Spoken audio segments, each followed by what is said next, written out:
Vibe blowing at the jack, got the loud jumping at the pack. Everything I'm on slack. Everything I do is got the band jumping at the bag. Vibe blowing at my jack, got the loud jumping at the pack. Everything I'm on slack. Everything I do is got the band jumping at the bag. Another milestone, look at that. Paper boy, got my paper route till I'm 6 down on my back. I'm an old soul like my dad. My old girl's still a fan. And yo girl at the live show, so don't act like I ain't the man. I'm kicking my feet up, get frank like Aretha. I'm calm, but I'm teed up, just flip me a stack. The real just doubled up off of the muscle, I stuck to the task. They see me, I'm troubled, I'm bubbling up till it's stuck. And they want me to stay where I'm at. I'm good everywhere that I'm stepping, my presence is crucial. You know that this shit not no trend. On a big wave, I'm controlling the tide. Snake eyes when you rolling the dice. So with the stakes inside, I can never take another nigga advice. They can't reach the sky, I'm aiming up high. I just wanna know what it's like. Y'all know what it's like, I come from outside of this. Out the quicksand, I'm the big man, doing big things. Cop a big change, up a state lines, doing stage dives on cam. It ain't no limit to my vision. Check the temp, I'm on fire with it. Got the bands jumping out the bag, Prosecco on ice. I'm nobody nice, gonna run up a check. Demand my respect, I'm doing the most. I never quit, they want me to quit. I'm good as it come, I'm good as it gets. Vibe blowing at the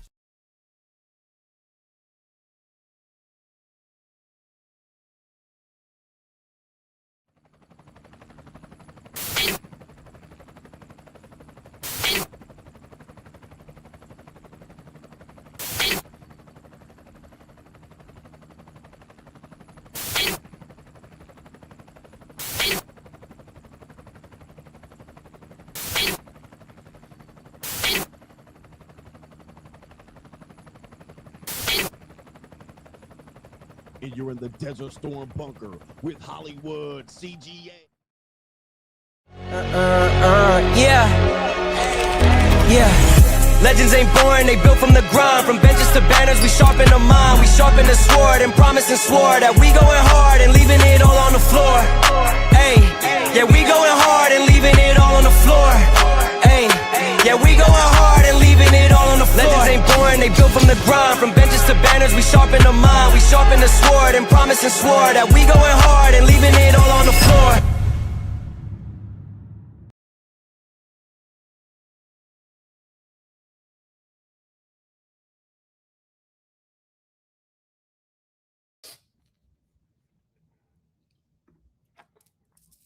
What's going on, everybody? It is Coach Greg Adams back in here with another YouTube live stream. Shout out to the Coach Gang. And that's you. For being in here, being involved, and being active on this YouTube channel.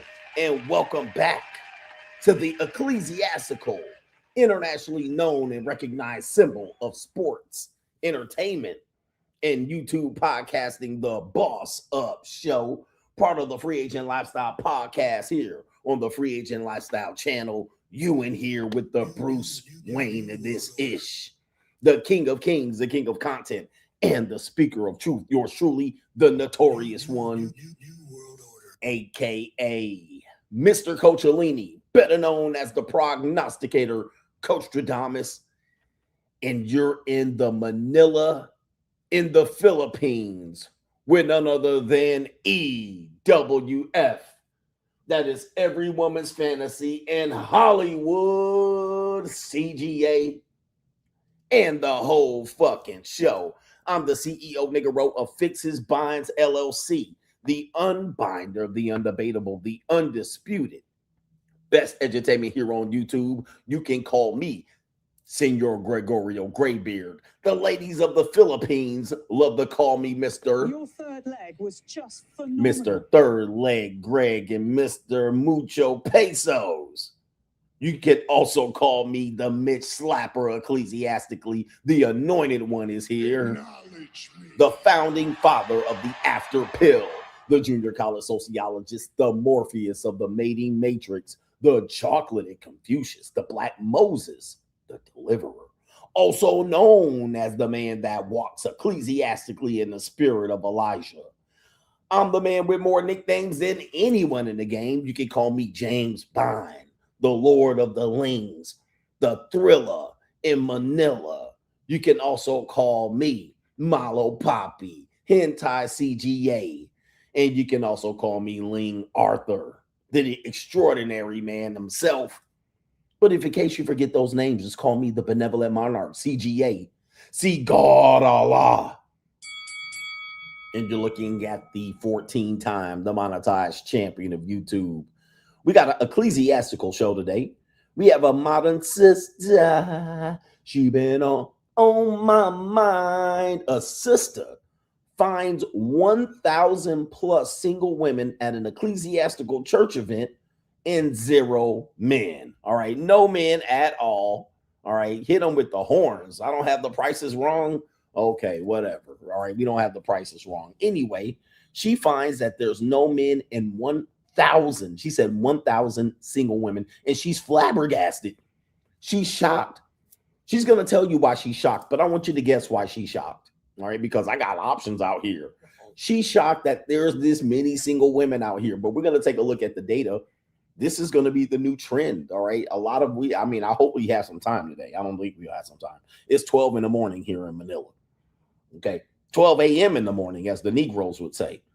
All right, but it's 12 a.m. I don't know if we have time. All right, do we got time?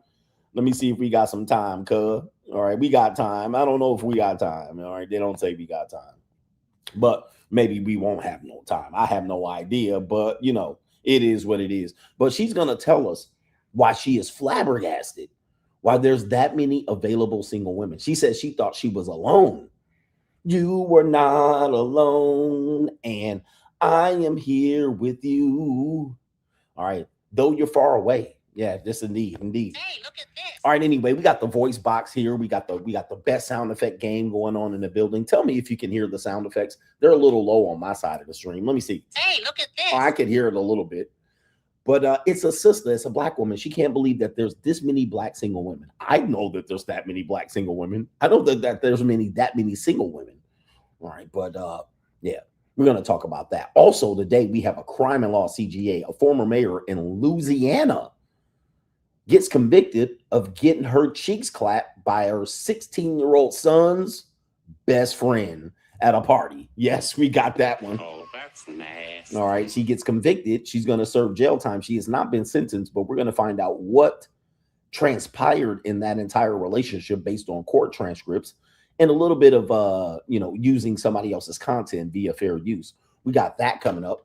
Also coming up, we have much, much more. We have a liberal white woman finds out what it's like, the results of being a liberal white woman. You know, the worst thing in America going on is a liberal white woman. You guys see what's going on there. They're all charged up. We also have, and you'll probably hear some things in the background, we also have inside of the mind of modern women. All right, we got a great segment going on related to that. But anyway, to contribute to today's show, $ the Notorious CGA on the Cash App. It is Venmo, Coach Greg Adams TV. All right, keep the special effects volume low. All right, it's low. Is it too high? All right, is it too high? Let me know, because I really can't tell. All right, what's going on with the sound effects? Are we good with that? Let me play one for you. Let me play a sound effect for you. Hey, look at this. How's that one? Is that too high or too low? I can turn it down. Is it too high or too low? It's too late, baby, bye-bye. It's too low? Uh-oh. Let me see if I can. It's fine. All right, it's just fine. Hey, look at this. It's good. All right, sometimes it's too high. You know what I mean? RIP to the headphone users, as ABL says. All right, we're good to go on my radio. And I'm getting paid because Rick said so, for you 1980s heads. All right, but to contribute to today's show, I'll do it again. $ the Notorious CGA on the Cash App. It is Venmo, Coach Greg Adams TV, paypal.me/Coach Greg Adams. And that is near the top of the description box on the Free Agent Lifestyle channel. And you can still super chat by clicking the link on the top of the live chat on the Free Agent Lifestyle channel. Let's get the New World Order in here. We're in Manila in the Philippines on a high floor. Let me see if I can give y'all a quick peek. All right, I got so many things attached here. Let me see if I can move this around. All right, I'm going to end the whole damn stream here. All right, but ecclesiastically, there's Manila right there. The Thriller in Manila, Godzilla going on out there. That's my view up here on high in the sky in Manila. All right, them little peanuts be up in here. All right, just yesterday, which is not that long ago, but 4'7" and 4'8". All right, listen, I don't know what to tell you. All right, I like them little ones. I don't know what to tell you. All right, 4'7", 4'8". It's been a great time in the Philippines. And he said, is it nighttime? It's midnight in here. All right, but I'm in a junior suite. So my next door neighbor may hear me or not hear me. It depends on what's on the other side of that wall. All right, but anyway, I'm kind of away from everything. I'm kind of towards a window in the corner. All right, ecclesiastically. But we got a nighttime. It's midnight here. A nigga go. I'm doing a show on midnight. Midnight for unikies. All right. Anyway. New world order. All right. Anyway, man, it's kind of hard to get 4'8" women and 4'7" women in the United States, but you can get them here in the Philippines for sure. What kind of fuck you give me? You can get them here in the Philippines. The Philippines, as they call it. I call it the Philippines. All right. Do we have the super chat pinned at the top? All right. Let me see what we got going on here. I had some technical difficulties right when the stream started, and I was like, of course, right now. All right. You would actually mess it up right now. But anyway, let's get to our brother here. It is the officer himself, Barren, in the building. He says, Coach, it's amazing how people will treat you when you are fat versus when you are in shape. Being fat, I was invisible. And since I've been losing weight, a total game changer. Shout out to you, Officer Barren, for getting on your purpose in your path and losing weight. You're getting yourself in shape. You guys saw my Instagram video of telling you guys, if you out of shape and fat as a male or a female, you can forget it. All right. You're going to be frustrated in dating. I mean, you're not going to get who you really want 98%, 99% of the time. But we also talk about the priorities that you set for yourself and on your path as a free agent. And one of them is getting yourself into shape. And what you will find is that things that frustrated you before, well, it won't frustrate you anymore. And it kind of will dishearten you because you will realize that you wasted a lot of time being fat and out of shape. All right. And then you realize, little things like that matter. You know what I mean? It's kind of like, oh, people are really shallow. People are really shallow. All right. And so now you have to deal with the fact that people are shallow than a motherfucker. Oh, yeah. Oh, yeah. Ecclesiastically. All right, let me check if there's any other contributors to today's show. I'm going to sign in over here. Let me see here. I'm signing in. Hold on for a second. All right, it's taking a little while ecclesiastically. All right, with that being said, we're going to kick off the show with a little bit. Oh, hold on for a second. I see what's going on. All right, it's Cash App. Let me see what's going on the Cash App.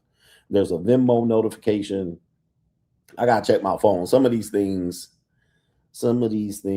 all right, don't. Okay, yes, we do have another one here. We have several people here. All right, we have a brother that says no government name, says Jason Whitlock. Shout out to Jason Whitlock. Says women are the new men. All right, shout out to Jason Whitlock. Great discovery, Jason Whitlock. He says women are the new men. All right, so, I guess it takes, two to tango. It's not that hard to figure out. Shout out to Jason Whitlock. Men are the new women. Women are the new men. I've been kind of talking about that for the last couple of years, and people are noticing it. Do you feel that I got the pattern, the pulse on society? I got this thing covered. All right. Women are the new men by Jason Whitlock. All right. Yeah, Jason Whitlock says it. Shout out to Jason Whitlock. And I know he's not necessarily a watcher of my show. I'm pretty sure he's aware of my show because he has watched and had a couple of red pill guests on his show. And I do know that the Korean Cosell himself watches my show. All right. So he is a supporter and a Coach Gang member, the Korean Cosell. He's the Korean gentleman that is on the Jason Whitlock show. So he knows who I am for sure. I'm pretty sure Jason Whitlock knows who I am. I'm infiltrated. I'm saturated on the YouTube algorithm, even though I'm shadow banned. I'm super duper shadow banned, man. You don't realize how shadow banned I am. I must be on the list. I must have pissed somebody off. All right. But women are the new men. He talked about probably them bull daggers in the World National Basketball Association or the Women's National Basketball Association. Maybe he's talking about that. I'm not sure. All right. And we also have our brother Ian Williams says, salute to the king. It is Hollywood CGA, man. Shout out to you. All right. check that out, man. Do me a favor, hit the like button. We got a great show for you lined up, and let's get right into it. We got Straggle and Sniggle Theater featuring white liberal women on Straggle Sniggle Theater. Hit it. Like, ride with me if you ride with me, you can slide with me if you feel like 550 on the 5 sticky, come get high with me, that's a deal, right? Straggle and Sniggle Theater. Okay, we got a great show for you lined up today. Let's get some sound effects going on here, just so we can make it seem like home. Oh, I do have a question. A woman wants to ask. She said, no man has these 4 things. All right, this is later on in the show. A little bit of 4. We're forecasting, I suppose you can call it, foreshadowing as they call it. No man has all 4 of these things. All right, think about that and what those 4 things are. All right, Straggle and Sniggle Theater. Let's start off with white liberal women being white liberal women. All right, and so we got a woman here apparently, somewhere probably in Los Angeles, Seattle, Washington, or something like that. Let's go ahead and pop this on the screen. I've seen this video before, and perhaps I might have even reviewed it before, but I find it to be funny during these days and times where we have anti-American sentiments, mainly from the liberal white women. But it says, an awful, affluent, white, female, urban liberal tries to pet one of the homeless people and gets the situation turned on her. Here we go right here. Let's play the video. Right. Wow. Okay. No. We're good. We're good. You all right? Okay. Hi. Yep. We're doing okay. Okay, chill out. Relax. We're good. We're good. All right. Oh. Yep. Are you okay? Calm down. Okay, stop. Calm down. Stop. Hey. Stop. Relax. Calm down. It's okay, dear. Calm down. So, dear. Calm down. Calm down. Yes. Oh, my Calm down. goodness. Let go of her. Let go of her. Let go of her. Let go of It's her. okay. Everything's okay, dear. It's okay. Everything's okay. Are you okay? Oh, no. I like it. Are Lady. you waking up? Oh, geez. Okay. All right.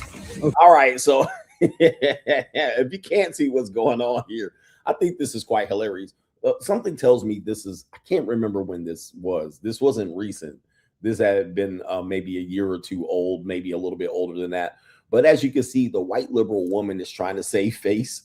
All right, at the beginning of the clip, for some reason, she wanted to record herself or be recorded petting the homeless person. All right, she literally was petting the homeless person like a dog, maybe trying to wake the homeless person up. But the homeless person said, yo, what the fuck are you doing? All right.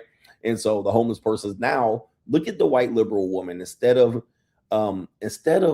doing what she probably wants to do, which is to yell and knock this motherfucker out.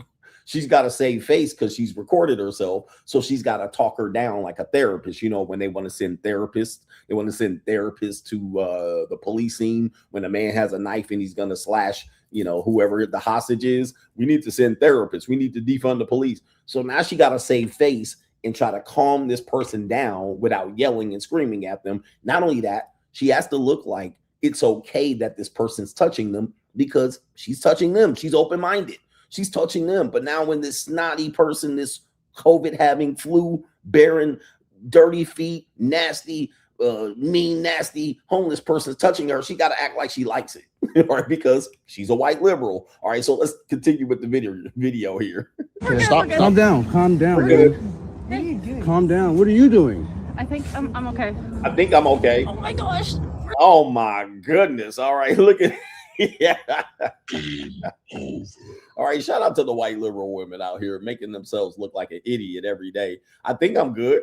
All right, ask for help. I mean, maybe perhaps help me. All right, tackle this motherfucker. All right. But you can't do that because you're being a white liberal. You're virtue signaling. Now you got to look like you're handling it. I think I'm okay. Help me. I mean, idiot. Look, I mean, this person should just lick him at this point. Lick her on the goddamn face like a dog, and I would love to see her reaction. We're snuggling. They're snuggling. They're snuggling. Okay. No. We're good. We're good. They're Take care. snuggling. All right. Are you okay? All right. Oh my goodness. I'm glad you're doing okay. That's interesting. That's interesting. Oh, now she poking in there. Tara, walk away. Well, because We thought you were overdosing. I think you're overdosing. Would you like to keep one of these? Oh my God, you're overdosing. Oh my goodness. All right. So the homeless person like it. No, you're the drug addict. You're the drug addict. Why do you think I'm a drug addict? I'm not on the fentanyl. You're on the fentanyl. You know what I mean? It's kind of like the blind leading the blind, the deaf, dumb, and blind. All right, you're the crazy. No, you're crazy. No, you're crazy. They're both crazy. All right, what the fuck is going on? All right, now she's like, bro, I ain't on drugs. I'm just down and out. All right, what's your problem? Coming over here petting me. You're overdosing. All right, this is crazy. Ay, ay, ay. All right, so let's play the video here. Would you like a cigarette? You need it. All right. Would you like a cigarette? There you go. Thank you. You need this stuff. You're going to give her a cigarette. I think you're dying. Okay, okay. You're dying. You're dying. Thank you. Oh, look at how she's looking. Oh, my God. You're all right. Oh, she going to trip her. Oh, my God. Why are you annoyed? You've been annoyed. You're being aggressive right now. You're being aggressive. How am I being aggressive? Okay, look at the face, man. I love this video. I love this video. You're being aggressive. Look at how she's treating the person now. All right, which once was looking like a loving situation. I'm loving. I'm virtue signaling. I'm nice. I accept people. I'm open-minded. Now you look scared. Now you look crazy than the motherfucker. All right, she about to sweep the leg on your crazy ass, and now you're in danger. All right, your ass don't belong down there videotaping and shit like this. All right, you need a cigarette. All right, she about to sweep the leg and drop her ass on her head. Oh, well, help. Where's help at? Help get this crazy motherfucker off my neck. That's what you should have said, but you can't because you virtual signaling. You're pulling on someone that doesn't know you. Yeah, we were just trying to help you, Dare. What do you mean? What did you do to me? We thought you were dying. No, you didn't. Yes, we did. No, you wanted to annoy me, but Nope. that's okay. Okay, why don't you let go now, please? Let go. I love you. I know, let I go, love let you. go. You opting in annoyance? Let go. That's so stupid. Let go of her. It's okay. She wants you to let go But of her. you still feel annoyed. Let go of her. I do feel a little. Yeah, you need to let go. Well, then why did you do that? Oh, that's a good question, white liberal woman. Why did you do that? All right. Why did you bother me? I was in my little hut. All right. I had my little, this homeless person looks very clean, by the way. All right. I mean, other than the teeth falling out, this is a very clean homeless person. All right. Even the hat is clean. All right. But they just down and out. But why did you come over and pet me and wake me the fuck up? All right. I was doing well. I was nodding off on my fit high, but you came over here to be a savior, white woman savior. And now look at your bitch ass looking concerned. All right. I love it. Let's play the end of the video. I wanted to make sure you're okay. Let go. No, you Let go now, didn't. please. Why don't you love yourself? I'm trying. Let go You're of her. trying, Let go of her. but you don't Let go. try. Let go, Okay, please. we got it. Who is that? Okay, there you go. Who's the black man? Oh, the nigga coming in. All right. I mean, brothers, anywhere that's probably her pimp right there. All right. There's some nigga always gonna come in here last, bottom feeder nigga. Let's continue. He probably hitting that for free. He's gonna tell me. There you go. Thank you. Let go of her. Thank you. Have a good day. Oh, now he want No, hugs. thanks. Can I have No, thanks. hugs? Sorry about that. He said hugs. Can I have hugs? You're welcome. Have a Thank good day. you. Be blessed, lady. Be blessed. Bye-bye. They get up out of there. They get up out of there. But look at this, man. Look at this here. And she dressed like a homeless person for some reason. Why is the white liberal woman dressed like a homeless person? Or is that called like hipster? What in the world, bro? Hey, man, if it wasn't for white liberal women, I don't know, man. What source of entertainment we can get from these hypocrites out here?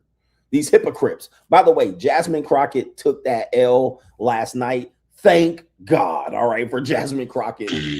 And all the black sisterhood thinks she's going to win some other office. That's all right. She's going to win the presidency.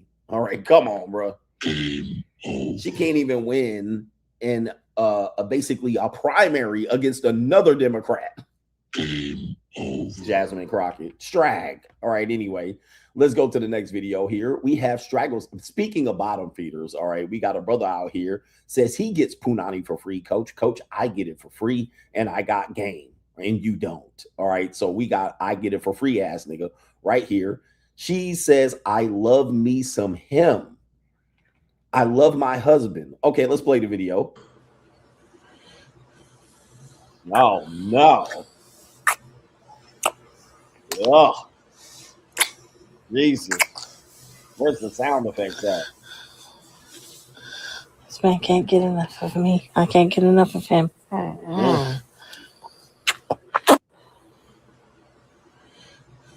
There it is. Skinny black dude, thick white girl. Skinny black dude, big white girl. Skinny black dude, white girl. Skinny black dude, big white girl. Every single time. All right. I gets it for free, coach. All right. Pussy free out here, ass nigga right here. That's the type of nigga he gonna say him. But let's continue the video. Oh, Jesus.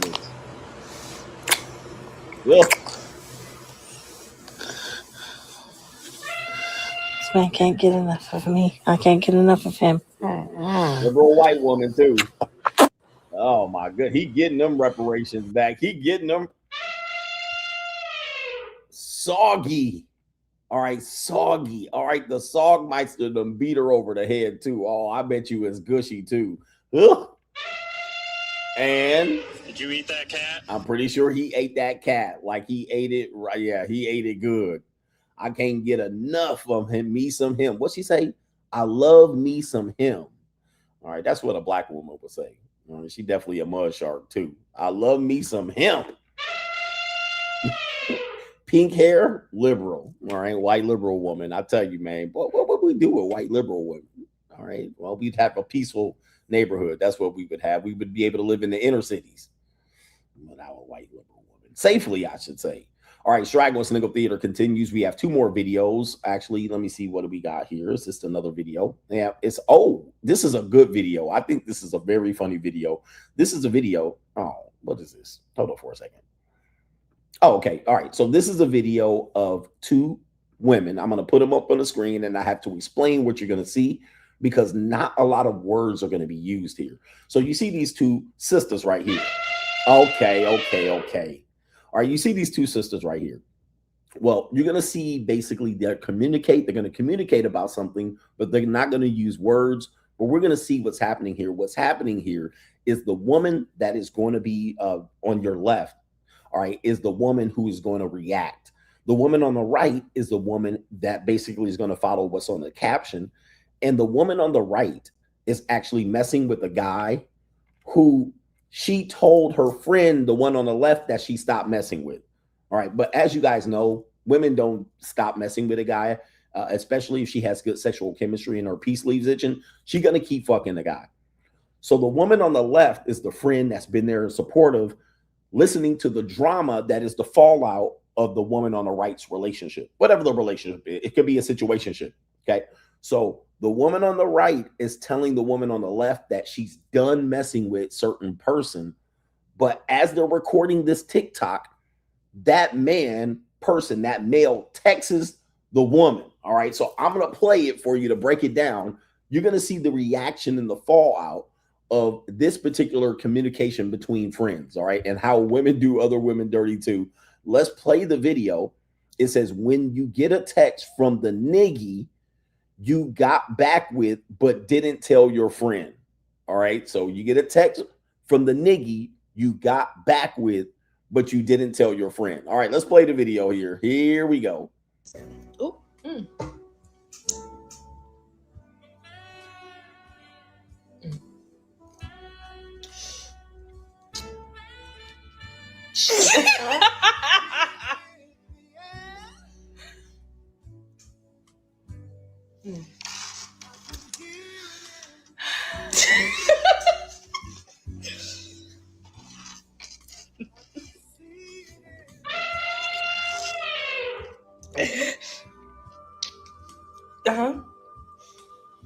It's so loud.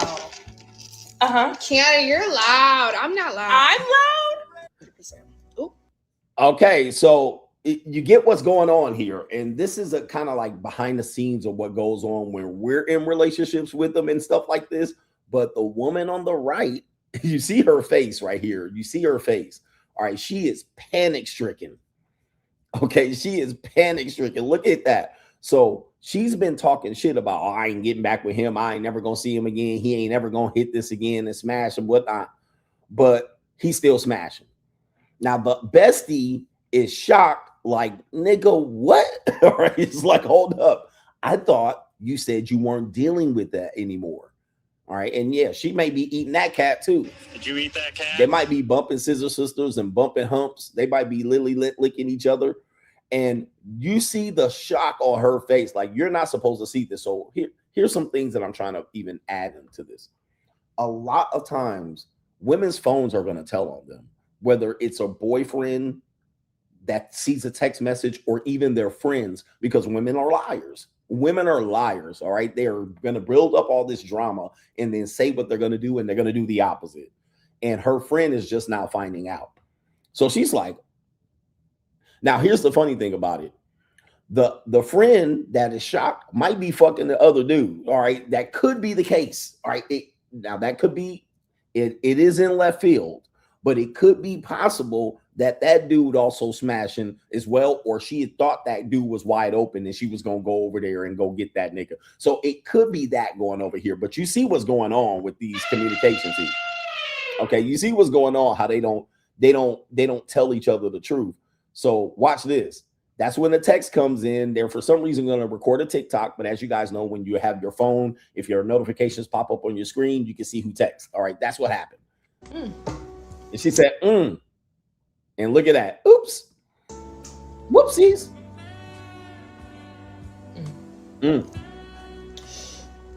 And take a look at the woman here. Whoever beating the brakes off of that, I'm going to tell you, man, you a low down, dirty ass shame. And more than likely, he beating the brakes off of both of these ecclesiastically chunky, soggy women. All right, there's a high chance he beating the brake. Pussy free out here, coach. There's a high chance that he blowing both of these backs out. And look at how she looking. I don't know. It could be possible that he blowing both of their backs out. Okay. And now she just found out. Could be possible here. That's a slight possibility.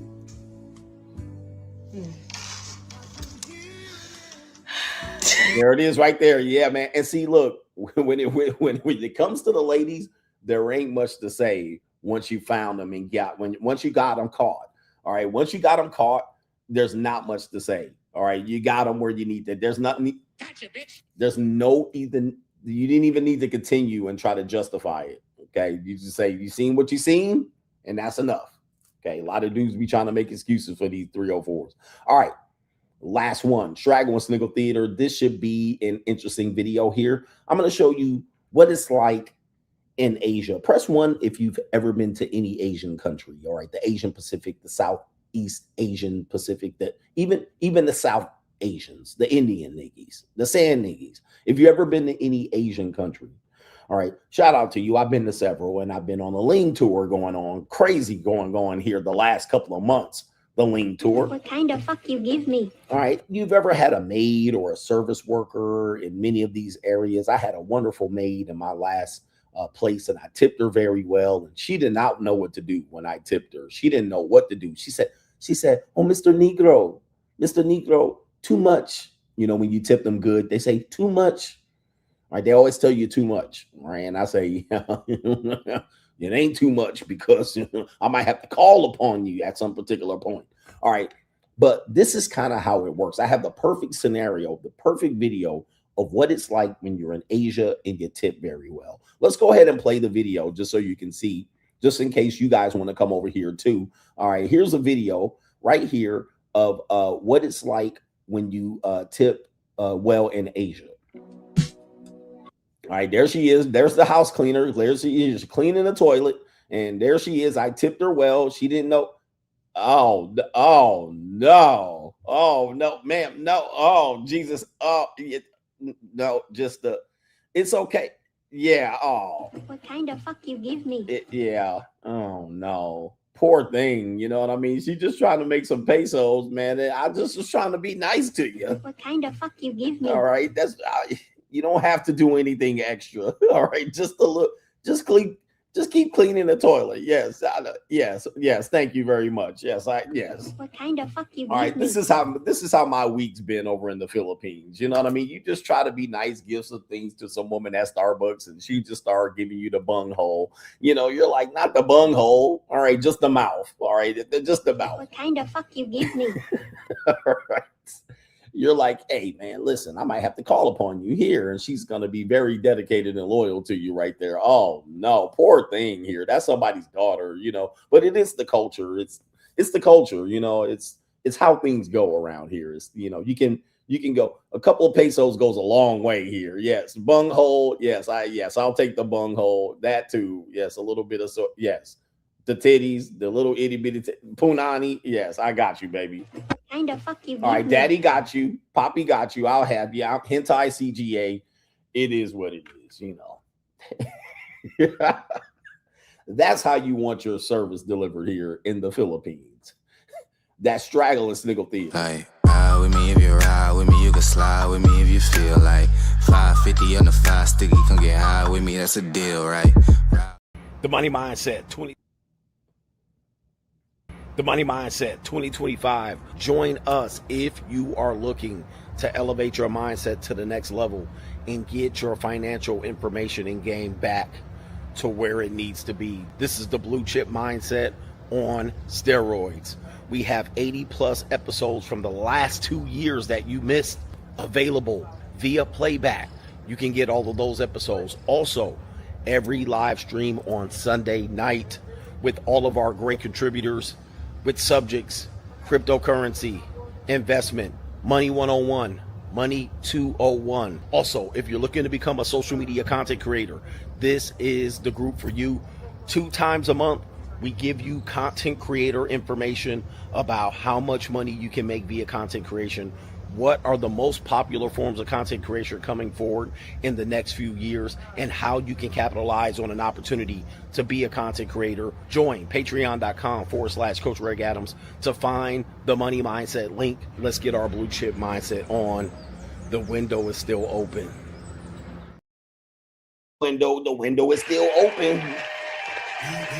The window is still open. Join the Money Mindset. You're gonna have the Money Mindset. We might have to do it on Saturday because, well, my Sunday is my your Sunday is my Monday, and I'm gonna be traveling on Monday. But we'll figure it out. Anyway, we got a great show for you lined up today. We got Kaylin says what you said about premarital sex yesterday is true. It's more dangerous for women to do it for various reasons. They're driving a car without insurance. Since they want to compete against men sexually, we don't have to buy the cow. We can enjoy your free milk.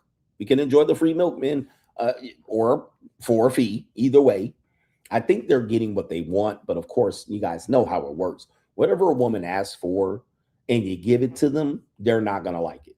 All right, that's kind of how they work. They'll say, we want this, and then you'll give it to them, and they'll be like, well, not like that. All right, we wanted it like that, but I don't want it.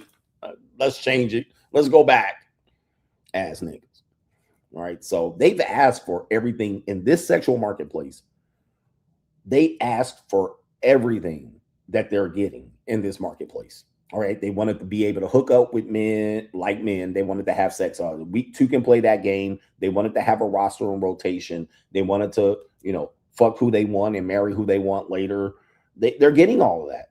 They're getting almost all of it. 98. The only thing they're not really getting is men just signing up to be husbands at the end. That's kind of a tough thing to negotiate because, as you guys know, women control access to sex, men control access to relationships. So they're having difficulty with that part. But other than that, they got everything they wanted. They wanted to be able to hook up with guys that they wanted to hook up with. They wanted to get, they wanted to also be able to control the dating app scenario. They wanted to be able to sell pussy without judgment. They wanted to be able to, marry, divorce at will. I mean, they're getting everything they wanted. So I don't feel bad for them. All right, I don't feel bad for them, but yeah, it's a sad thing. Shout out to Rob Marine. Says, got back from my Honduras trip. It's a beautiful country, but poor as a mother. He says, was trying out your teachings, put my Bumble from 29 to 51, and I'm 49, and all of the JUCOs that swiped on me were 31 to 33. When over 40 swipes of me, I was like, hell no. He says, hard to adjust now that I'm back. Free agent lifestyle for life. All right, so the 40-year-old women, it's a no-go in Honduras, just about anywhere. All right, is a no-go. But most of the women that swiped on you were 31 to 33. And if you went directly to the Punani area, you would have got a bunch of 20-year-olds and 22. But shout out to you enjoying your trip in Honduras. I love Honduras women too. I've dated a woman. Well, when I say dated, She was a JUCO from Honduras. She was about 4'8", 4'9". She was an ecclesiastically small woman as well, and she was a wonderful woman as well. She was a cool chica, yeah, very much poverty. Anytime you go to anywhere outside the United States, there's going to be poverty to a level you have never seen before. Okay, yes. Once you get on the resorts, it's going to be kind of like, okay, I could deal with this. In and around the resorts, you're like, okay. But yeah, the poverty across the world, we don't realize how rich we're at. Okay, we don't realize in the United States, these United States of America, that a lot of people really are fighting for, I don't know what are you complaining about today in the United States? Do you realize, man, how people live, how poor people live around the world, and you're complaining about your situation? It's terrible. You guys want to bring communism in so bad over there. A bunch of losers. Speaking of losers, there's a lot of American loser niggas over here too. All right, so be careful moving over here. All right, so anyway. All right, there is extreme poverty in all these places. Nothing more eye-opening is when you fly into one of these cities. You fly in, you go through the airport, you see a little bit of poverty, you see some hustlers out there, everybody's trying to get you a taxi. All right, and all of this stuff, you don't see it. And then, when you get in your Grab, your Uber, your taxi, whatever you're taking, and you leave the airport, you drive about 5 minutes off of that airport. Now, between that point in your resort, you're going to see poverty like you've never seen, worse than any area in the United States. That 5 minutes away from the airport, in between where your resort is going to be uncivilized poverty. You're going to be like, good Lord, good God Almighty. Do people live like this? Okay. All right. Do people live like this? And they do. And they don't have any chance of not living like this. So it is an eye-opener, a wake-up call. I don't think I've been to Mexico, Dominican Republic. I've seen it everywhere. The only place I really haven't seen it, really, Japan. Japan don't have that. South Korea didn't, kind of. South Korea didn't have that. But also, any place that is in Eastern Europe or any former communist bloc or communist area, what you're going to see is uniformity. And there's a reason why. You're going to see buildings that all look the same. Like these buildings were the buildings that in 1980 and 1985, when they showed us how people lived in communist areas, like Romania was a communist area around this time. And they have that shot of all the buildings and they look all drab and like nondescript, and it looks cold out there and it's gray ass sky. You're looking like, holy shit, this looks terrible. But if you don't understand how communism works, uniformity is a big deal. All right. The ability to make people believe that everybody's living the same was important to the communists. So that's why when you go to these countries today and you see these buildings, apartment buildings, they all look the same because they wanted everything to look the same. They didn't want one person to feel like they were living better than the other. You have to have everybody believing that everybody's living the same. So it looks like that for all of the buildings that existed during that time. Now, of course, they modernized some of these areas now because they're no longer communists, right? But they modernized some of these places. But if you go back, these buildings that were around the 50s and 60s and 70s and 80s, it looks like that. It looks drab. It looks unappealing. It looks like that, So yeah, and that used to be a immense amount of poverty in these areas. Lots of poverty because communism brings poverty. Right? Communism equals poverty. Shout out to everybody living in the United States in poverty. Are you watching me from a $1,000 cell phone? All right. I don't know how that works, but it is what it is. All right. Shout out to our brother. It is the legendary Corey 392.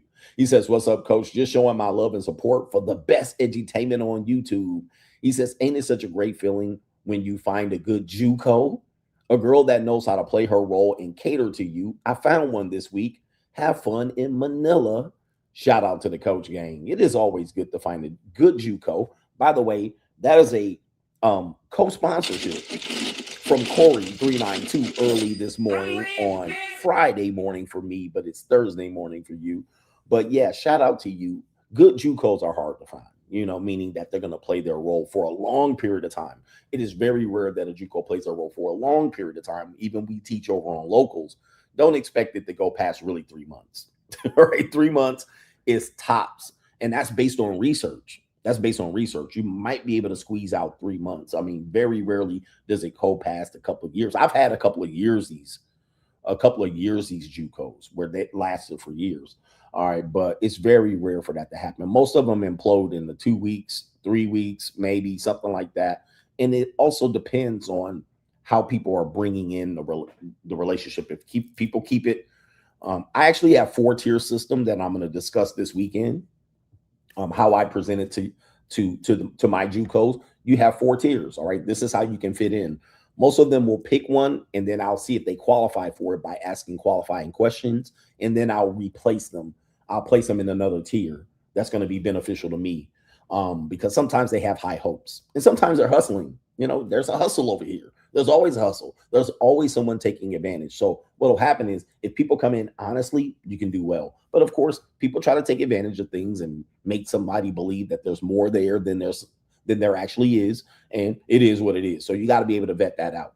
We'll talk about it this weekend on CoachRegAdams.locals.com as we talk about luxury dating, which you broke niggas don't know nothing about. All right. You're like, luxury dating. Oh, we're going to give you a preview of it. Real quick here. I know the haters are out this morning, early in the morning, so we're going to wake them back up. I figure I need to troll some haters. I haven't trolled haters in a long ass time. All right, but we'll show you real quick right here. Let's see if I can ecclesiastically show you this. We'll pop this up on the screen early in the morning. All right, this is let me see here. We'll put it back over here. This is me on my Instagram story here. But let's see if we can pop this up right there. Oh, there it is right there. Oh, no. All right. Yeah, look. Okay. Oh, my. All right.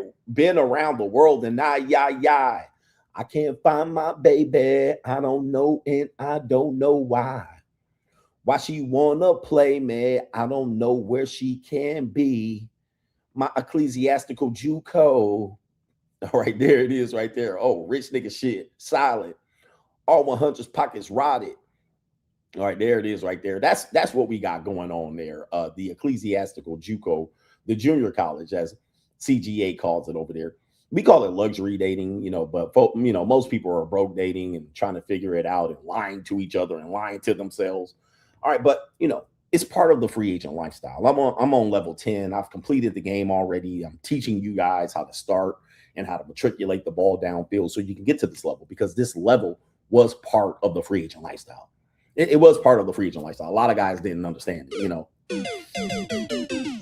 All right, but it is what it is. I live like this. This is my life. I know sometimes you don't see it and you hear it and you wonder what it is. And you're like, they're just he paying and they're just prostitutes. And then he ain't getting 20-year-olds. Them young girls don't like you and all this shit right there.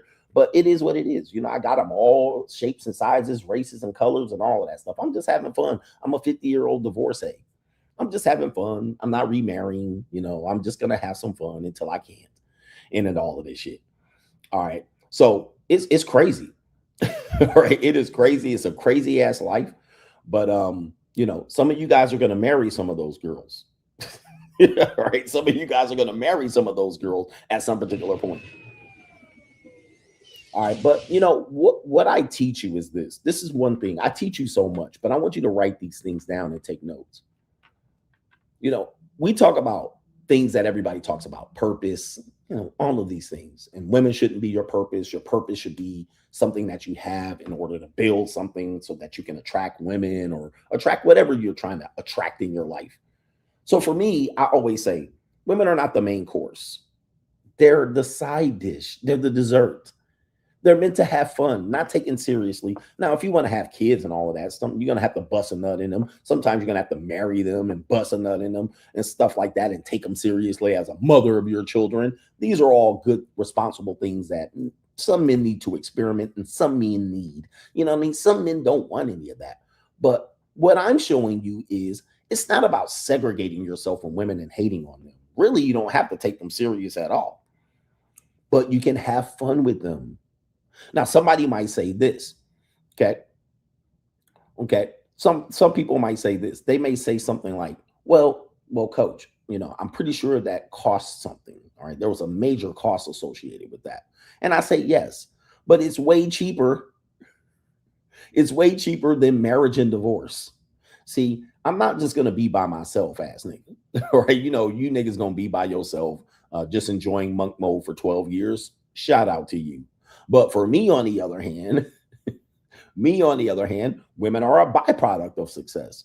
So as you attain certain things, you have to do things in a controlled manner, where you can have fun. Okay. You can have fun with them. Just have fun with them and actually be honest with them and tell them what they're going to get and lease them, rent them, send them back to the goddamn shop and let somebody else change the oil and rotate the tires and armor all the goddamn bumper. All right. Let somebody else do that. Me, on the other hand. All right. So people be like, how much did all of that cost you? It was cheaper than marriage, and it was certainly cheaper than marriage and a divorce. 100%. I haven't even gotten close to what I've spent in the whole, how many years I've been doing this? Almost 7 years at the JUCO. 7 years. All right. I was doing the JUCO while I was doing the early stages of my development in the RP. All right. If you noticed that, I was experimenting with it, but I just didn't talk about it. I was learning about it and getting involved with it. And once I figured it out, I was like, oh shit, ain't no turning back. Right? Ain't no turning back. So, I try to teach these things. Just have fun, man. Most women, you can have fun. Oh, another thing that I'm going to do, I'm going to make a post because a lot of people have misunderstood my journey as a content creator. They all thought that I couldn't get women and talk to women and get relationships, despite the fact that I've been married and have 2 kids. Like, it's weird how they thought I was an incel virgin and, oh, you're uncomfortable talking to women. Like, what are you talking about? Like, you guys are weirdos. But the funny thing about it is my journey in it never was struggling dating. I never had struggles meeting women. Now, maybe when I was young, meeting the type of women that I wanted, of course, that's all men's young men struggle. But my struggle tended to be when relationships started. So not meeting a woman, met many women, not betting them and sleeping with them, slept with too many women in my life. It was when the relationship started, the funniness around relationships. And it normally was around the 3-4 month area. So 3 to 4 months into the relationship is when almost all of my situations turned chaotic. All right. There was a lot of issues and a lot of, misleading and a lot of games being played. Why you wanna play your games on me, right? And even the relationships when it comes to marriage and divorce and cohabitation, that's where my experience is. A lot of your red pill content creators, they can't even get girls. Like, they have trouble having relationships, starting relationships. Just, you can see by their record, their track record. A lot of guys that preach game, they don't even engage in relationships. Like, they're terrible at relationships. Their whole game is to bed the woman. All right. That's their only fucking trophy. Where for me, it was always like, all right, once you get past that point where you slept with and you fucked them for about 6 weeks, and then all of a sudden, where is this going? And then you commit to them and you have a little girlfriend and she has a little boyfriend, and then it matriculates up. Then the bullshit starts right there where the real red pills are. Okay, the real red pills you're gonna get when you cohabitate and you have a relationship and you have a girlfriend and she starts reneging on you and pulling back, and she wants her freedom. She wants to exercise her freedom and get her space. Once you commit to her, then all of a sudden she wants to be out with her girlfriends. She wants to be at girls' nights out. You're gonna see her change that bait and switch. All right, she baited you in the relationship by cuddling and hugging all up on you and tickling your balls. All right, then you gave her the commitment. Then she starts exercising her independence. I got to go back with my friends. I got to go back to my male friend. What about, and now you start seeing the game, the disappearing act. Thursday, Friday, Saturday, Sunday. So what'll happen is she's all in your face all day, texting you all throughout the day. Now, somewhere between 7:30 or 8 on Thursday night, Friday night, she's going to disappear. She's going to be hard to find. And then you're going to finally catch up with her if you're not spending the night with her. You're going to catch up with her Saturday morning. Then you're going to be like, where were you? How come you didn't answer my calls with my friends? And I don't I keep my phone over there on the charger when we're together. I don't text on my phone when I'm with my friend. All right. Cause it's disrespectful. All of a sudden she has phone protocol. All of a sudden, her phone is away and all the way over on the other side of the corner. She don't text it. She don't look at it for 3 hours when she's with her friends, right? These type of games. And so what will happen is she starts to then, once you start to try to reel her in on the commitment, you start to exercise a little bit of control. You start to, develop some sort of ground rules or this type of thing. And then she started acting funky. She started acting funky when she was the one that wanted the relationship. Now she got it. Now it's time to go back out there and have some fun and let her hair down. So those are the situations that an experienced person, not some dude that just got game and trying to get their lay count up and having their first girlfriend at 36, they're never going to experience this. They're never going to experience this. They've never really had girls. All they're going to experience this is by, other people telling them. Well, for me, that was where the bulk of my knowledge came in. All right. So getting women and meeting women, this is not a problem. All right. This is not a problem. It is the managing of the relationship that tends to be the problem. Anyway, shout out to you guys. Do me a favor, hit the like button. We do possibly have a couple of more contributors to the show, but feel free to contribute to the show, ask your questions, and let your voice be heard.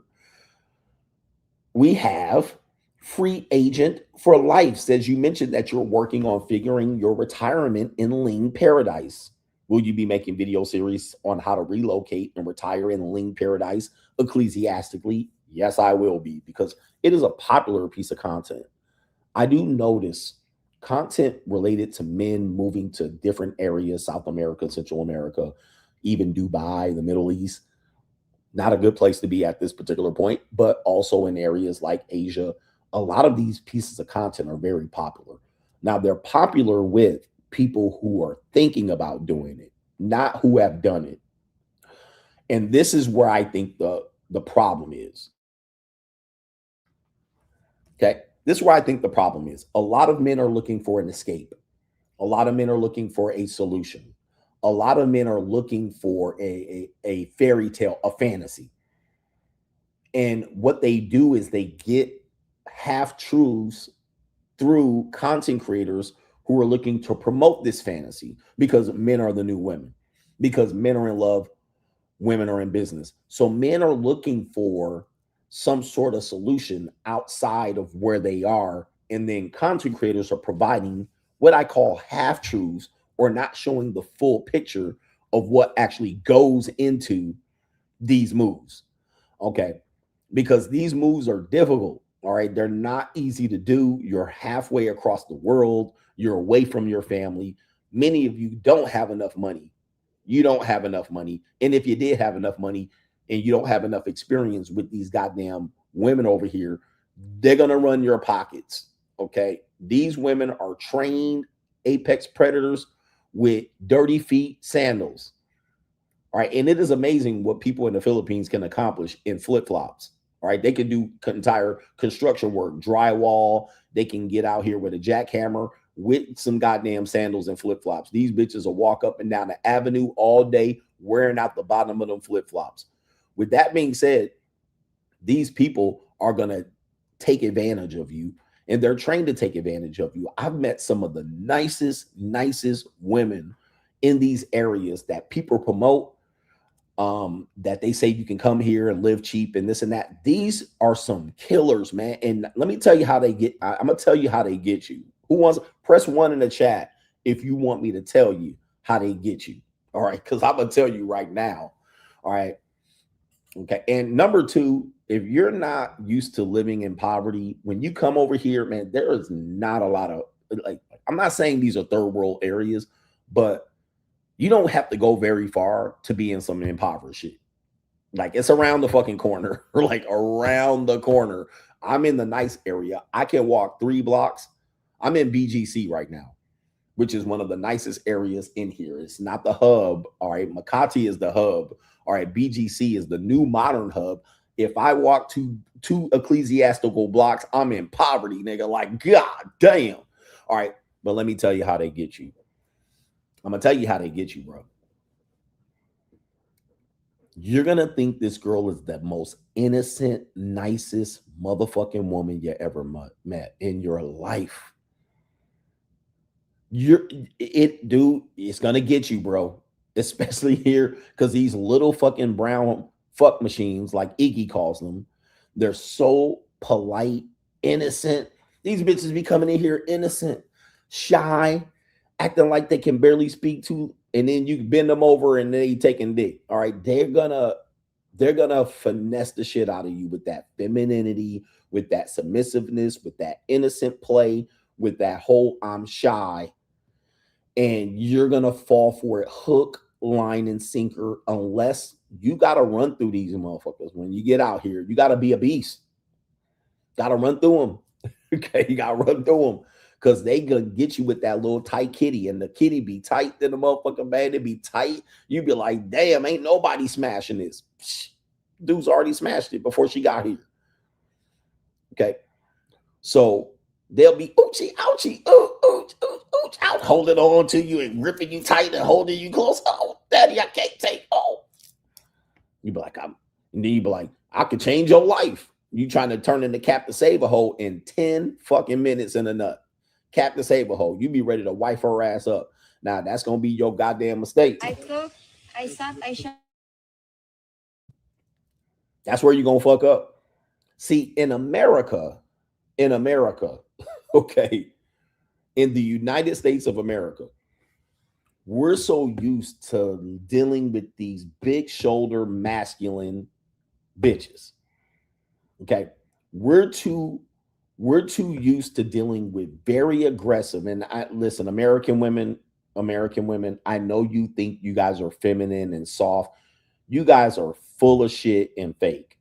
All right, you faker than a $3 bill. There's nothing feminine about American women. You guys are competitive. You don't know if you want to be a boss bitch one day and a soft girl air the next day. Even when you act feminine, you guys are bitches. Bitches, aggressive, strong, masculine, competitive. There's nothing feminine about American women. And I ain't trying to shit on you. I'm just describing you. Listen, you can take it for what it's worth. I ain't trying to shit on you because I already just shitted on the lings over here. They're apex predators. They know how to use their femininity to let your guard down. And they also look innocent. And just save me with a couple pesos. I don't need much. I just need 20,000 pesos to change. I just need 10,000, 5,000 pesos, just 5,000, or I'm going to be in the back of a motorcycle. My father died. I just need a little bit of, and you're like, that's what? 5,000 pesos? I got that. That's $50 here, 50 here, have it. And she'll come back, thank you. You want some mung ho? She'll do whatever for you, bro. She'll do whatever. But American women tend to be hyper masculine, hyper competitive. And that rubs men the wrong way. There's not, especially masculine men. You know, you're a masculine guy. You want nothing to do with a masculine woman.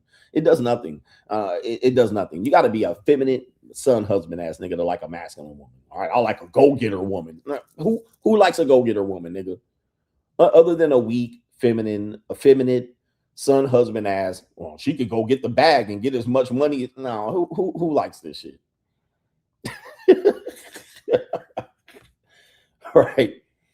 Nobody likes this shit. You know what I mean? Other than feminized son, husband ass men. All right. I like a woman that could go out there and go get it. Okay. When you leave America, there's no women like this.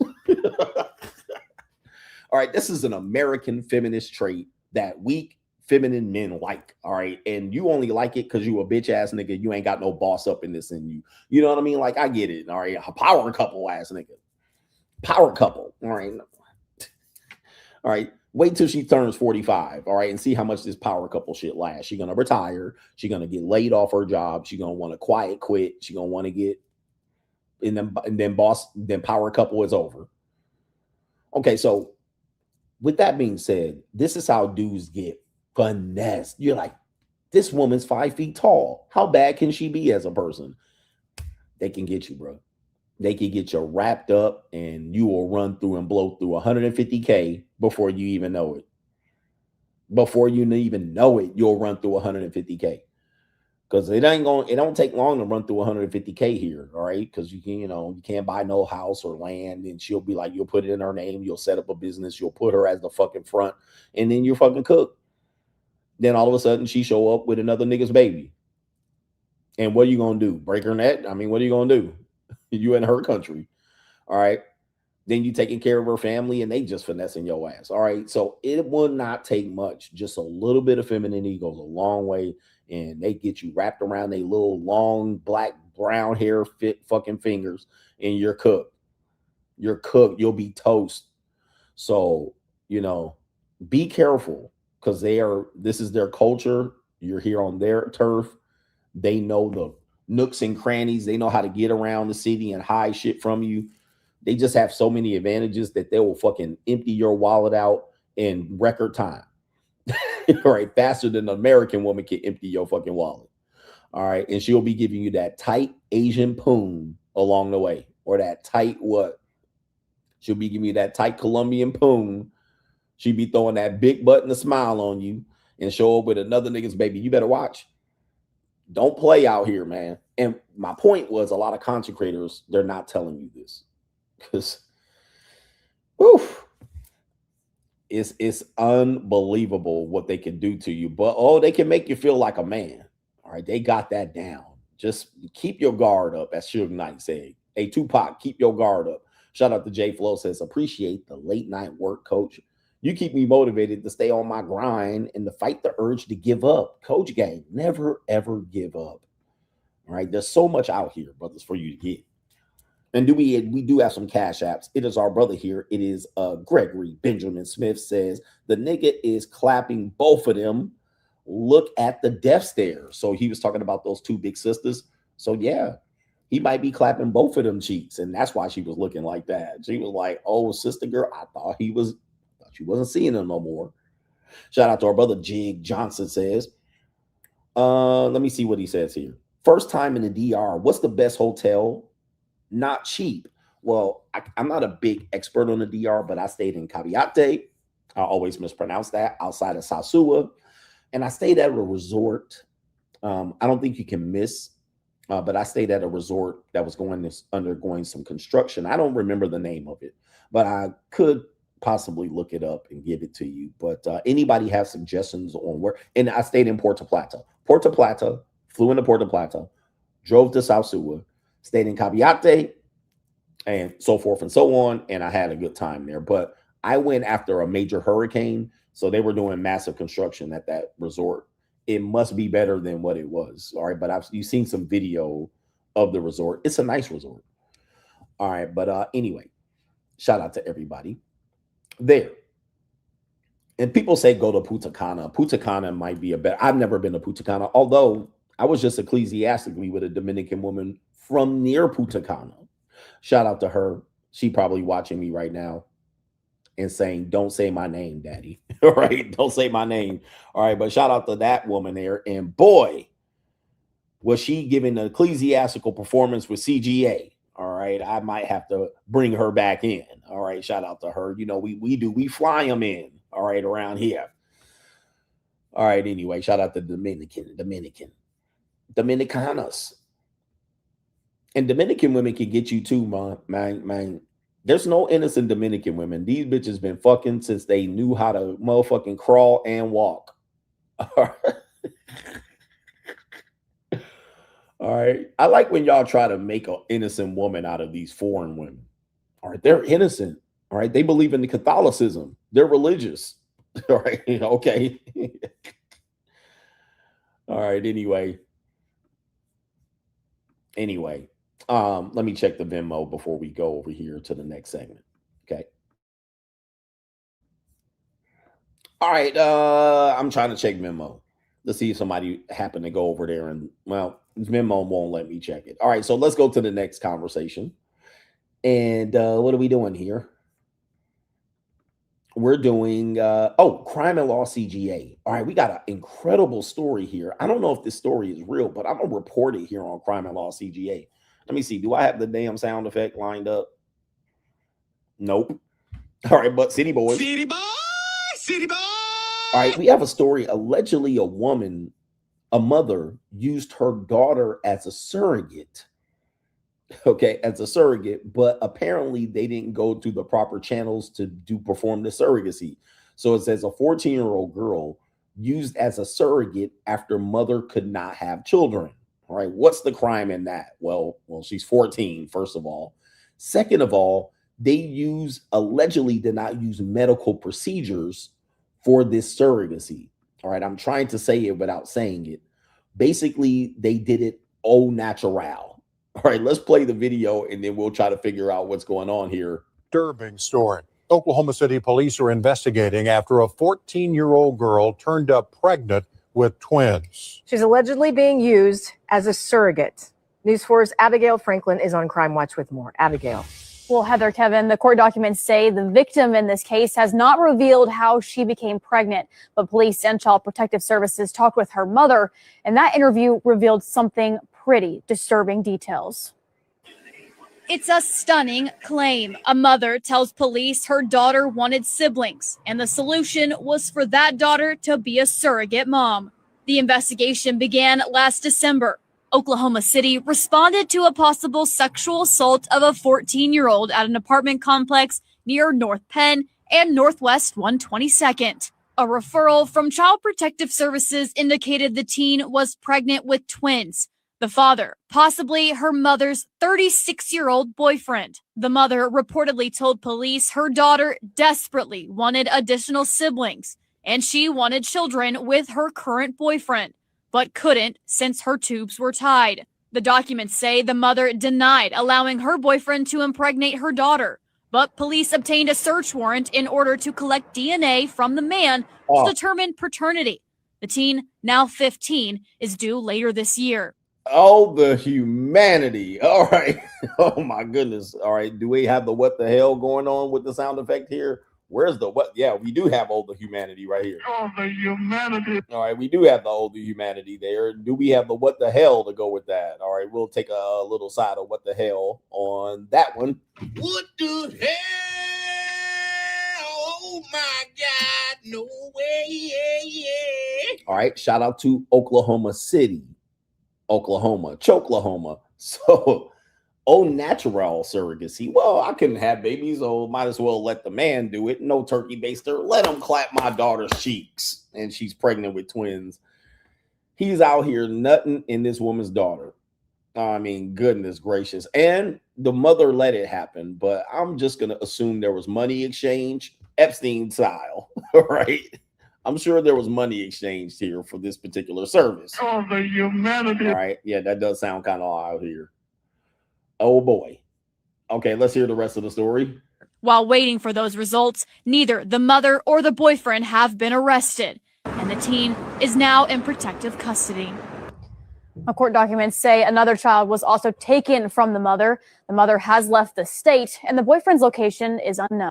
Wow. Okay. All right. So he done got out of Dodge. All right. How are they going to escape that situation here? I thought we were fighting hard to prevent minors from being assaulted and raped. I thought we were doing this. No, I thought you guys were anti-age gap. I thought you would call it out. But yet the mother and the guys on the lam. All right. Sounds like some pimping and hoeing going on there. And it sounds like, you know, we got some whole situation, but definitely sounds very Dominican Republic about it. And where are they at? Go get them. All right, the daughter's out here pregnant, dropping twins. All right, after getting throttled, her cheeks clapped by her stepdaddy. Oh my goodness. All right, this is crazy. That's a crazy ass story. We got another crazy ass story here. Apparently, Louisiana back in the news. I think I reported on this, but now we got more detail about this particular case.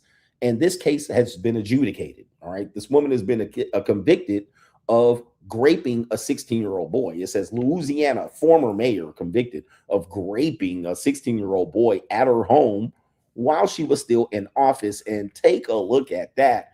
We definitely got a little poggy going on right there. Look at that little poggy. I like to get dominated. That too. All right.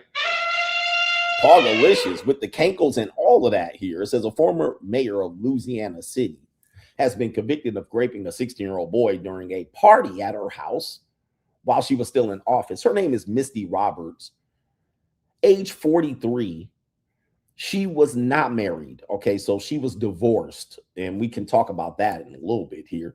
She faces sentencing for up to 10 and 7 years in prison after a jury in the municipality of DeRidder, that's in southwest Louisiana, closer to the Texas border, probably closer to areas over there. There's another, well, anyway. right? Found her guilty of 2 felonies: carnal knowledge of a juvenile and statutory rape, as well as indecent behavior with a minor. The jury deliberated for less than an hour at the conclusion of a 7-day trial, during which they heard testimony of how she sexually assaulted a young underage boy with both while both being drunk on alcohol heavily during a party in July of 2024 at her home, well into the second term of the top official elected right there. But listen, this story is crazy. All right, so here's the woman here, just so you can see here. We're going to do a little bit of crime and law here with law and crime, and we're going to show you some pictures of said woman here. She has teenagers, all right? So she had children the same age, and she threw a party. Having a party. So this is what typically happens, and I've talked about this recently about mothers doing this, and sometimes there's nefarious reasons. They'll have the teenagers have a party at their house, and they'll say things like, I'd rather my kids drink at my house than to go out and drink somewhere else. This is going to be a red flag. What they want is these minor boys, that's probably overdeveloped boys, to be at their house in pool parties. So it's very, very suspicious. It's like me saying, oh, I'll take the high school cheerleading team at my house for a pool party and then ply them with alcohol and see what happens. All right. Somebody getting their cheeks clapped and somebody going to jail. So this is the woman here. It's a whole white woman. And typically the people who are involved in these type of things are white women. All right. They typically into these type of things, but they set it up further by participating in it, being the cool mom. Stacy's mom got it going on, you know, the MILF thing, the mom, the sexy mom who flirty with the young boys. All right. And these are her children here, which I think she is not allowed to see the children. And you can see she got the bolt-ons, the fake titties here, very milfy, you know, look there with the porn star hairdo from the early 2000s. You know, I'm still hot. I still got it. Anytime you see a mom doing that, you want to keep the boys away from these moms. All right. These moms are whores. All right. Probably were whores when the husband married her. All right. So do we have more pictures of her? Yeah, we got the more pictures of her here. The innocent white woman, look here. There it is right there. Okay. With that being said here, we're going to take you to it. Apparently somebody else was arrested in this situation here, but let's take you to a video or more explaining this. We have text messages. All right, let me explain the text messages. Then we'll get down to the video of this particular crime.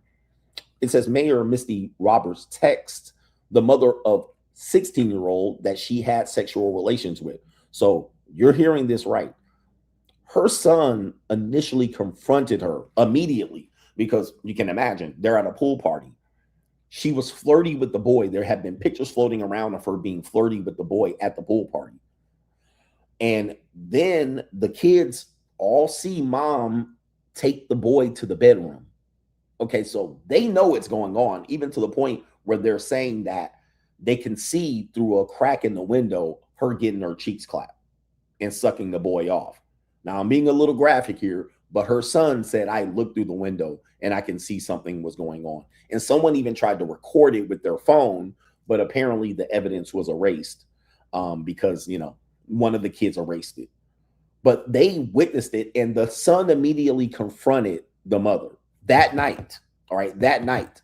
The son confronted the mother. She's a divorcee. So the husband, the ex-husband did try to use that against her to get custody. So she's trying to blame the ex-husband of trumping up these charges and turning the kids against her to get custody of the kids. So there's a whole mess here related to this. This has marriage and divorce in it as well. But let me take you to some of these messages. She messaged the mother of the victim. Okay, so the victim is a 16-year-old boy. She messages the mother, and this is what she messages here. The victim's mom here says, out of respect for both of our families, can you assure me that you cannot be pregnant? Oh my goodness gracious. All right, what you're hearing here, I have to break this shit down. Oh, the humanity. The mother of the victim is asking the MILF if she can get pregnant or not. Didn't turn her into the police, didn't charge her, didn't call the cops. I just want to know, did he nut in you? Can you get pregnant? All right, just the humanity. Now the woman, the MILF says, yes, I can assure you that I cannot be pregnant.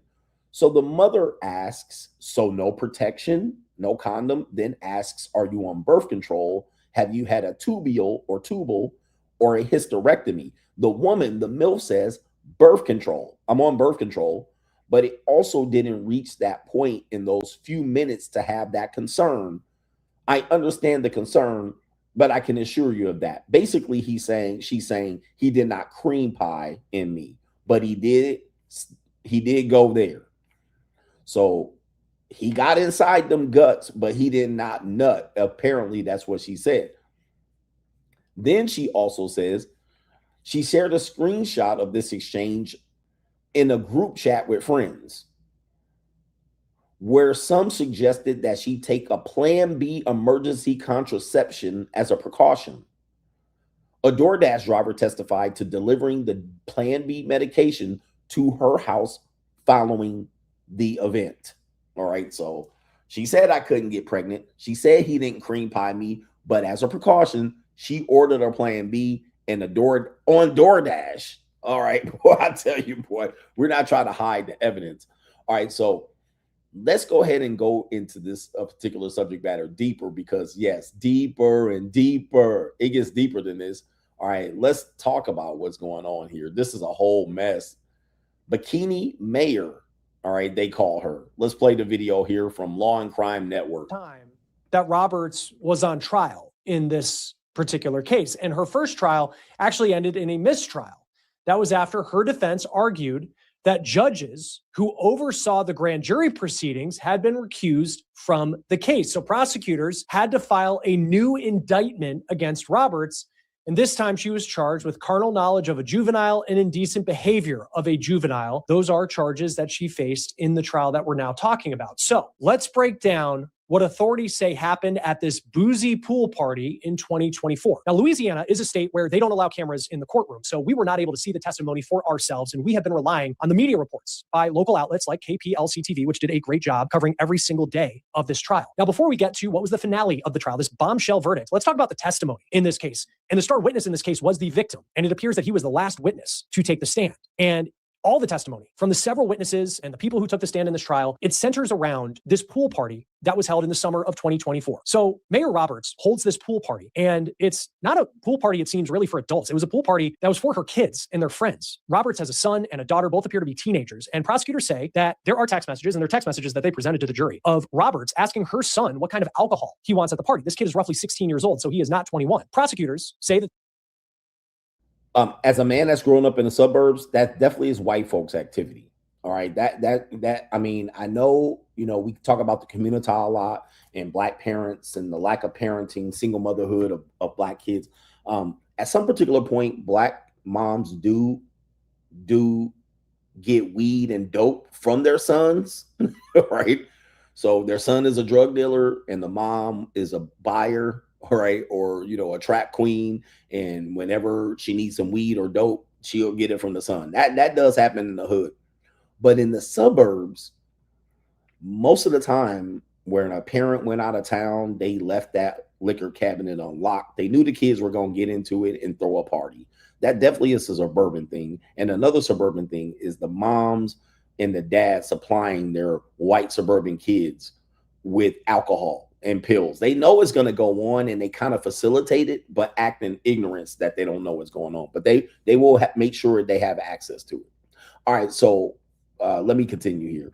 That they have pictures from this party, and those pictures allegedly show kids holding drinks by the pool. And then you have the mayor, according to KPLC, she was reportedly in a bikini with her alleged victim by her side. So this party was already something that, as you're hearing this, you might look at it sideways, this mom providing booze for her kids. And she was also reportedly very much part of this pool party. Witnesses reported that she was being flirty with the 16-year-old victim, that she was dancing at this party in a swimsuit. There was a picture that KPLC TV said that prosecutors called lewd that was shown to jurors. And it's a picture of the mayor in her swimsuit with the victim. But the reporter also said that when you look at the picture, you can't really see the majority of their bodies. But again, it was described by prosecutors as lewd. Now, as the night went on, the mayor reportedly goes into a room with the 16-year-old victim. And in that room is where they had sex. The mayor's own son testified that he saw his mom sleeping with a 16-year-old through a crack in a window. Then, all right, so there it is right there. We have a guy that says, we do this in Latin America.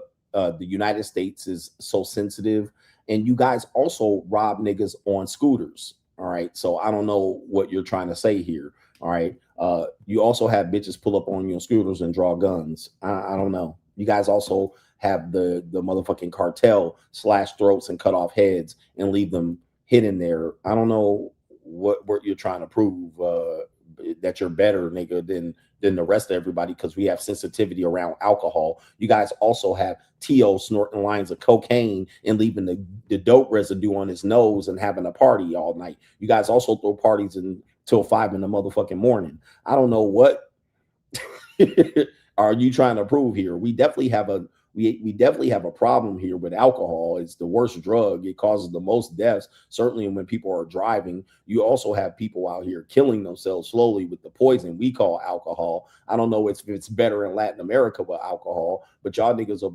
also drug niggas with the alcohol. So I don't know what's going on, right? About what you're bragging about, killing yourself and poison and coca. I don't know what's going on here, sir. All right, but anyway. All right, in America, we definitely have a Puritan value related to alcohol because, well, at one particular point, we literally prohibited alcohol sales. Now, that didn't work out. We created a mafia, the Italian mob, and the Jewish mob, and the Irish mob, and the black mob, all right, the black market, if you will. We created that. But yes, we not too long ago, less than 100 years ago, prohibited the sales of alcohol in the United States. It wasn't a good turnout. But yes, we have a problem with alcohol in this country. All right. So anyway, right. Las Vegas exists because of this prohibition, but that's neither here nor there. All right. I'm just giving you some drunk history, but I don't know what you were bragging about. All right. Anyway, let's continue here. All right. There's always one that can get slapped. Here we go right here.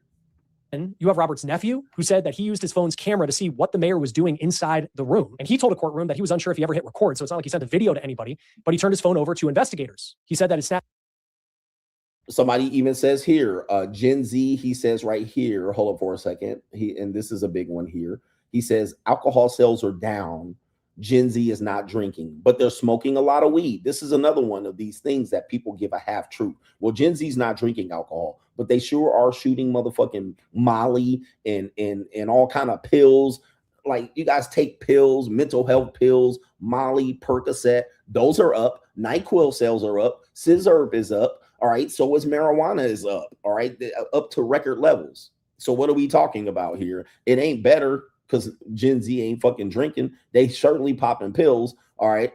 But that's neither here nor there. And they smoke a whole bunch of goddamn marijuana and vape. So again, it's not a win that y'all Gen Z niggas ain't boozing. All right. It's a damn loss. I'd rather y'all booze at this particular point. But I think he was making a point about alcohol in our fucking country. But that's neither here nor there either. That has nothing to do with the show. All right. Let's continue. Snapchat history was wiped because he was afraid that there would be pictures of him drinking at this party that would get him in trouble. Now, on Tuesday, the victim took the stand, really the star witness for the prosecution. And this was after days of testimony and several witnesses, everything built to this point. And that victim on the stand did say that Mayor Roberts had sex with him inside the room in the house. He said he was very drunk at the time. And what seems to be one of the most damning lines from the entire trial, the victim told the jury that after sex, the mayor gets into this very vocal, verbal fight with her son and reportedly told her son, quote, "Go find your friend. He's the one who did it." Now, the victim's mom, she testified earlier in the week, and she said that her son had told her that the mayor had sex with him. And she even said that she texted the mayor asking if she was pregnant. Now, think about being a parent and having to send that to another person your age about your child. Mayor Roberts allegedly replied to that text saying that she was on birth control, but she would take Plan B, the emergency contraceptive that's used to prevent pregnancy that people often take after having sex. And reportedly, the mayor actually ordered Plan B on DoorDash. The driver testified in this trial that there was a user named Misty C who he delivered Plan B to. And he said he knew it was the house of Mayor Misty Roberts because he actually brought his kids. All right. You know, this is definitely the white woman gets away with. The white woman is the princess of America. You know what I mean? They get away with murder. To be fair, I hope they throw the book at her in this particular case because she was so brazen with it. You know what I mean? I could see if it was some underneath shit, undercover shit, but you're involving not only your son and your daughter who are teenagers. The entire school probably knows about this. All right, parents are being involved in this, and now they're having to protect the secret, and then they got to expose you and testify. People are embarrassed. You're fighting it. You won the first case. Well, you didn't win. You basically had a mistrial in the first case and used all the taxpayers' money out here when you could have just said fessed up to it and went in there and reported, and you would have been out. But apparently she couldn't do that because white women get away with murder. You know what I mean? Especially blonde white women, and they play the innocent. I'm just innocent, cardigan sweater. I'm a good human being. I vote Republican. She's a Republican, by the way.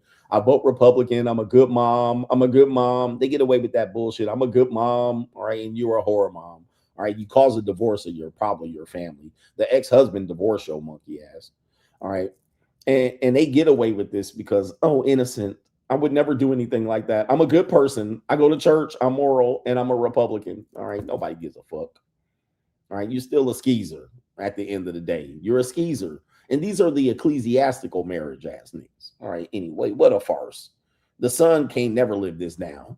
The son ain't gonna never live it down. You at a party getting your freak on with your son's friend. All right.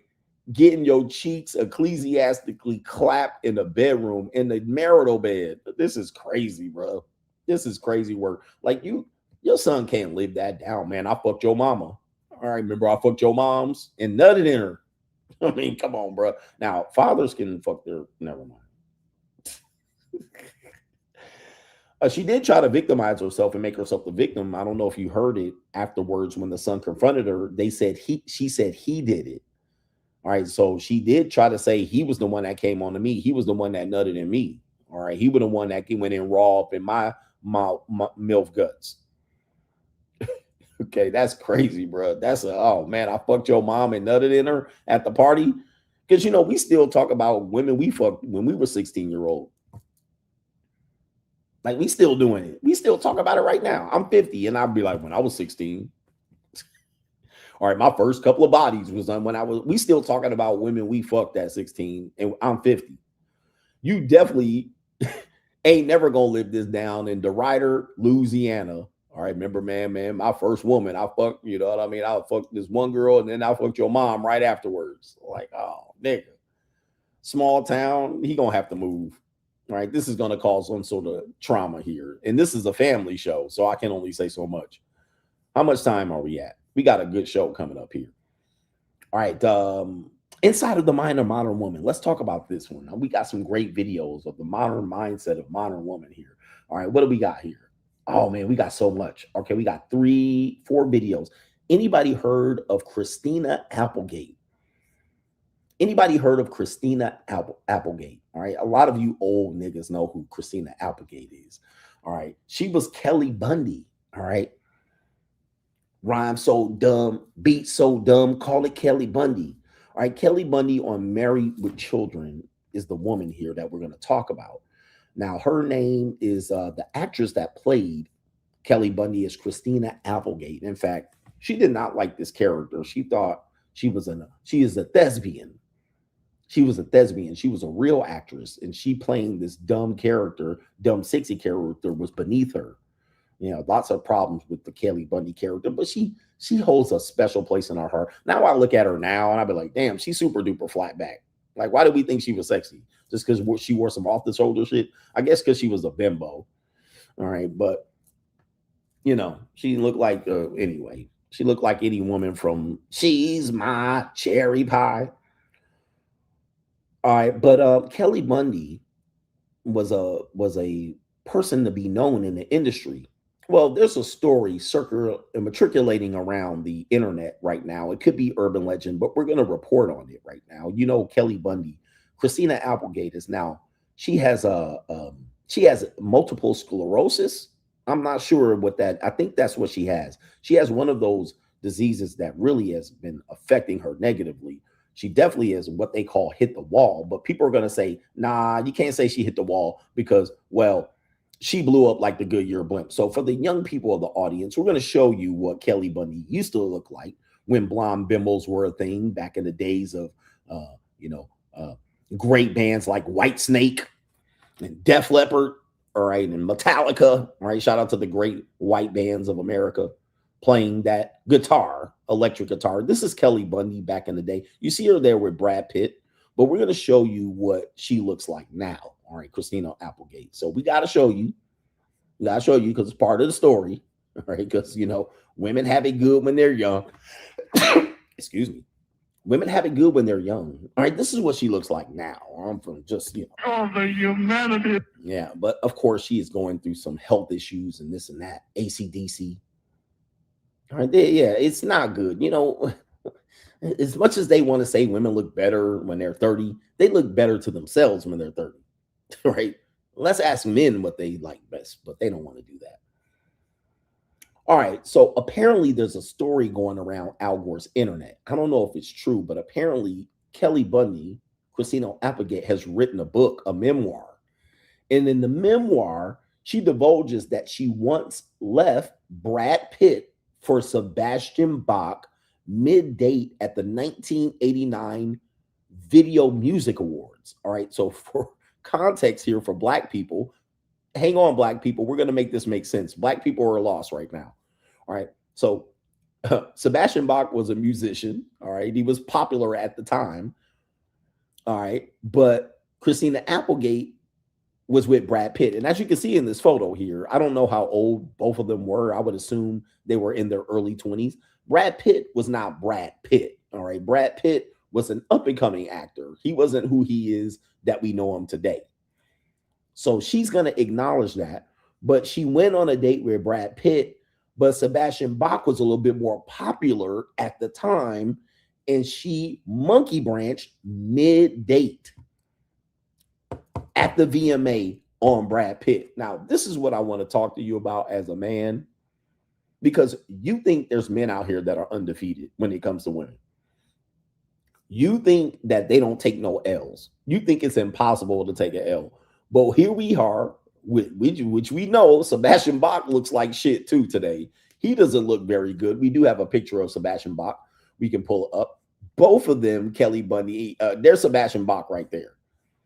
And shout out to any of these people that are watching. He looks terrible too. All right. He doesn't look very good. He looks like the alcohol and the drugs have worn out on him, allegedly. So he looks terrible as well. But now we know Brad Pitt, how that's turned out. He's still handsome, if you will. Pause. Okay, he's still handsome.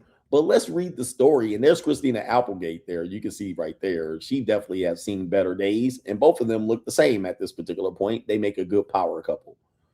But in the memoir, and she's using this to brag, I'm assuming, because women brag about their past pussy exploits. I don't know what it is about women bragging about what they used to do back in the past, throwing they pussy around the goddamn city, but that's neither here nor there. It says she left Brad Pitt for Sebastian Bach mid-date at the 1989 VMAs. She says, quote, I had spent all night staring at Sebastian Bach. I hate to put it like this, but Brad Pitt back then was still making his way as an actor. And he wasn't yet the Brad Pitt, the man of so many people's dreams. This is a L. Oh, the humanity.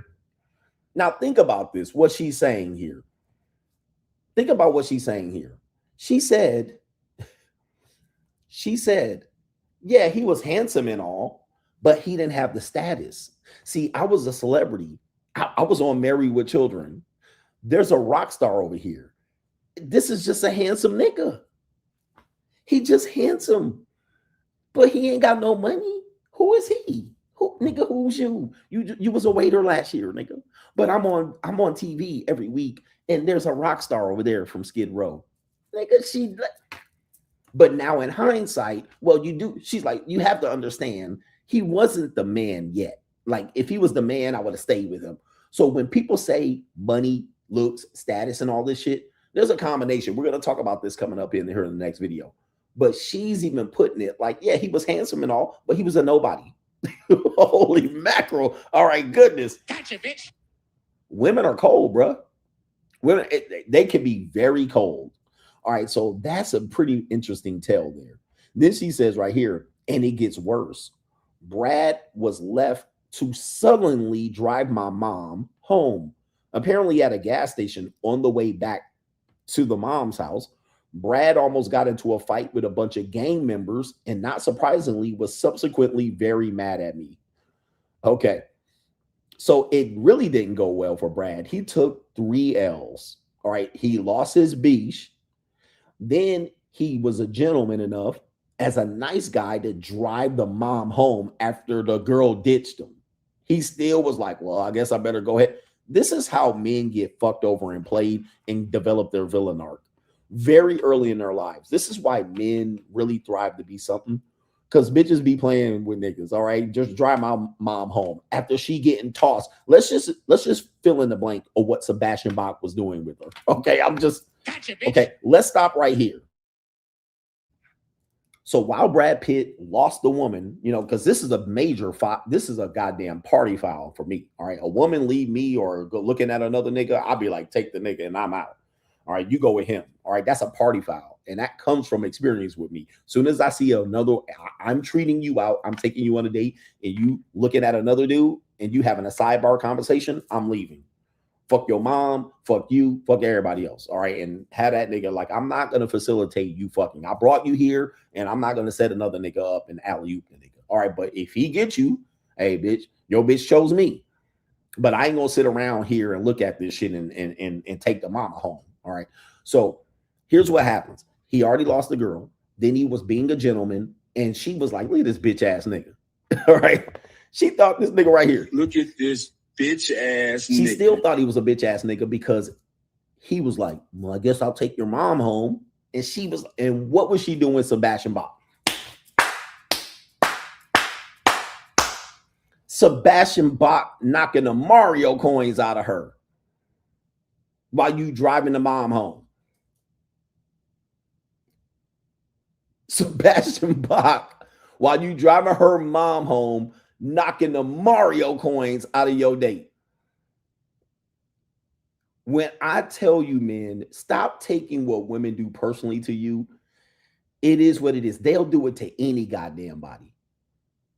Sucking this dick in the back seat, backstage, underage, all of that shit. And you took her out on a date looking like a bitch ass nigga. All right.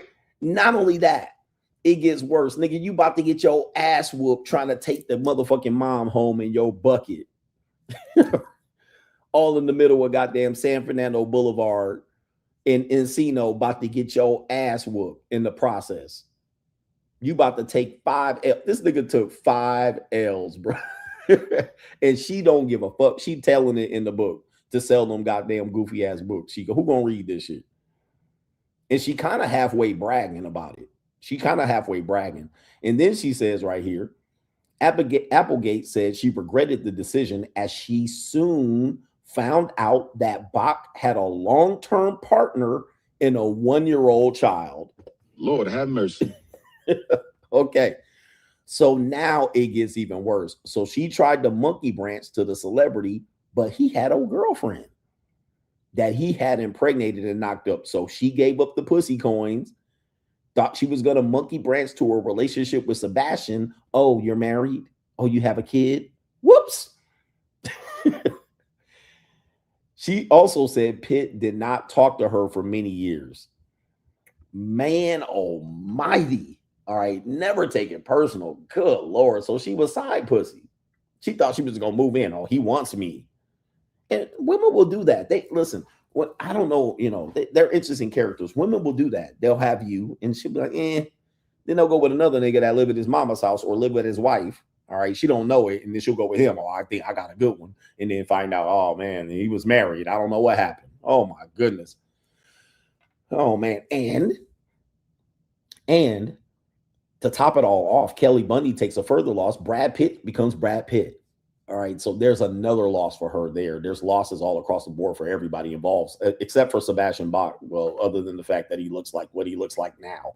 All right, and he's not Brad Pitt. Brad Pitt far surpassed Sebastian Bach, who he was. He looks better than him at the similar age or maybe a little bit younger. But Kelly Bundy also loses Brad Pitt in the process. She probably regrets that. Oh, shit, I should have just played him right because, you know, he had the potential. All right, she's not your girl, brother. She's not your girl. All right, interesting story. All right, what 4 things do no men have? All right, I know that's a hard question. I ask it in a very nigga way. All right, but I asked you earlier in Straggle Sniggle Theater, name 4 things that no man has, all 4 of these things. Well, we got this woman. Her name is Diamond the Strag. And boy, oh boy, ma'am, you didn't even make your bed. You didn't even fold your laundry. You got your goddamn bonnet on your head. You didn't even do your hair. I mean, wowzers. Look at the presentation here, and you got your whole grandmama's blanket on the bed. All right. Okay. So she has something to say here. She says, no man has all four. What do you think those four things are? No man has all four. Okay. So let's hear what she has to say here. Personality, sex, money, looks. Men are only going to have, 3 of the 4. There's never going to be all 4. And if he's got all 4, something's wrong. He don't got all 4. If he's got all 4, he don't got all 4, because no nigga has all 4. You want to think he's perfect. That nigga ain't perfect. Now listen. Baller. Ugly. Good dick. Good personality. Ugly though. He's hideous. I'm telling you, hideous. That's not this medium ugly. When they balling out like that, you taking one for the team. When they balling out of control, you're taking one for the team. But he's gonna be a sweetheart. Oh. For sure. And the dick probably gonna be fire. Oh my goodness, ladies. Is this how y'all think? Oh my goodness. These people ain't shit right here, bro. Okay, hold up for a second. All right. Oh, the humanity. Okay. I tell you, man, and this is indicative of younger women because they think I'm young and I got the best punani. I can get what I want. I can call my shot. So she says men don't have all 4 of these qualities. I might have to review it real quick. Give me a second here. We're going to review what those 4 qualities are.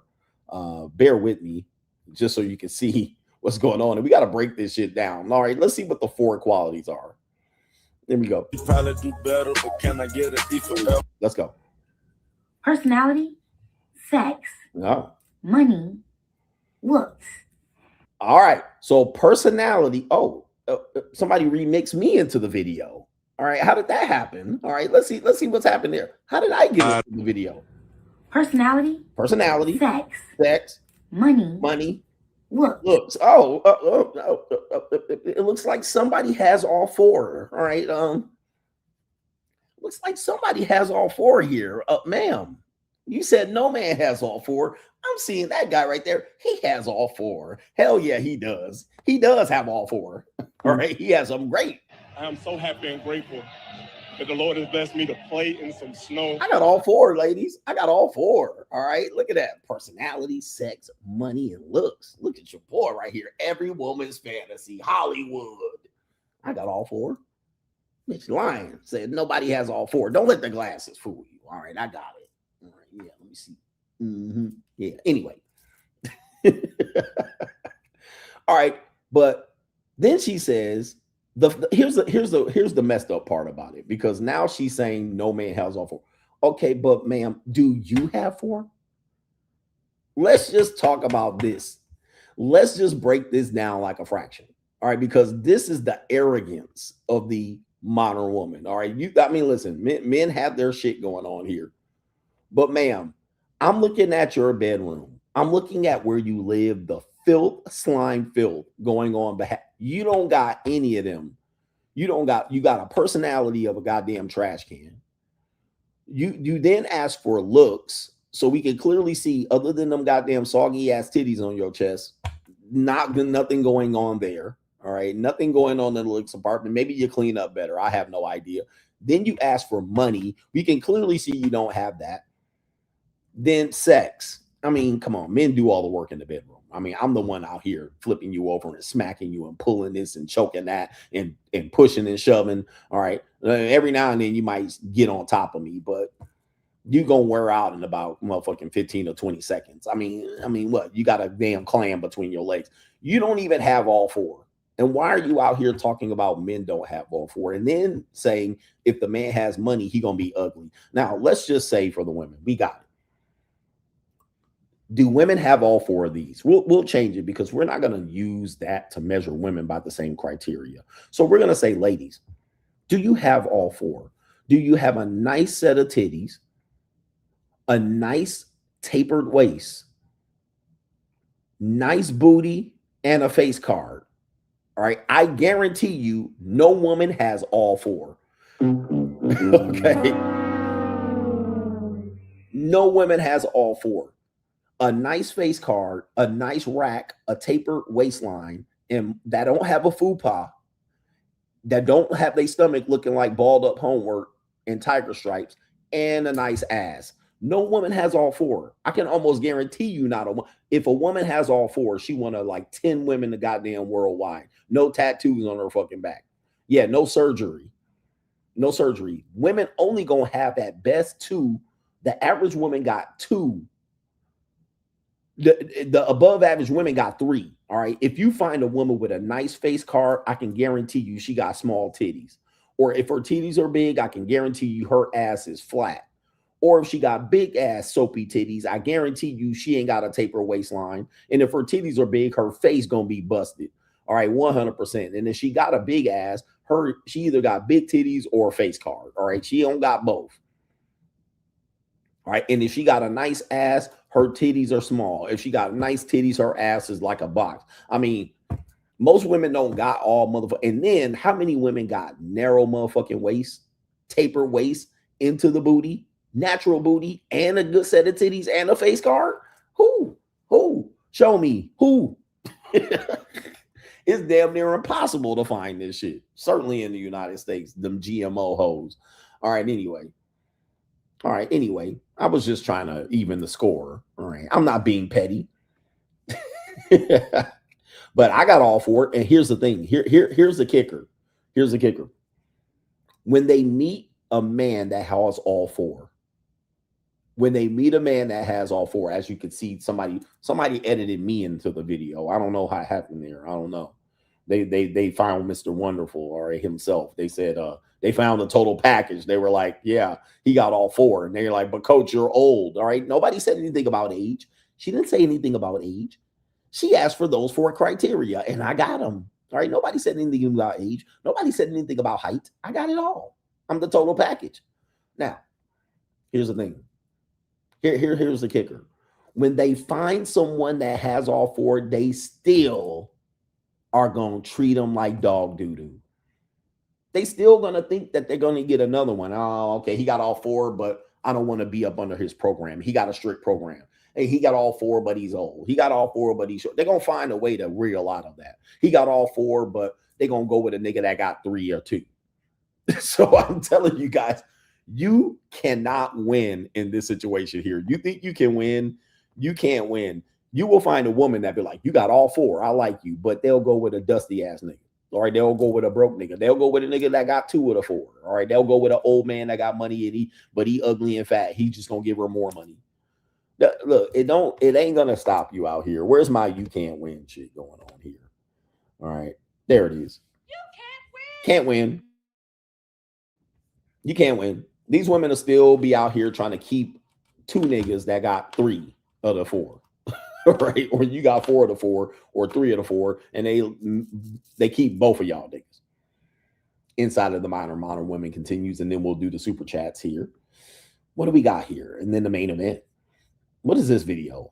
All right, I don't even know what this video is, but we're gonna play it. There's 2 women in this video here. We got a pog, and then we have a exotical melodical. All right, I don't remember what they're saying, but it must have been important. Ladies, even men who went to Harvard Business School are losers. I go to Harvard Business School, and my girlfriends and I talk about this all the time. We came to Harvard Business School single, thinking that we were going to meet the man of our dreams there. And we were very, very, very disappointed. And why is that? This is my opinion, but my opinion is that in most places of higher education, the amount of beautiful women far exceed the amount of attractive men, which puts this dynamic where you have a bunch of beautiful girls who are also very smart and successful, and they are chasing after men who are 4s out of 10s on a good day. So then you have a bunch of guys who graduate from HBS who frankly were never that cute to begin with. Wow. But because now they're at HBS, they're used to being chased. So they go back into the real world and they date women like you in cities like New York, and they don't know. And ladies, even Man, these are some insufferable creatures, bro. This is why we tell you as a means to have you mentally survive. brother, it don't matter what you have to. In today's woman, it don't matter. We're clearly seeing that in the past, the women would be like, well, looks aren't important because he has this pedigree, he has this degree, he has this lineage. Now we see American women pivoting to even that's not enough. Harvard Business Law School, nah, these guys are ugly, they're fours. And then they go date busted pookie niggas. They chase celebrities around on Instagram. Like, dude, do not put your goddamn self-esteem in these creatures. All right, so now it's not enough to go to Harvard Business School and have your shit together. All right, and then she say these guys are going to go over there and then finesse you guys because the women are going to chase these guys that have high status careers and good careers and jobs. That's not even enough. Now, I mean, what is it going to be, ladies? What is it going to be? And look, just because they have the situation where social media exists, where they think, oh, there's just an endless amount of guys that have it all or look like they have it all. And then they meet the guy and they realize he's just a regular guy. And that he has leverage. They don't know what to do. They don't know what to do. It's a sad indictment on society that this is the case. And I'm not here to fix it, but now it's not enough. You got to have all four. All right. 3 of the 4, 3 of the 4, okay. Calling these guys losers. There's more beautiful women than there are successful men. This is why they're whoring themselves out, because they can't find the guy with the perfect combination. If they do, they'll still fumble him because they'll still be trying to leverage something else over here. They'll be like, well, he's the perfect combination, but I'm not going to get rid of all my hoes because I got a guy that's, he giving me something. He giving me something. He giving me good dick. He giving me a trips. He giving me something. So what they'll do is they'll leverage both. All right, this guy has 4s. He has all 4. He has the 6s, but I don't want to give this up. I want to keep this. So then I'll just be like, well, business, law school, Harvard, nah, okay. Entrepreneur, self-employed, okay, he's a little bit older. They literally are out here like crazy, just shitting on men no matter what. And really, to be honest with you, they hate men. I'm just letting you know, they hate men. Women don't love you. You heard it here first back in 2020 when I was on the Fresh and Fit show. Women don't love you. They're in business. They really hate men. There's a lot of misandry in the world. They don't like men. And at this point, they've replaced men with a paycheck. And even then, they still got to deal with men in some sort of it. They don't like you niggas. They don't like you. Shout out to the older people that are in relationships that the women actually like the guy. Y'all got married in the 90s or the early 2000s. Today's women don't like men. They just don't need to deal with them. They just don't see you guys as unique. Even when you step out in your top 10%, 20%, dude, you'll be in the top 10% of income, decent looking, with a decent body, and they'll be like, I got guys in my DM that got the same thing. It's like, oh my God. And then a year later, they still out here, no man. All right, but they've been fucked through. They definitely been fucked through.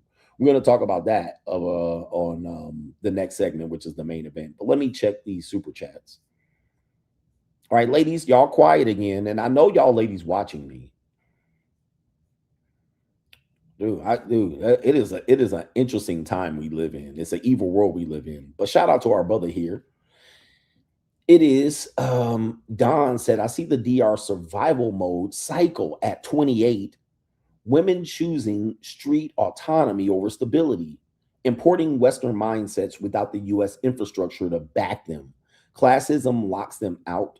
Many foreigners, the only move, yet they fumble the play. So that's exactly what we were talking about here in the United States. But you're saying even in the Dominican Republic, because female nature is female nature, they don't have the American infrastructure, but they have the Western mindset. Since they have social media, the Western mindset is going to be imported. What woman doesn't want to be free and independent? What woman doesn't want to be a whore without penalty? This is an attractive option for women across the world. And you're saying right here, the street autonomy over stability. They'd rather be free and be on the street than to be under the guide of a man. All right. Because listen, man, look, whether you like it or not, most men ain't shit. All right. So there's number one. Most of y'all ain't got no motion, no shit going on for your life. Then when you do have motion, they're going to rebel against that because their natural setting is to rebel. Number one. Number two, their natural setting is to defy the man. So men have to go above and beyond and have all of these systems in place to prevent this. And then you have out and out feminism and the hatred of men. So they really don't see any purpose in being with you. This is why then this woman's going to be surprised why so many women are single. We're not surprised. But even in the Dominican Republic, this does exist and persist. All right, I got a great video if we do have time of a young lady. Her name is the Jada Bell podcast. I actually featured her many years ago.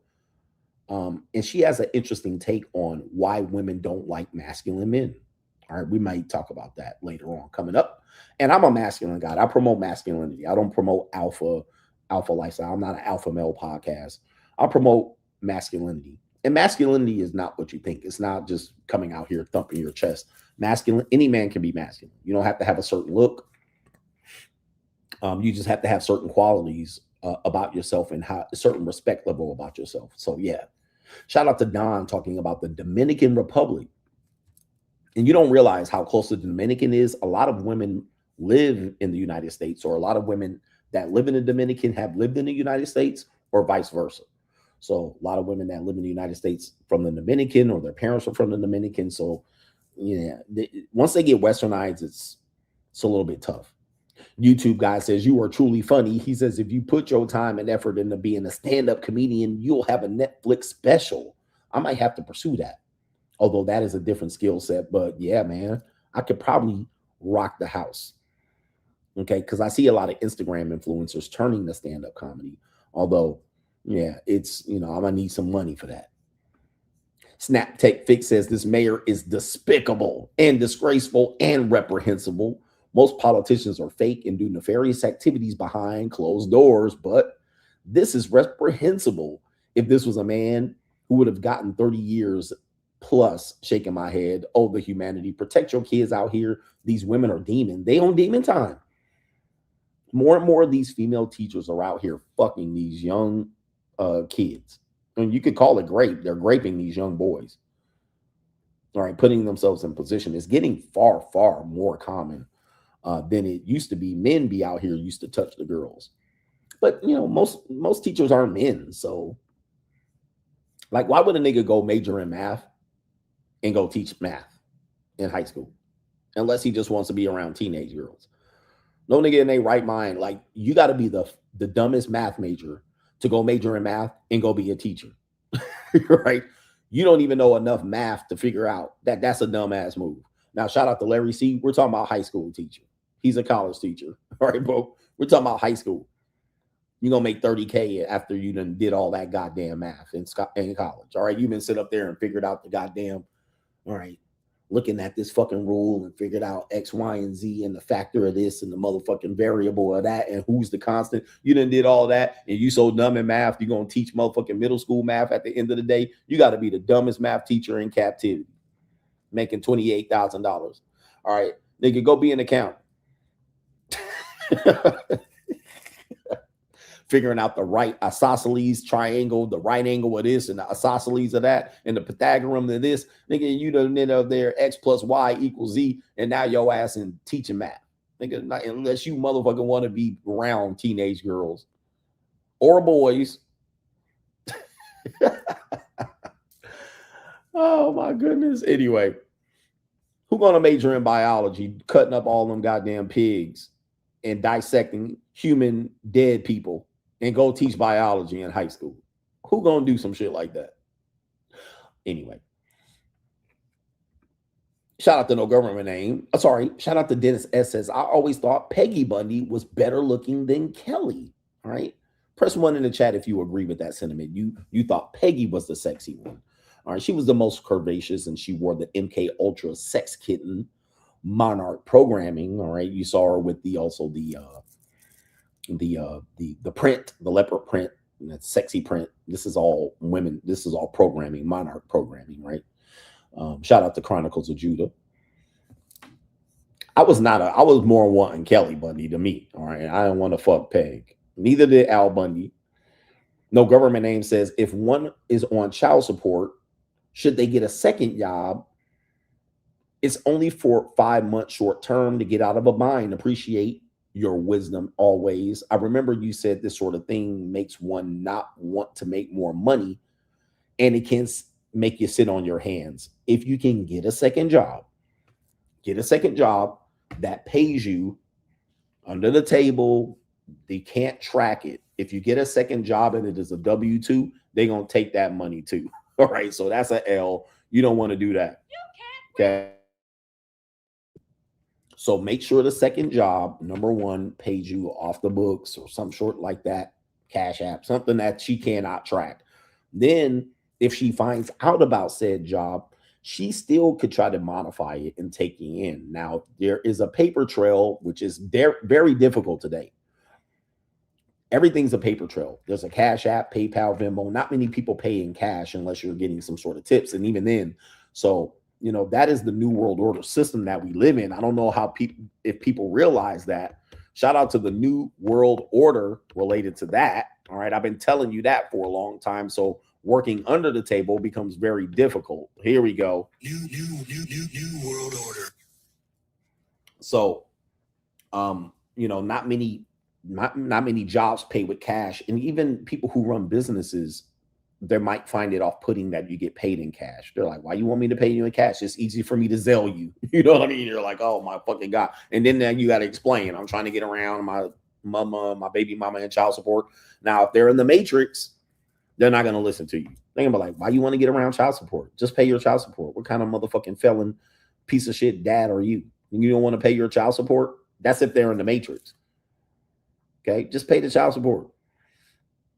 All right, so they kind of got you in a bind here. So you're going to have to be able to do a job to where you can bypass this particular investigation. Yes, just because you get paid under the table doesn't mean they cannot take you in for modification. Because if she's a bitch, she'll just go in and say he got a second job and he be out there. He can't take custody because he got a second job, or he's hiring a babysitter.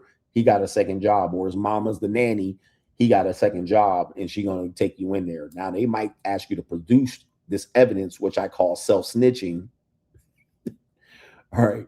They're going to, they can't really investigate you. The child support services office can't technically, I won't say they can't. They don't have the resources to go track your shit down. If you're off paper, if you're W-9, if you're 1099, they really can't really track you like that. They could just track your tax return and make you snitch. Now you can say, I ain't filed taxes in 3 years, all right, and let the deal with the IRS, right?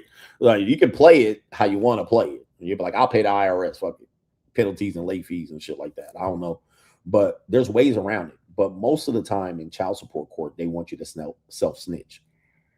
Okay. Now, if she hires an attorney and it's past the divorce case, they're not going to hire a forensic accountant to get extra child support money. They're just going to threaten you and tell you, get a demand for production and tell you to turn this over. And then you're going to get in there and turn over nothing. All right. Then they'll be like, turn over this table you get paid under. They'll be like, you get paid under the table. Turn the table over where I get paid under then. All right. That's how I played it. All right. That's how I played it now. Nigga, it's playing with fire, but it is what it is.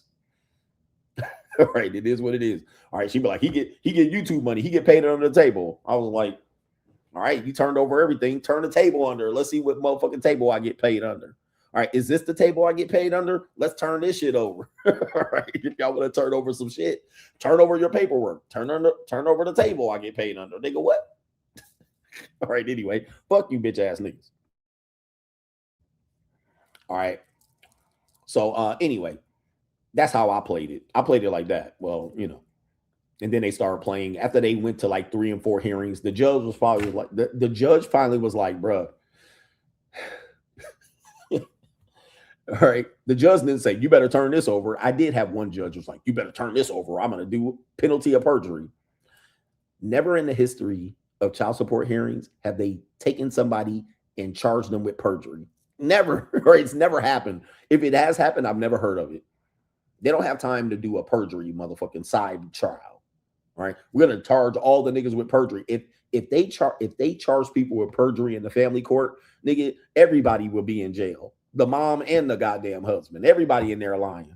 All right, lying on your dick, lying on your kids, lying on everybody. All these bitches will be in jail. All right, so, all right, no, there's no perjury. Under penalty of perjury, I'll be like, fuck you and your penalty of perjury. Fuck you. I don't give a fuck about your penalty of perjury. You ain't prosecuting me for no perjury in no goddamn family court. All right, anyway. But I know that because I have experience. All right, I knew that. And I was like, y'all just bullshitting. There ain't no fucking perjury. All right, they'd be like, turn this over, turn that over. And I'm like, okay, yeah, nigga, yeah. All right. All right, whatever, nigga, whatever. All right. And then once they had 3 hearings, the last judge was like, nigga, just settle this shit. The judge told them to settle. They was like, he ain't turning over shit. I can't make him turn over shit. You can't make him turn over shit. Because they asking to turn over shit that they don't even know exists. He need to turn this over. He need to turn this over. I'm like, turn what? All right. He got this. He got that. I was like, this all hearsay. All right. I don't know. What do I got? He got a Porsche. All right. How do you know I got a Porsche? It's on social media. Hearsay, nigga. Like, what are you talking about, nigga? Where's the Porsche? Where's the Porsche? Where's the documents that say I own a Porsche? You don't got it. Okay, shut the fuck up. Now, I know they don't got it because if they had it, I would have evidence that they got the motherfucker. All right. So you ain't got shit. All right. You don't know how I got that Porsche. You don't know who owns that fucking Porsche. And just because you see it on social media don't mean I own the motherfucker. All right. So anyway, you got to prove I own it. I don't have to turn over paperwork that says I own it. You got to prove that I own it. So fuck you, nigga. Go prove that I own the motherfucker.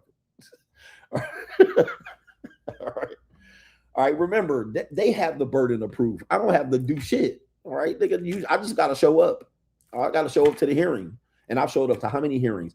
Every year for 13 years, I've showed up to hearings. I'm like, they ain't never going to do shit. All right. Anyway. All right. Anyway. All right. But y'all some bitch ass niggas. Y'all go in there telling on yourself. This is not legal advice. This is entertainment purposes only. Yeah. All right. This is for entertainment purposes only. But where your sovereignty is not being W-2. All right. And when you're W-2, you're going to take it up the ass. Pause. You're going to get your ass handed to you. When you W-2 and you file your tax returns on time, nigga, and you report your income, nigga, you about to get ramrodded. Nigga, I don't care if you got 1, 2, or 3 jobs. They about to take your shit. They about to take your shit. All right. Anyway, they about to fuck up all your money. All right. They about to fuck up some, what is they about to fuck up some commas when you get in that goddamn courtroom. They about to fuck up some commas. You're going to be paying $1,500, $1,800 a month, nigga, with no custody. All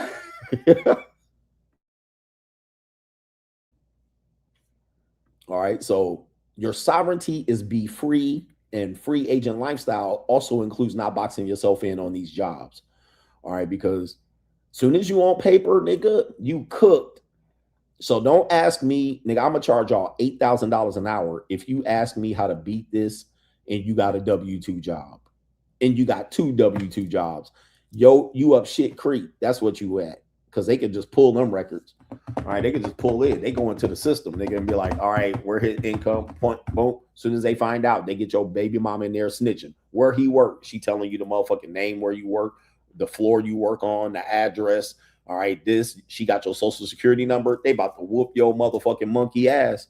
And don't quit your job after they done establish the case. Because they going to whomp your ass too. Because they going back 2 years of income. They go back 2 years of income. All right. So you can be like, I quit. All right. When you quit? Well, 30 days ago after I was process served. They were like, well, tough shit. Says you made $85,000 over the last 2 years. That's your income. All right. Your tax return say you made $85K net. And you got a $2,000 tax return. We taking that too, nigga. We taking your tax return next year too. Woo. Now, if you want to know how to get this system. The system, I used to do streams about this and gave y'all a whole bunch of game, but y'all got to pay me for this. Y'all got to pay me for this. Like, I don't do no more streams on this, all right? I done fucked their ass over so many times, bro. Anyway, y'all got to pay me, do a coaching call. Do a coaching call on that. But fuck child support and everybody that worked for them. I said so. Right? If you really want to know how I feel. All right? If you work for child support, fuck you. All right? You a piece of shit. All right? You a piece of shit human being. All right? And you're a misogynist. Misandrous too. You hate men. You hate fathers.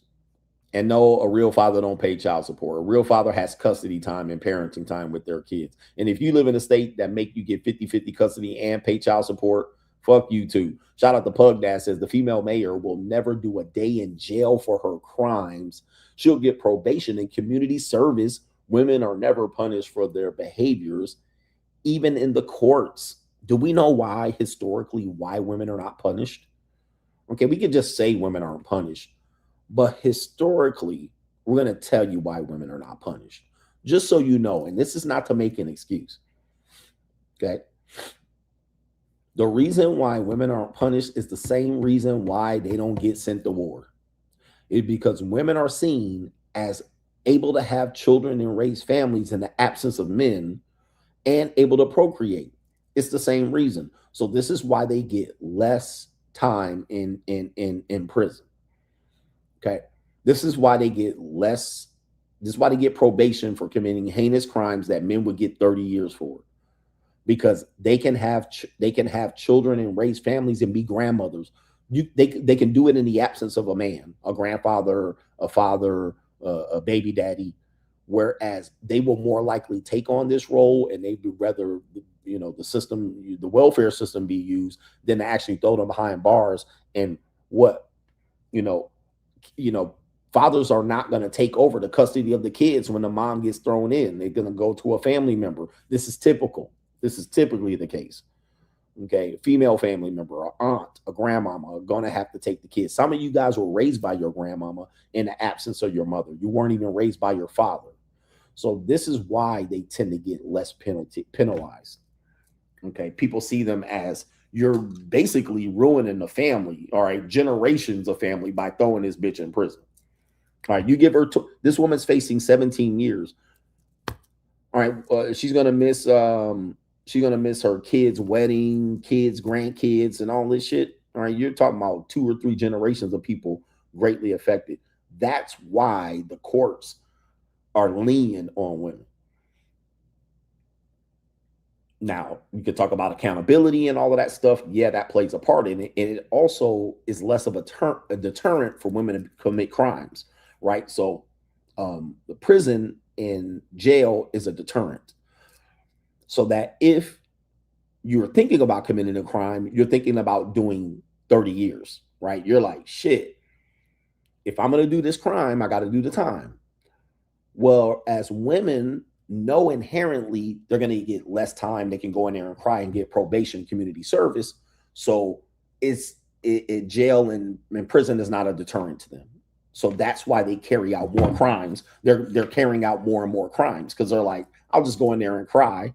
This is also why they will get a speeding ticket, or they'll get pulled over by the police and they'll cry, and they'll pull their shirt down and show more cleavage. This is why you'll hear them admit doing this, but they'll also be appalled that a cop wants to sexually harass and fuck a girl that he pulls over. Oh, that's crazy. Why would a cop does that? He's abusing his power. But at the same time, they get pulled over by the police. They will put some cleavage on. They'll cry and they'll promise to suck a cop's dick to get out of a ticket. Right? So I'm telling you, the hypocrisy is crazy. It's absolutely insane that they will play both sides of the fence. All right, they know they can get away with it, but then when a cop does it and steps over that line, they act appalled and shit like, "Oh God, these guys are man. This see what women have to put up with." All right, until they're in that situation. Anyway, all right, I'm giving y'all the real. All right, because we only keep the real around here. We got Caitlin. We shouldn't have to go to other countries to date women, but we have to, and we've always gone to other countries to date other women. I mean, I'm just letting you guys know. I just want to stop, man. Look, men have always traveled to date other women. Like, pussy has always been a reason why men made boats, nigga, to go fuck women. What is the story of the Odyssey? Men made boats because they were saying there were mermaid bitches out there singing. Niggas on the boat, building boats and shit for 2 and 3 years, nigga. They got mermaids out there, nigga. Them bitches do nothing but singing. They don't talk, they just sing all day. Niggas on the boat. Right. Niggas building the boat. I can't wait to go out there. I heard there's some mermaid pussy out there, nigga. They ain't got no legs. They can't run away. Bitches can't talk or nothing. They ain't got no voice box. Bitches could just sing like Ariel. Niggas making boats. Right. Niggas floating out in the middle of the goddamn 7 seas. All right, the rough Atlantic Ocean. Nigga getting swallowed up by the sea trying to find mermaid pussy. Niggas have always traveled for pussy. If you think about this, Polynesian Islands. Think of the Polynesian Islands, bro. Polynesia, shout out to my Polynesians out here, my ooses. Shout out to all my ooses. The Polynesian Islands, you start with one, Hawaii. Hawaii is in a Polynesian island. It goes all the way to New Zealand, nigga. New Zealand, which we call it New Zealand, all right? And it wasn't a white folks island. It was a Polynesian island. Aborigine, if you will. I know the pro-blacks are going to say they were black. Do you realize the 7 or so Polynesian islands are separated by just motherfucking ocean? And people have crossed them oceans, Tahiti to Hawaii, from motherfucking Tahiti, from America, Samoa, all the way to New Zealand. Nigga, they crossed them islands for pussy. For love, nigga. They was like, these bitches on this island, they lost their fucking mind. Niggas got out there on a raft. Them big ass niggas went from Fiji all the way to motherfucking Hawaii. Nigga was like, yo, we gonna have to find some new bitches. That's why they big than a motherfucker. Them niggas swam all the way. And look, I'm gonna tell you how crazy it is. To fly from Hawaii to Tahiti takes 5 hours. Them niggas was on the water the whole time. Think about how bad the bitches were on their island that they had to go. There's some badder bitches over there. Right? They went from Tonga to New Zealand. Like, they got some bad bitches over there in New Zealand, bro. We got to go. All right? Motherfucking get on the goddamn boat. Them niggas died for some goddamn mermaid pussy and some bitches in New Zealand from motherfucking Tonga. Just think about this, bro. So we can't just say men should not travel to meet other women. Look at Christopher Columbus and all them motherfucking people came, the Spaniards. They saw all them naked damn Native Americans and was like, these young bitches got their titties out. They didn't write back and was like, we found new land and it's fertile ground and we can build here and we can practice our religious ceremonies and all of this shit. That's a lie. That's a lie. They landed on Plymouth Rock, saw all them Pocahontas 15-year-old bitches with their titties out and was like, nigga, and was writing letters. These bitches out here got free pussy out here, titties out, pussy out, and everything. All right. We can just go on over here. They got long, long hair. All right. Hoes out here with hairy, long pussy. Look at these bitches with nice tan skin. All right. They was like, we need to come. All right. They sent back in the bottle and sent that shit back over there. Niggas came back over there on the boat. All right. They was like, they got all right, they got bitches out here. They just out here with their titties out. From here, from Canada, all the way down to Argentina. Nigga was like, they got pussy all aboard the whole thing. It's everywhere you look. Everywhere you look.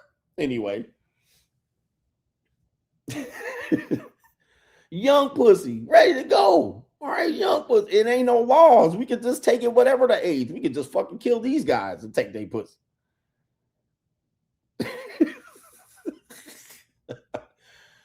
Look at all these goddamn, man. Everywhere we go, these motherfuckers coming out here with bows and arrows and shit. All we got to do is kill these niggas, man. They got free pussy all over the place. You can just bang them. Ain't no laws. We don't got to pay nothing. We don't got to buy them a goddamn tea, crumpets, nothing. We just fuck all this pussy. They came over here for some punani. So people act like men ain't gonna go. What look, what would make sense for a person to get there and float all the way across the Atlantic Ocean? New land and freedom or pussy? Which one was the greater motivation? You got to ask yourself, what was the greater motivation? We can practice our religion without being persecuted.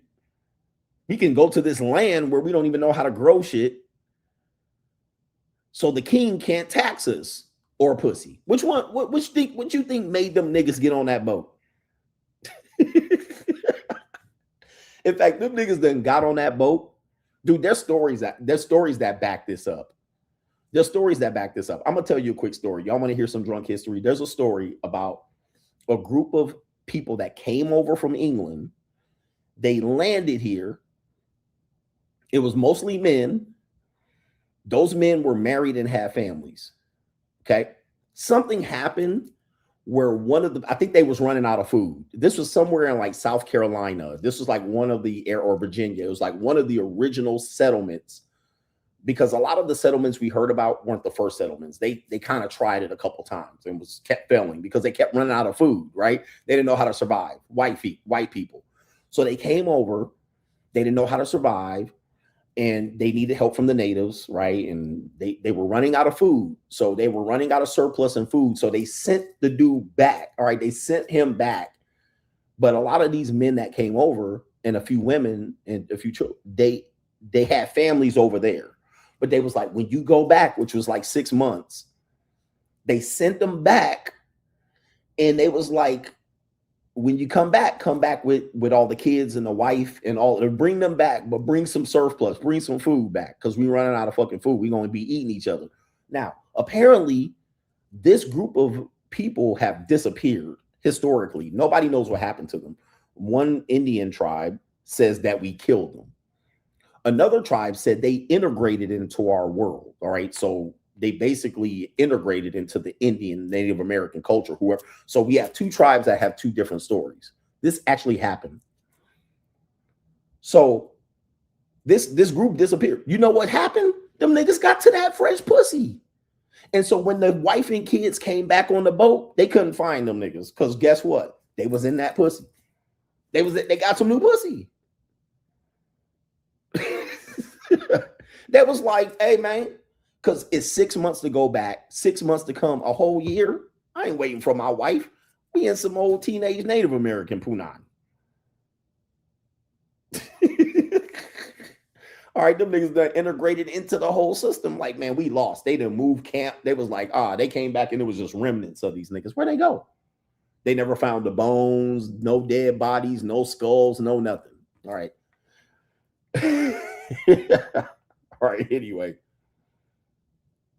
All right, so anyway, they found them. They was gone. All right, they was like, where'd they go? How far could they have gone? We got to find some trace of them. No trace. They went in there and they got the Native American punani. All right, anyway. Let me stop the bullshit. Drunk History by CGA. Nothing I say is historically accurate, but it's close. It's close. All right. Anyway, shout out to our brother Kalen says, we shouldn't have to go to other countries to date women, but we have to on a global scale. American women are the least desirable, and black women are the worst race of women to date. He says American women are the reason why passport bros exist. They did this to themselves. I mean, Swedish women have the same issue. Swedish women have the same issue. So do Korean women. So do Australian women to an extent. And most of these men are going to Asian women. So, I mean, Asian women be winning downright for sure. But yeah, man, you know, men have always picked up and tried to improve their situation, their ability to survive, procreate, and stuff like that. So, you know, this is a problem worldwide. It's not just an American issue, but we're an American. It's kind of hyped up. But when I'm traveling, I don't see many black men traveling. I mean, as much as people think there's a lot of passport bros traveling, in comparison, and I've been to almost 30 countries. Okay, other than the military, if you go to any of these so-called passport bro hubs, there's not many black men.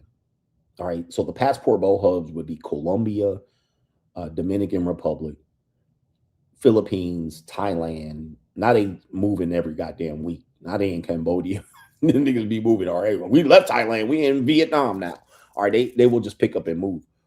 But when you go to these places, you don't see a lot of black men. The only black place you'll see a lot of black men is the Dominican Republic.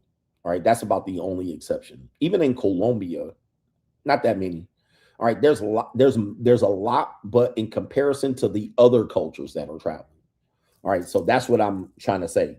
When you go there, you think it's only going to be black men, but you're going to see everybody else there. You're going to see more of everybody else other than the black men. You'll see more black men there than anywhere else, but you'll see Russian men, Indians. You'll see everybody there. American, white men. You'll see a bunch of white dudes from Texas. All right, they down there too, and they scoping up a lot of the top prime calico. All right, I know people don't want to talk about this, but I'm talking about it, and it's fucking almost 3 o'clock in the morning here. When them white men come to these areas, okay, Philippines, they getting the best. I'm telling you, man, though, people want to deny it. I know y'all niggas think curvy women are in and these bitches and BBLs and big titty single mother. Y'all be coming down here fucking 38-year-old single mothers. Niggas will come to these areas and fuck fat ass 38-year-old Filipino mamas walking around parading their asses around. I'm not lying to you. Ugly bitches with BBLs, look, trashy BBL bitches. You're like, what? Nigga, you came to Costa Rica for this BBL bitch? Ugh. Okay, the white men got the baddest, slimmest, youngest, cleanest, most English presenting. I mean, they getting the hottie bitches. All right, the niggas is getting leftovers even down here. All right, just to let you know, niggas be getting the worst of the worst and parading they motherfucking ass around. They go in a wide open and broad motherfucking daylight, like nigga. All right. Like, yo, and dudes will deny this shit left and goddamn right. I was in Costa Rica and I'm walking around. I had a nice Costa Rican, clean looking woman. She was a real estate agent and a JUCO. She was just a regular, like she was curvy and all. But then I seen this old nigga come in with this BBL. She looked like an ant walking. I was like, nigga, you came down to Costa Rica for that? Like, oh my Lord, God damn. But it ain't to say that I wouldn't bang her out, but parade her ass around the mall and shit. Nigga, I'm like, what? Oh, man. Niggas are real scavengers, bro. Black men are scavengers across the goddamn world. It's crazy. I'm like, nigga, I don't know what to tell you, but the white dudes get the right pickings when they come down to these areas. I'm like, where you find her, nigga? Like, where you find her? Like, the women that they find, he said that's his preference. Trash. Again, trash. Niggas like, hey, look, black men, you like trash. Black men don't have a preference. They take what they can get world fucking wide. That's not a preference. It's not a preference. Niggas like trash. And here's the thing. Let me just explain this to you. You also, let's just say you don't leave America and you date women in America. Black women. Of the black women you date, they almost exclusively trash. Not saying black women are trash in America. Of the black women these niggas date, they're trash. I'm not lying to you. I'm not lying to you. I know you niggas think, nah, I like that. No, you don't, nigga. You like what you take garbage, nigga.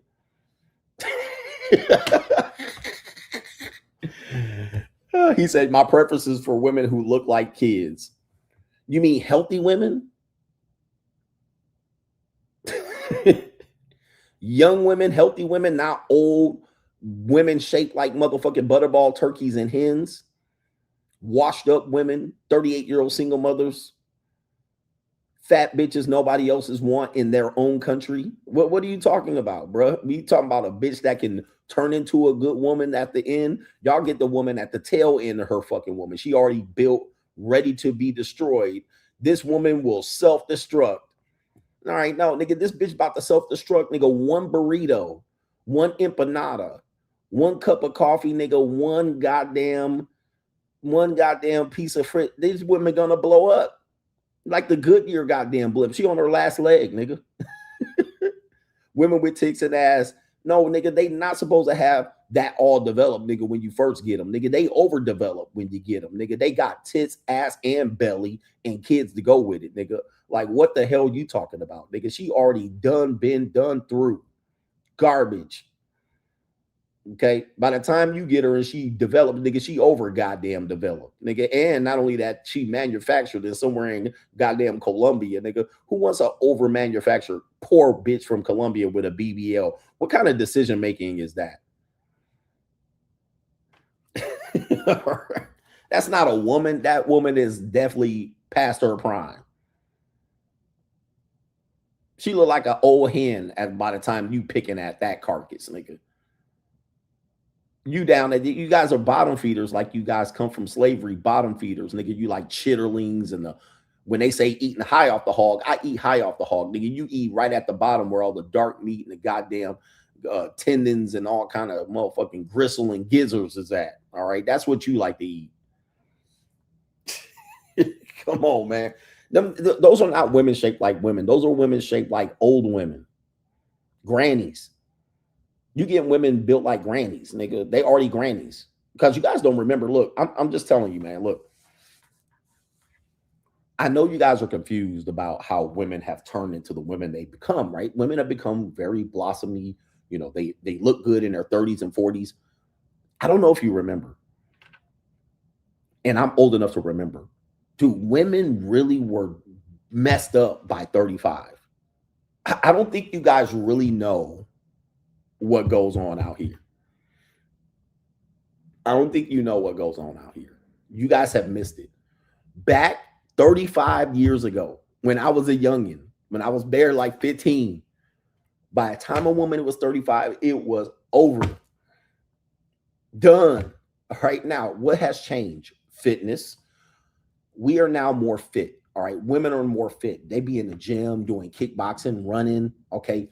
There was a time where women weren't athletic because they thought they would lose their period and not be feminine, right? They would be hard. But now today, women be having back muscles and shit, doing pull-ups, like doing kickboxing and Taboos and all kind of CrossFit. So women have done a good job of being fit. Now, men have done a terrible job. Men have done a terrible job of staying fit, all right, across the board. Women have done better job of being fit, all right? Not black women, but women in general. So that now, once they hit 35 and 40, they still look decent. But dude, women did not go. Women used to do 5-pound weights, aerobics. They used to attach weights to their legs and do motherfucking let's get physical. They thought that was enough. All right. And guess what? They was eating bonbons and blowing up. All right. But women now have attached to fitness to a level that have changed the dynamics of how they look. But men, on the other hand, who have let their fitness go and don't have no money, y'all like overdeveloped women. No, men are the fattest in history. Okay. Men are the bitches you live nearby are the fattest in history. Again, we're talking about economics here. You're revealing your hand. Most of you niggas are around fat bitches because you're broke. Go around where men and women aren't broke. They're not fat. Okay. They're not fat. You're revealing your economic strata here. You're revealing what you guys live around. Go around where the money is. Them bitches be in motherfucking Equinox and Lifetime Fitness. Yeah. And when your money's not right, guess what? You're with overdeveloped women. They're overdeveloped. Okay. They're GMO women. And you call this mature woman. These are guys, these are not mature women. They're overdeveloped. These are not, you're talking about a woman looking like a kid. No, you're with an overdeveloped woman eating motherfucking Takis and hot Cheerios, hot Cheetos, big fat titties for no reason, big stomach, gunts and guts, big cellulite, chunky ass booties. This is not a woman. This is not a woman. This is an overdeveloped GMO version of a woman. hormonally overdeveloped woman. And you guys are in your lust jerking off to these women so much that you call them women. They're built like women. Women used to look like a Coke bottle. A woman that was thick was a Coke bottle shaped woman, even a black woman.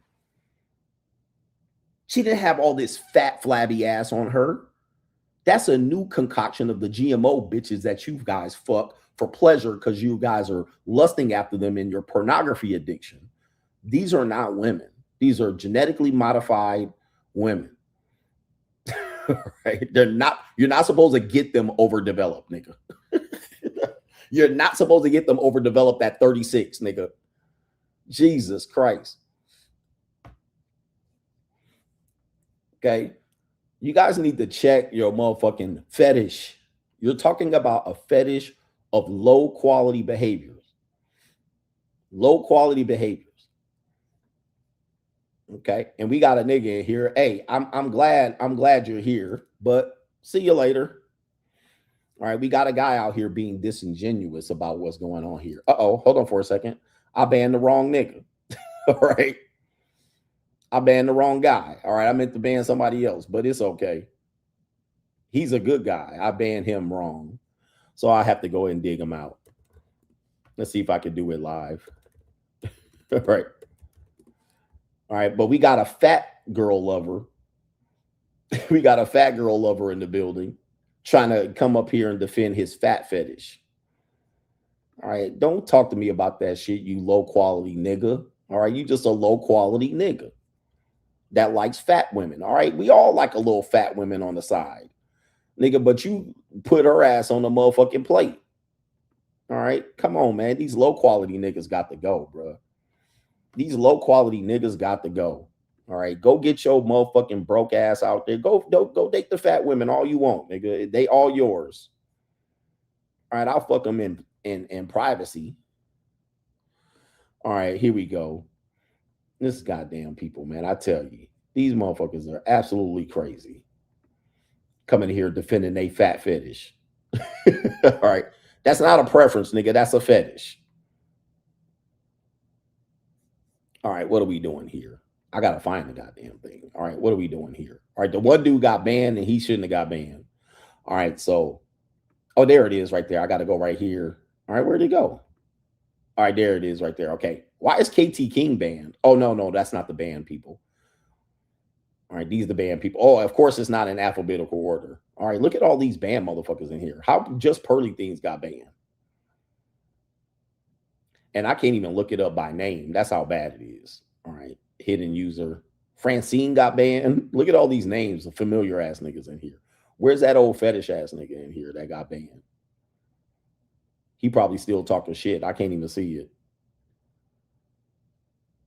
Just say you like low quality women. In fact, I'm going to tell you. Hold on for a second. Let me see here. Save that. Whoever that Asian guy is, I don't know what happened to you. All right, anyway. I'll be trying to help y'all out, see the errors in your ways. And men, for some reason, and here's the funny part about it. Most of you niggas are dating women bigger than you. Like, come on, bro. Okay, so if women are women because they curvy, explain to me why these bitches are bigger than you when historically men have been bigger than women. Explain that, nigga. Explain that. Why these women bigger than you niggas? They bigger, larger, and wider than you, and you're saying this is a woman.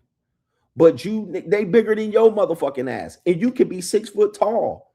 And they way more than you. How does that make motherfucking sense? You're trying to make that make sense. How does that make sense? That these are women. This is what men are supposed to like. And they weigh more than you. They weigh almost exactly as you. You can't even pick them bitches up. Like when has this been a standard, nigga? They wider than you. They legs wider than you. This is supposed to be a woman.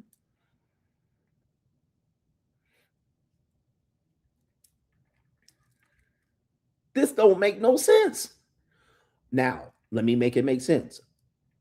Overdeveloped women older women who put on their feminine fat before they get older, really older, they're going to be bigger after the kids later on, nigga. Later on. All right. So let's say I marry a woman and then she blew up and got bigger than me. Yeah, I'm married to her. That's my wife. She pushed out 5 kids. She a breeder. I bred her like a fucking cow. All right. Yeah, she going to be bigger, wider, and fatter than me after the fact. After the fact. Okay. After the fucking fact. Okay. Not motherfucking before. All right. Hold on for a second. Okay. Absolutely incredible, bro. These niggas will do anything to defend their fat fetish. Even Samoan women who are big by definition are not bigger than their men. The men are still bigger than them, technically, across the board. When it comes to you poor country ass niggas, y'all bitches are bigger than you. How the hell, bro? Like, how the hell y'all come up with this bullshit? These are fat bitches. You just like fat bitches and trying to come in here and justify you like fat bitches. Okay, go for it, nigga. Hey, have at it, bro. Have at it. Knock the Mario coins out of them and parade their ass around. Go overseas, nigga. You gonna pay $5,000 in airline tickets and hotels to go fuck a fat woman? Nigga, it's something wrong with you, bro.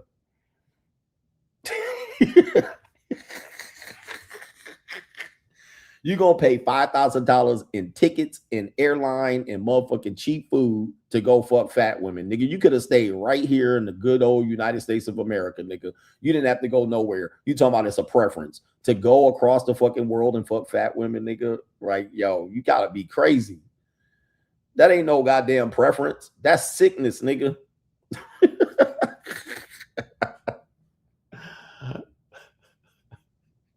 You sick. You a sick human being, nigga. Like, god damn, nigga, just stay in Tupelo, Mississippi, nigga. You can have your goddamn, you can not. Why go somewhere else? You can just stay here. Or you can just stay there in the United States, bro. You can have at it. All right. Go stay in the impoverished area and go have at it, nigga. You can get them for free if you want. But you're gonna travel the 7 seas, nigga, and fly 17 hours to come out here and bang on so-called women who are developed. Okay, got it. All right, they don't look like children. Okay. All right. Yo, it don't make no damn sense. Nigga, I could just pull up to San Antonio and have a field day on a Greyhound bus, nigga, in San Antonio. For real, I could be on a Greyhound bus in San Antonio, nigga, and have all the fat, chunky Mexican bitches I could have, nigga, 5'3", as tall as they are wide, and have at it.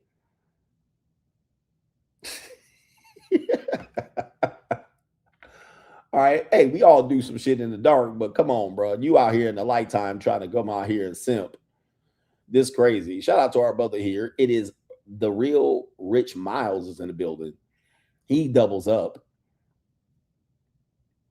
Okay, we got a bunch of y'all. He says, never let your guard down with the peanuts. My favorite uncle married one in Manila, set her and her family up all nice.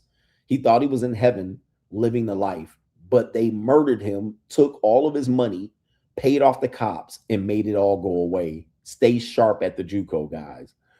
Damn. And he says 40% of sexual offenders in public school cases are female, and women make up a staggering 75% of all public school staff. Do the math, and it staggers the mind how dangerous these women are. And I have been believing that women have been doing this in schools since forever. Okay, since women are kind of the original teachers in the United States, I think women have been doing this forever. They just swept it up under the rug. All right, I've been working in schools where women have definitely had relationships with students and sometimes female students, and they'll sweep it under the rug. They'll be protected by the lesbian brigade, the Lily Lintlicker. So yeah, I think women have been doing it for a long time, taking advantage of young students and young boys, teaching them how to read, especially athletes, and a fat teacher, right, who's lonely at home, for sure. All right. Shout out to you, Dark Side Foundation. It's interesting seeing the BWs in life crash out over Jasmine Crockett taking that L. I think most BWs can't get out of their own way. I personally am more attracted to BWs physically but their mindsets are insufferable. That is definitely a prison. If you're definitely attracted to black women, but you don't like their personality, I cannot help you. Like you're in your own prison. You do have to develop a different preference. I mean, try something else, because you know a lot of you guys will do anything because a woman has ass. You'll take any behavior because she has ass. And most of them don't have ass. Like, I don't see what you're talking about. I mean, I've been to the South. I lived in the South. They had some stallions. I mean, they had some women, but they were always young, college-age women. The black women I see built badly. Like, they got ass, but it's super-duper stomach and gunt to go with it, bad attitude and soggy tits. It's a bad build. I don't see what the ass you're talking about.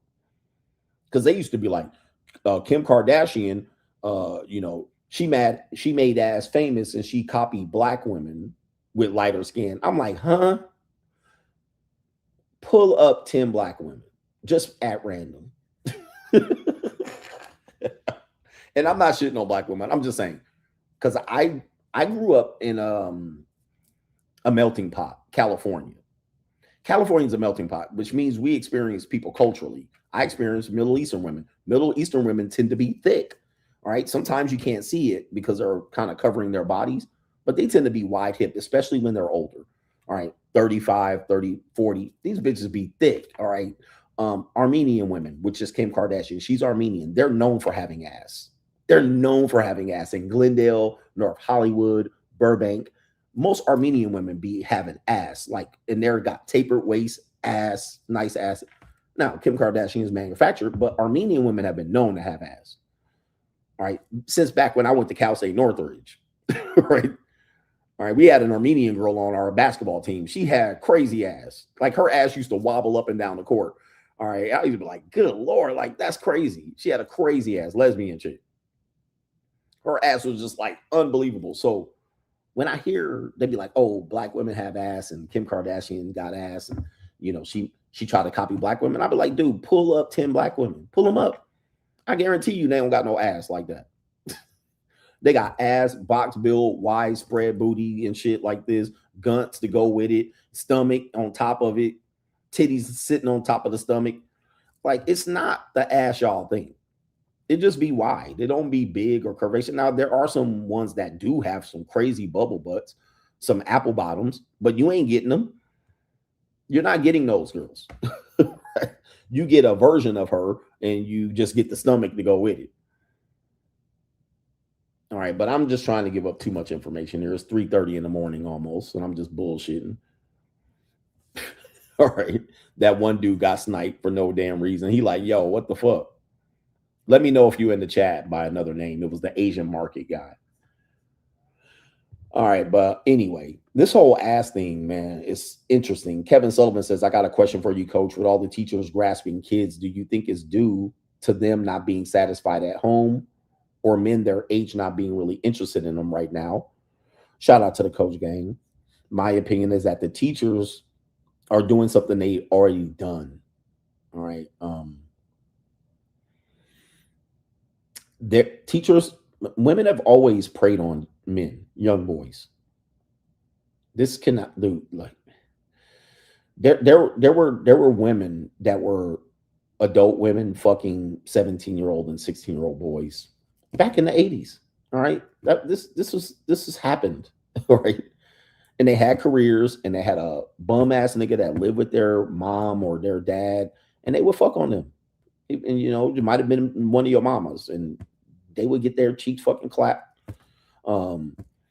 Project niggas, NBA basketball, future prospect niggas. Like, this has been going on forever. All right. Women have always preyed on young boys and kept it a secret. The boy keep it a secret. The boy keeps it a secret. Yeah. Your mom's friend, your friend's mom. Okay. Been going on for a long time. They just never really been called out for the behavior or prosecuted or any of that. It's typically the men. Once the men cross that line, it's a, you know, oh wow. And then even then, sometimes that's not prosecuted, but you know, they make an exception for that. Some people will overlook that. Nia Long's mom said she was with a grown ass man, and she went to prom with a grown ass man. Mom overlooked it. So with that being said, I just think they're being called out on it. This is equality. Chickens coming home to roost. That's all it is. It's basically women ask for equality. Now they're being treated equally. Whereas before, they didn't have the equality, but they also get to keep their secrets. You see, it's a double-edged sword. So what we're seeing is equality being played out. And the women are like, oh, this ain't, we ask for equality. Now we're being treated equally, being called out for the same crimes. And even today, even then, we think the 16-year-old boy got lucky. Oh, he got the fuck on some dude's mom and got some free pussy off of her. We don't look at it as rape, assault, or crime, or something that's going to make him traumatized. Even today, it's still not treated equally. It's still treated as the boy got lucky. He was in a good position. Even though the woman would be soggy, 48, lonely, divorced, old, beat down, the boy got lucky. All right, lucky him. Where were the teachers like that during my day? Yeah. Yep. So I think it's always been going down, especially that teachers always have made up the greater population of teachers. Women have. You just got to know, man, it's been going down. All right, it's been going down. All right, shout out to our brother Amron says, shout out to the coach game in the building. All right, with that being said, we do have the main event. The main event. Let me see what we got here. All right, we got some.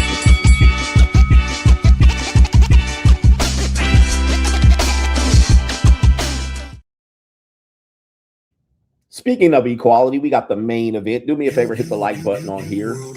Shout out to all the men with fat fetishes. These women are built like women, not children.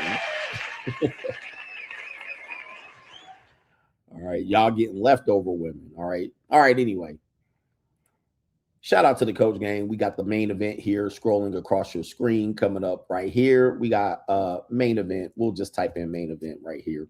We have a woman that goes to an ecclesiastical church ceremony and finds that there's many, many single women in attendance. And she's baffled as to how these beautiful queens are all single. And you see her on the screen here.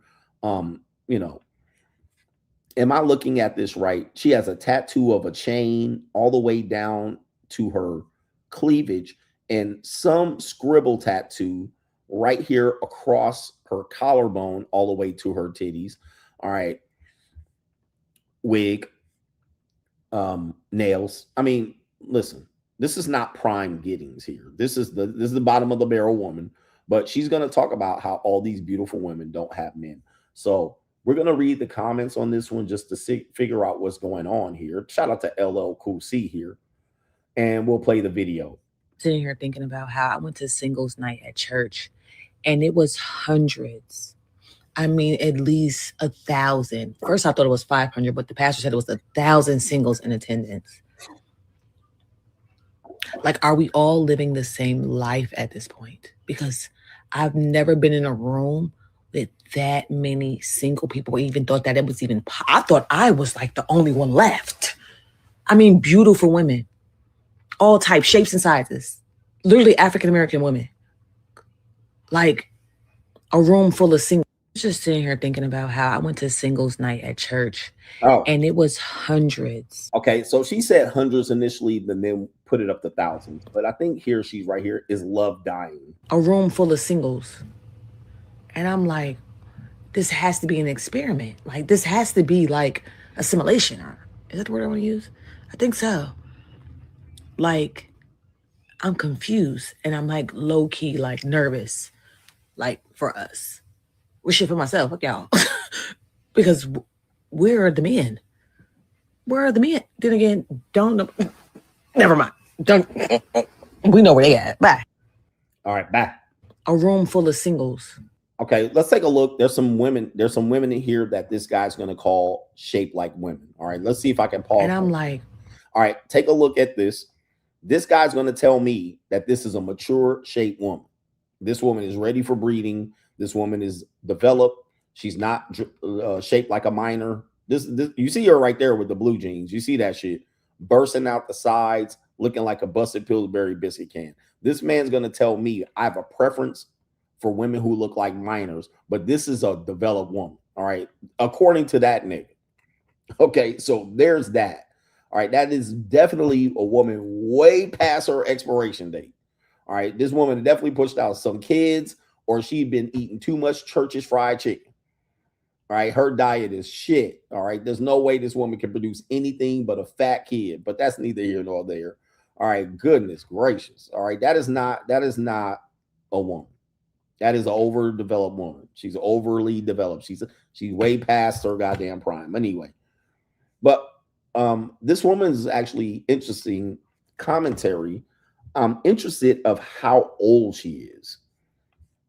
Okay, name, age, and dress size, as Kevin Samuel would say. How old is this woman? Okay, can you guys guess? All right, deep ass voice. All right. Can I stop for a second? Can I stop for a second? I'm gonna be up till 4 or 5 in the morning with this shit. Gentlemen, biologically, I don't know if you guys know, we experience biological changes in our features and things like this based on not only our living habits, but also our experiences. Because Black women tend to experience living in they choose to live in difficult surroundings. They can leave these surroundings, but they choose not to because, well, white people, whitey. So they choose to live in surroundings economically or do things in life and make life choices that force them to live in surroundings that force them to be tough. Okay. That force them to have to survive. That forced them to always have to look over their shoulder, maybe be ready to fight. All right. You ever fight one of these BT 12,000s, as Tommy Sotomayor used to say? These women can fight. You know what I mean? They'll fight you like a niggy until you hit that glass jaw. Now, what tends to happen is these physical characteristics and these sexual characteristics tend to, not only that, gender characteristics tend to change right in front of our eyes. So that women have become larger. As you said, these are mature women. No, they're larger. Number one, they've evolved to be larger. Why? Women tend to be single. Black women tend to be single. They tend to be single mothers. They tend to be in survival mode. They tend to live in tough situations. They tend to have to fight their sons and their nephews, and they tend to have to fight these niggas off. So they develop broad shoulders. They develop wide arms, big arms. All right, they develop these GMO wide ass bodies. They develop deep voices as a sexual characteristic. Voice is a sexual characteristic. A feminine voice, someone living in a soft era, has a soft voice, a low voice. A woman that is aggressive and needs to be aggressive and to stand out. All right, so you can't get me. Don't treat me. Don't try to get over on me. She's going to develop a loud voice and a deeper voice. The hands and the feet are going to start to change. She's going to start to put on weight as to be like, you're not going to take advantage of me when I walk outside from the bus stop after my second job from the grocery store bagging groceries. I'm bigger, so you can't just take me and pull me into the bushes. As opposed to a petite woman, you can just take her, grab her, and do what you like. So women have developed these characteristics over time as a means of survival and to protect themselves. A deeper voice, a stronger voice, putting tattoos all over their body to show how tough they are. Right, developing wide shoulders and wide arms and wide bodies and wide hips as to not be victimized by you lurking ass fetishized guys. So these are real-time evolution characteristics to their bodies physically and their behavior to survive. But you call it maturing like a woman. Because you see more and more of these women because you're in survival mode as well, you start to fetishize these women and call them natural. They're not natural. These are genetically modified, welfare modified women. Okay. These are not, but since that's the only thing you're around, you're obviously going to be sexualizing anything you're around. Okay. Even men shaped like that, but that's neither here nor there. With this being said, this woman has these same markers: tattoos, aggressive, rough behavior, wide nigga nose, wide nigga face. All right, even your face is going to be characterized as more masculine because you tend to be doing what? Furrowing your eyebrows, looking aggressive, looking like don't play me nigga, being in nightclub. right? Dealing with pookies. You're gonna deal wide ass nigga forehead, wide ass nigga nose, and all of that shit. These are not characteristics that are natural. They are developed so that you can defend yourself. All right. All right. Big wide bodies and big ass country titties and shit like this. This is survival. This is why your mammy had big ass wide country ass hips. All right. All that fried food and cornmeal and cornbread and shit. All right. You got claws on the end of your hand as to be able to defend yourself. Naturally, women have nails like cats defend themselves with their claws. Women have these nails to be able to defend themselves, all right, against you nasty ass niggas. Okay. But as you can hear in her voice, she's wondering a couple of things. Why are women single? Why are all of these pretty women single? Well, they haven't gotten the message. Where's Kevin Samuels, man? Kevin Samuels tried to tell these people, man, and they didn't want to listen. And she's surprised at the sheer number of attractive women that have degrees. And, you know, I have a PhD that no man has picked up on, all right? Especially bottom feeder ass niggas, lower the bar ass niggas, all right? They're definitely not going to scoop up these women. They're going to go for the lard infested women. That's what they're going to do. They're going to go for the easy target, the woman who can't run and get away, as opposed to the woman that be in Equinox and she in real good shape, all right, and she got her college education. She can run away from your goofy ass if she needs to. But also now in the church. So she's wondering why men are not in the church at a singles event, these are two places no masculine man would ever be. No masculine man has any business being in any church in any singles event. All right. These are only for the leftover niggas, the niggas that's just going to scoop up and be stepdaddies. Now, the sheer number, she says she's worried, which that's why I asked her age. She's worried that she won't be able to find the man, right? These options that they're supposed to have. Okay. We got option. You guys said her age range is between 38 and 48. Okay, 38 and 48. And I would tend to agree she's in her upper 30s. Which again is an indication of you guys, you low frequency niggas. 38-year-old woman is too old. I'm telling you that this is just CGA math. You don't have to go with it. A 38-year-old woman is too old. The only man that need to be messing with a 38-year-old woman is a nigga that either never been married or he been married and divorced. And even then, he don't need to do it today. He could just go overseas. He could just do what CGA out doing out here at the JUCO. Why? Why ecclesiastically marry at 38? But these women have kicked that can down the road. You know, we don't need these men. I can do this and do that. And then out at 38 and they're worried about being in relationships. It's way too late. It's way too late to even be seen as desirable by any man worth his salt. Let alone to be at a singles event. Okay. Let alone to be at a single event. This is low pickings, low grade pickings. Shout out to the ladies that are listening to me that are in this category. You're low grade pickings. I mean, nobody's going to take you seriously out here, but an effeminate man or a man that is less than masculine or a sucker for love ass codependent nigga. I mean, or Pookie will take you seriously, but you don't want to marry this nigga. But it's way too late in the game. And she's wondering what's going to happen. Well, statistically, we know these women are never going to get married. All right. Greatly never going to get married. 70% of them are never getting married. They're not having kids, despite the fact that they're going to do IVF and have healthy babies late. You're not going to find the guy that you really like or respect. So I don't even know why there's a surprise there.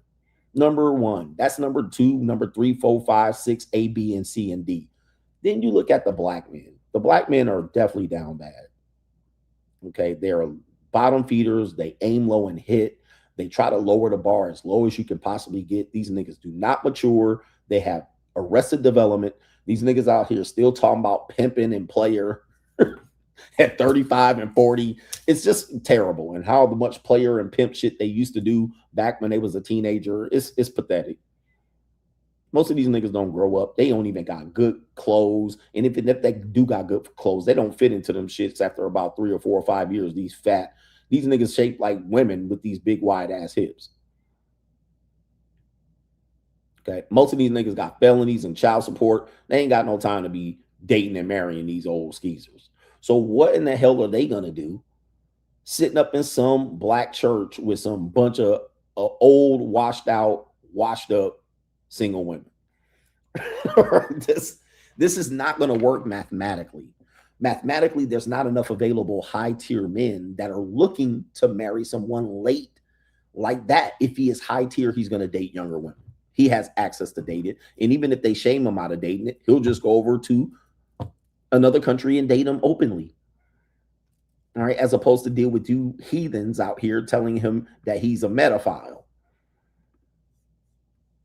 Let me hear this real quick just to see what she's talking about. I mean, at least 1,000. First, I thought it was 500, but the pastor said it was 1,000 singles in attendance. Okay. Black men tend to take exception to the fact that these women are wearing lace front wigs. They look like they daddy with a wig on. Hey, man, this is not me saying this. You guys know all this already. Men have already told you they don't like tattoos, but you went and did it. What's all of this plastic jewelry you got on your hands? Men have told you about these nails and you went ahead and did it. This is not a desirable trait for many men for dating and relationships. Now, if I'm just going to fuck on her, all right, this is fine. If I'm going to just fix a bind, okay. Like, are we all living the same life at this point? Yeah, well, because I have to ask you, this woman's in her mid-30s. Where are all those options at? Like, this is the mind-boggling thing. They will come out here and tell you they got options. Then we'll tell you these men aren't showing up to singles events. Like, which one is it? You guys got to realize women are playing a treacherous game on you. This is why societies have done so well over many, many decades and centuries and millennia to try to quiet this bullshit. Because what they're doing is they're selling wolf tickets. They're telling you one thing and the other exists, or they're making you believe something so that you chase them, right? And society has done a great deal to squash this bullshit and their ability to do this and call it out. But today we don't call it out, all right? She's able to do this for the better part of 22 years, 23 years since she was 16. All right, now she's 38, able to act like she got options, but now sitting here going, where are all the options? Where are all the good men? Which one is it? Do you have options? Or do you need good men to show up to these singles events? Which one is it?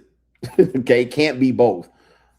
And you can't then say, I'm scared for the future, where men have been trying to tell you what the future is going to look like, but you didn't listen. Because I've never been in a room with that many single people, even thought that it was even, I thought I was like the only one left. All right, you thought you were the only single woman left. How can this possibly be? All right, this is just her signaling, we call it simp wolf whistling. You knew you weren't the only single one going out to Miami, eating ass and sucking dick, all right, for 22 years. All right, you knew you weren't the only one. I mean, beautiful women. The single mother rate and the marriage rate, this woman demographically represents the most divorced and least married at the same damn time. There's no possible way that you could think that many of the women in your age group will be married. I mean, the highest single mother rate, there's no possible way. All right, how are you acting shocked? This is disingenuous on face value. And by the way, speaking of face, I don't know, man. I can't date nobody that look like my sister or my cousin or my homie that I went to school with. This is not a feminine face. I don't give a fuck what y'all niggas say. And if y'all offended, so be it, nigga. But this is not a feminine face. This bitch been staying up too late at night. She got dark eye circles. Bitch been smoking too much weed. Let me see these lips, nigga. Look at her lips, nigga. Like, what's going on, bro? This woman looked like she served a bid already, nigga. She looked like she did at least a couple of bids in the county and the motherfucking upstate. She looked rough, nigga. She looked like she rough and tumble. Her hands looking rough and shit. Our calluses all on them and shit.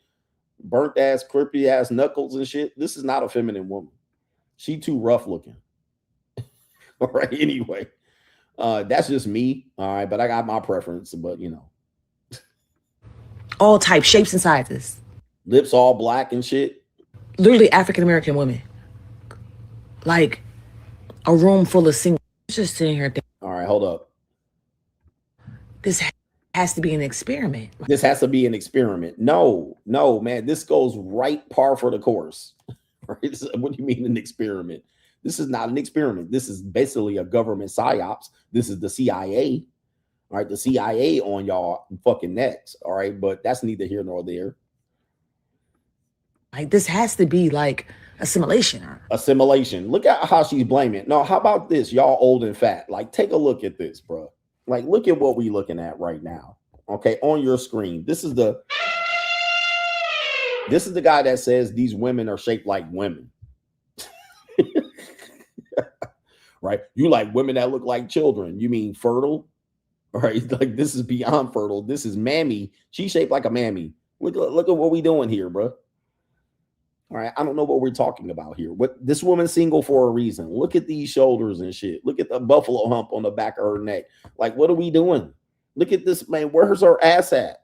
Remember, these they supposed to have, black women supposed to have ass. Where's that?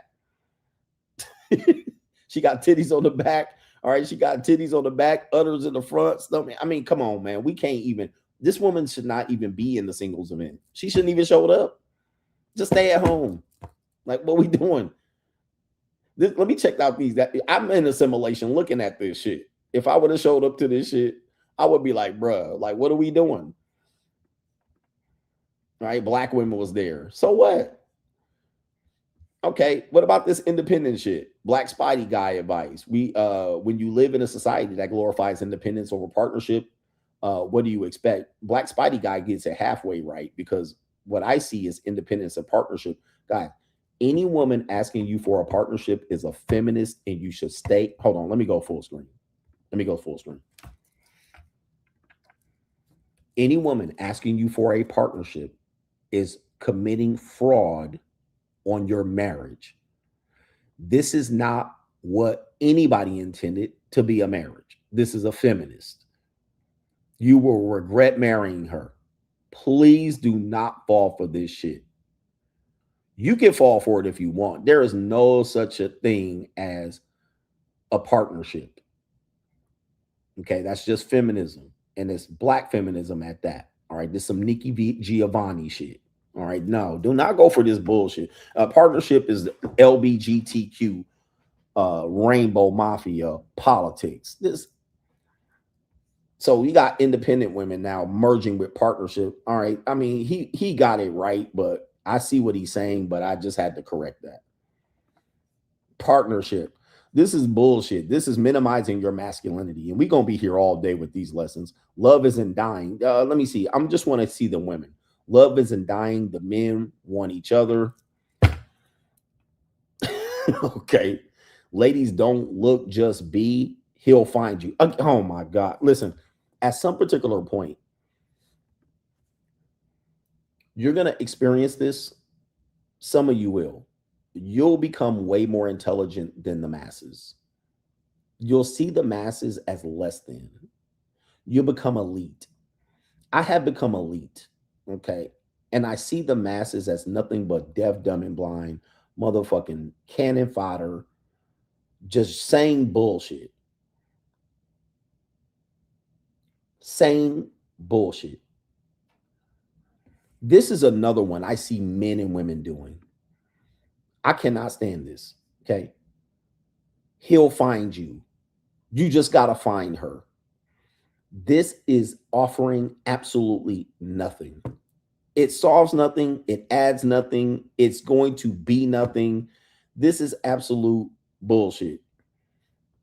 This is bullshit. All right, there's women out here that like men that don't care about their money. You just got to find her. Oh, okay. That helps.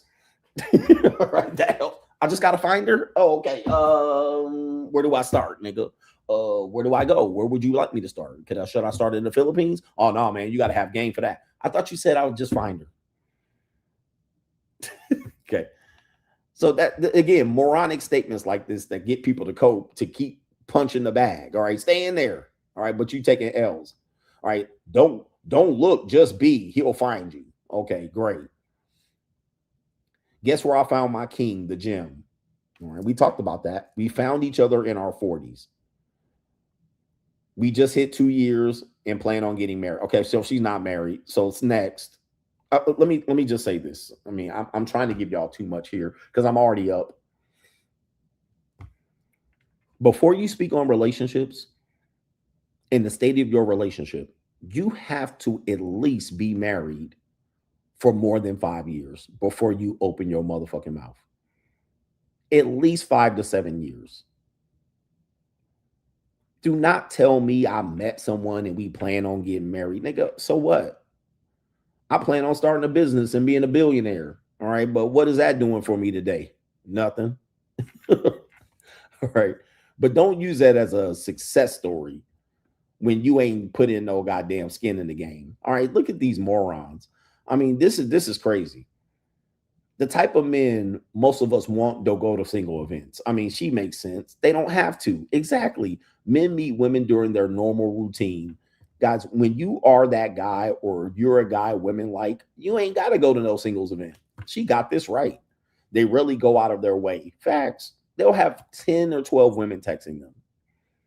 I keep telling women the men you're looking for isn't looking for you, but in the sense, y'all just have to organically meet, not on the dating app, not on speed dating, not at church events. Sorry. Okay. Finally, somebody got it. God damn. Pretty simple. Okay. The men that are anything, they got 2 or 3 of the 4 things. They got plenty of options. All right. Way more options than these women actually think. They actually think when they meet a man, he ain't got no options. All right. You ain't talking to nobody else. I'm fucking 5 women right now. I fucked 2 last night. Do you want to get in on this or what? Like, you want to get in? You want to put your fucking hat in the ring? Now, guys typically don't say that, right? Because they think it's going to mess the game up. When actually it's going to do the opposite. Bitch, I fucked 2 women last night. All right. I fucked 2 women together last night.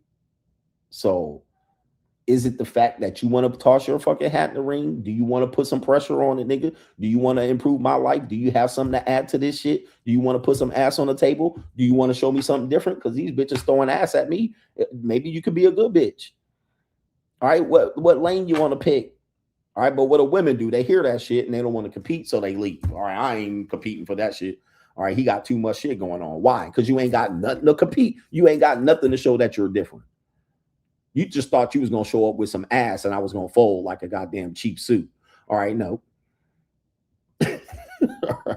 But do you want to get in? I'm non-monogamous until you stop fucking playing. All right, what you want to do? All right, you want to keep playing? All right, keep your rotation in. I mean, I'm keeping my O's until you act the fuck right.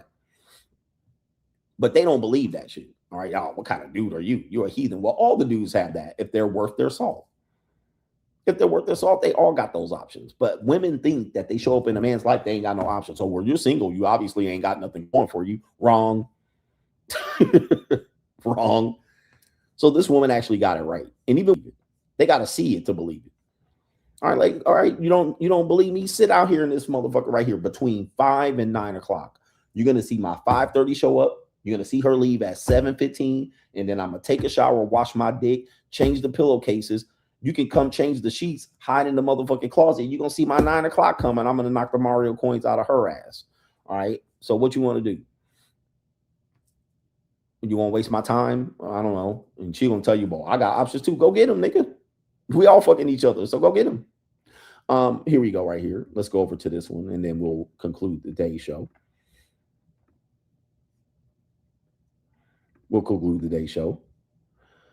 We got this one over here. Several publications on Instagram have posted this story. Even Coach Greg Adams chimed in. They really don't get it. No one wants them. Oh, that was kind of mean, Coach.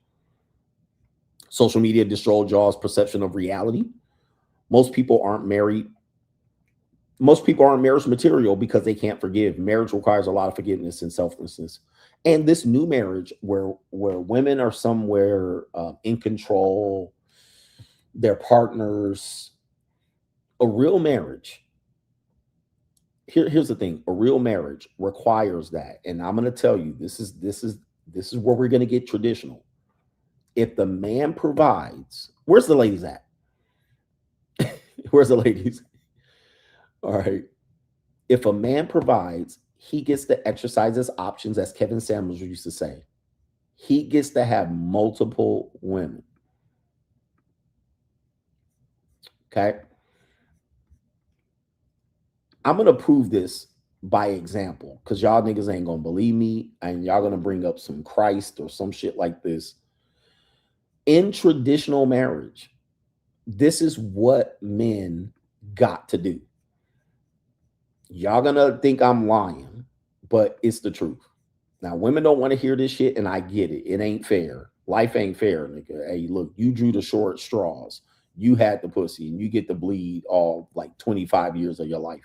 I didn't choose the short straws. Right? You chose them short ass straws. You chose the short end of the stick. I don't know what to tell you, nigga. I was born with the swinging dick. I mean, you know, life ain't fair. I was born, all I get to do is shit, shave, and a bathe, nigga, you know? But at the end of the day, I get the labor, meaning that I get to have to work for my shit. But let me play this clip for you guys right here. This is a woman explaining, and this is a culture that they call Chinese Jamaican. All right, you will find that the Asian culture pretty much has it right when it comes to relationships. All right, they tend to have it closest to right, and that's because they have an absence of overt religion. It tends to not be the thing that guides them, so they kind of get things right to balance things out, the yin and the yang.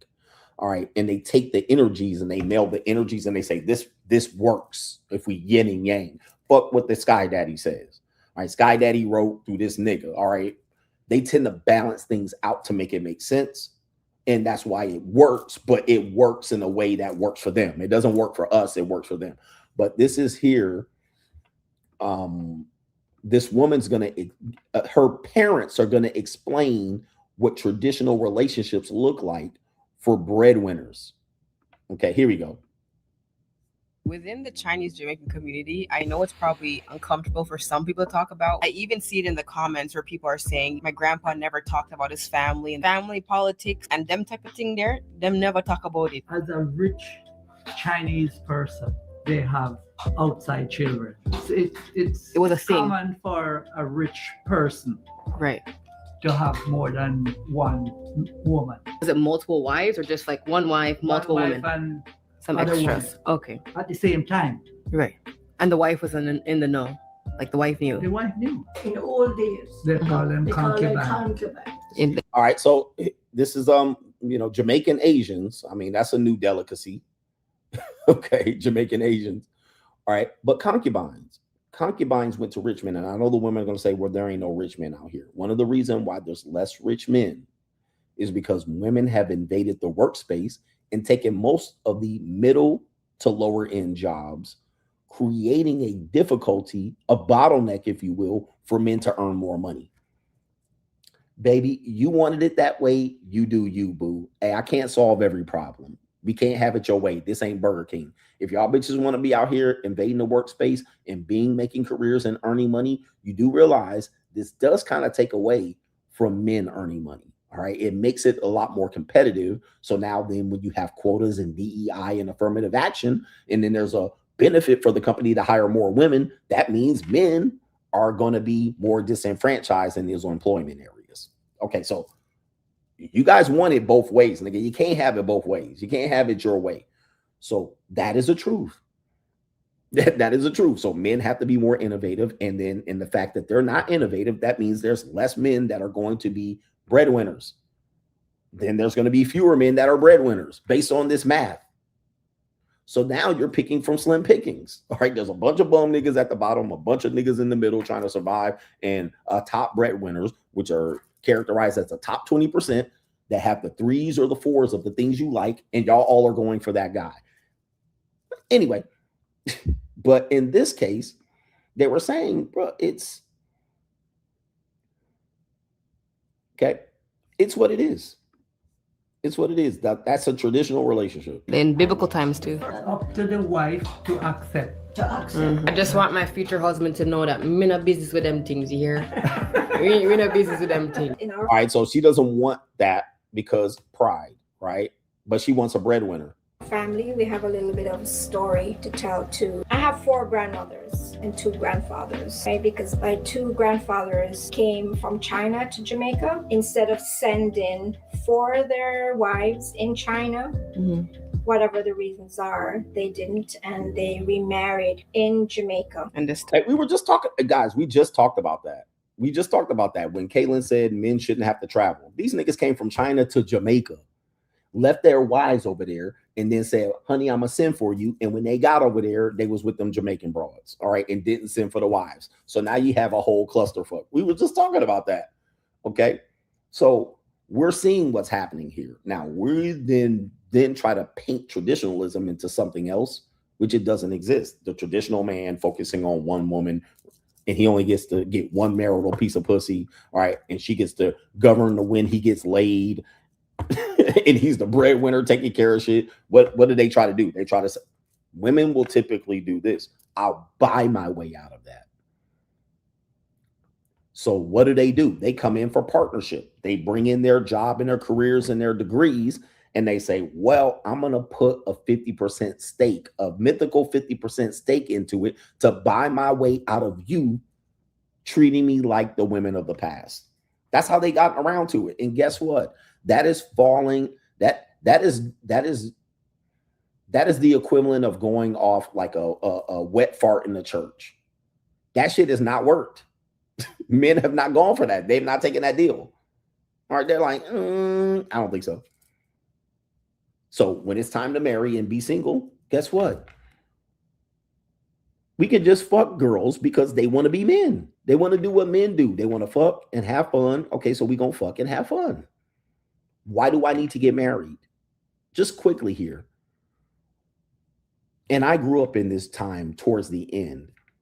Men and women in the traditional American moral religious sense, even though these niggas were heathens, ask Martin Luther King, even though these people cheated, it was kept undercurrent, but men had to marry a woman that was damn near a child, not a 38-year-old woman, 22 tops. He had to marry her to sleep with her, to live with her. Do you realize before 1995, it was like to live with your girlfriend? That was, so you literally had to, you're going to be traveling and in a hotel. There were hotels in the 50s and 60s that wouldn't rent you people a room if you weren't married to that woman. So marriage was pushed.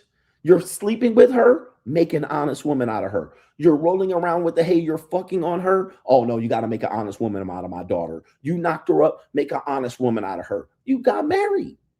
Today, we don't have to do that. And what I'm seeing is people want it both ways, particularly the women do. They want it both ways. They want to be able to do what they want to do, be independent and come out here, and then they want to buy their way into a partnership and let these niggas take a bad deal. I'll take that bad deal. Yeah, they used to call it shacking up. I know you ain't shacking up with your girlfriend because in the 1990s, people still went to church. I know a lot of change. People still went to church even though they didn't want to go to church. Like, you know, husbands got dragged to church. You still went to church, right? You can't just go outside. And I didn't see you in church this week. You at the grocery store? Where was you in church? I didn't see you. So things have changed significantly. I think women have been pushing the change. Men have had to adapt. That's called Brefault's law. Brefault's law. Brefault law says women in nature dictate the rules and men follow or they don't follow. The men who don't follow, they lose. So women have been changing progressively.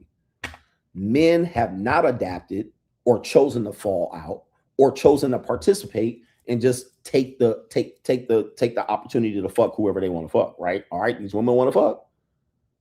But women leverage was to not engage in premarital sex, at least openly, to get the leverage to be a wife. I'm gonna just say this, and I gotta wrap this shit up. The women that were doing this were not 38 years old. They were not 38. You cannot stretch out no pussy to 38. You had to do this relatively in a short period of time, somewhere around college age, maybe sometimes late teens, college age, maybe at best before you were old fucking maid at 25. All right, maybe. That's the traditional model. We are nowhere close to that today. So why then are you expecting some different result? We're way past that. way past that. There's no way we can put this train. So is love dying? No. There is no love. Love is dead, all right, but it's not dying. Dating is dead. We don't date. Okay, we fuck. That's what we do. We get together and we fuck. And then once we are tired of fucking each other, we find somebody else new to fuck. All right, that's what we're doing. Most people are doing that. And there certainly isn't any courting. Okay, we date in secrecy, especially you niggas that like fat women. You date them in secret. You're not dating openly and publicly, which would be courting. You would date publicly. You would go out with a person. You will be seen steady with them. You will be developing some sort of connection. You will be only seen with that person exclusively, not dating around. All right, 5 people here, 5 people for him, 5 people for her, and then y'all playing a game of chicken. Who gonna get rid of their hoes first? It's no way. And now they outright selling the pussy. So now I could just buy it directly. Instead of date you, be your girlfriend, buy you Christmas gifts and Valentine's gifts and take you on vacations, I can fly a girl in. I can fly a girl and meet her to where I'm going, fuck the shit out of her, and then go back to where I'm at and send her back to where she is. Give her an allowance, give her a PPM, give her some cash for the ass, money for the pussy, and pussy for the money. All right, now we can outright do that because now women have said that they should have a right to do that. And it should be considered work. Go figure. Okay, so I think women are the ones changing the rules, but when the rules don't affect them, they want to come out here and say, oh, maybe it's too late for me and these men don't want to date. By the way, dating is nothing for men but auditioning to pay your motherfucking bills. And I ain't the one. Why would I audition to pay your rent? Let me audition to take care of you. How many other niggas you auditioning? Right? They're already auditioning another person. Their ex is fucking them, okay, or has access to them. Another guy's taking care of her. When you're at the JUCO, another woman has a seeking, when they're doing arrangements, she's dating you, trying to get you to commit to a better arrangement than the one she got now, okay? And she'd be like, oh, by the time you ask him a question, do you have another arrangement? Because men typically don't ask the questions. This is why men are losing. You don't ask questions. You just assume, like women assume, that she ain't got nothing else going on because she on Tinder or Bumble. Half the time they in a relationship and they ain't broken up yet. Half the time the ex is still fucking on them. Half the time they got a sugar daddy taking care of them. Half the time. Okay. So I'm always telling them, I'm always going to ask. And one thing I try not to do is I'll tell them, if you tell me the truth, I won't punish you. You know, listen, being honest does not require me to punish you. However, just give up the ghost. Tell me the real. Tell me the real, or there's nothing real going to happen. All I'm going to do is use you as a piece of fucking raw meat. That's all I'm going to use you as. I might pay you for the service. Okay. But I'm just going to treat you as a piece of raw meat, especially if I don't believe you. Oh, I'm not messing with anybody. I've been celibate. I haven't fucked nobody in 10 months. You're going to get fucking raw dogged out here. I'm going to just raw dog you. I'm a raw dog. I'm only sleeping with one person. I can only sleep with one person at a time. My pH balance and my pussy gets irritated when I have multiple men. Meanwhile, they got multiple men. I don't want to hear the bullshit. And the thing that really tips it off, here's the really thing that tips it off. The really dead ass giveaway is a woman that tells me she ain't sleeping around, but the first goddamn day I smash you.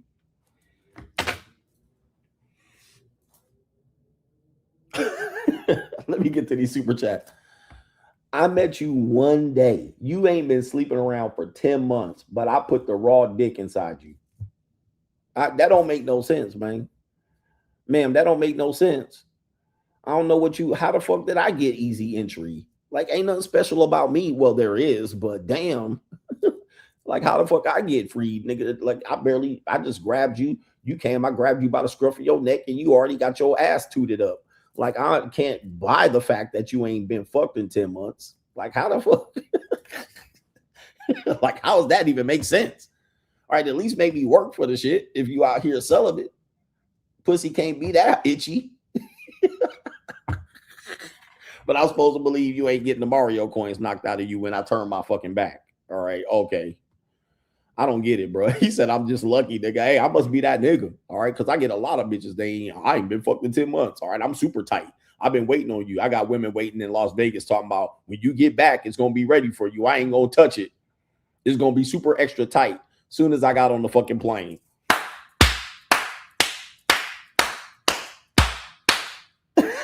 All right. Getting papped out, nigga, before I got through the motherfucking TSA pre-check line. All right. She was already getting tapped. All right. Talking about something. It's going to be waiting for you purring when you get back. Oh, okay. Yeah, nigga. All right. I'll believe that shit when I see it, nigga, when cows and pigs fly. All right. All right. Anyway, let me do these super chats. I'm fooling around and shit. Man, I hear all kind of goofy shit. I'm like, do they think I'm a toddler out here? Like, what in the fuck is wrong with these women out here? They'll fly in. I don't see them for 3 months. They fly back. Ain't nobody touched this since you, daddy. Oh, okay. I'm supposed to. All right, stop lying to me, you goofy ass, knucklehead ass, silly ass broad. I'll be like, you silly girl. Tricks are for kids. All right, get over here and bend over. All right, it ain't like I'm not gonna fuck you, but damn, stop lying to me. All right, anyway. All right. And by the way, these ain't just the hoes doing it. These the good girls talking these lies and shit. All right, anyway, what do we got here? We got no government name. Can you explain why people find it hard to relate or socialize with people who don't have major vices like drinking, smoking, and partying? Normies find it odd when that I can have fun without vices, especially when they hear I'm not religious. Yeah, that's kind of a dead end. You want to avoid that because what happens is these vices are collected. These vices are typically indulged in by low frequency and low IQ impoverished people. Okay. Now, there's not to say that rich people and well-off people don't have vices, but people who tend to indulge in these things often, they have a high rate of smoking and drinking and partying and weekend and nightclubs. These are low frequency, low IQ, poor people. The reason why they find you weird is because they might not find you different from them. And that's where you got to differentiate yourself from them. They might think you're just as low frequency or low IQ or poor as them. All right. So you do have to differentiate yourself. You have to make yourself an elitist, but you're also going to miss out on their socializing and potential networking as well. So, you know, it's a weird dynamic. So be careful with that. Shout out to our brother Novinsky says, thanks, coach.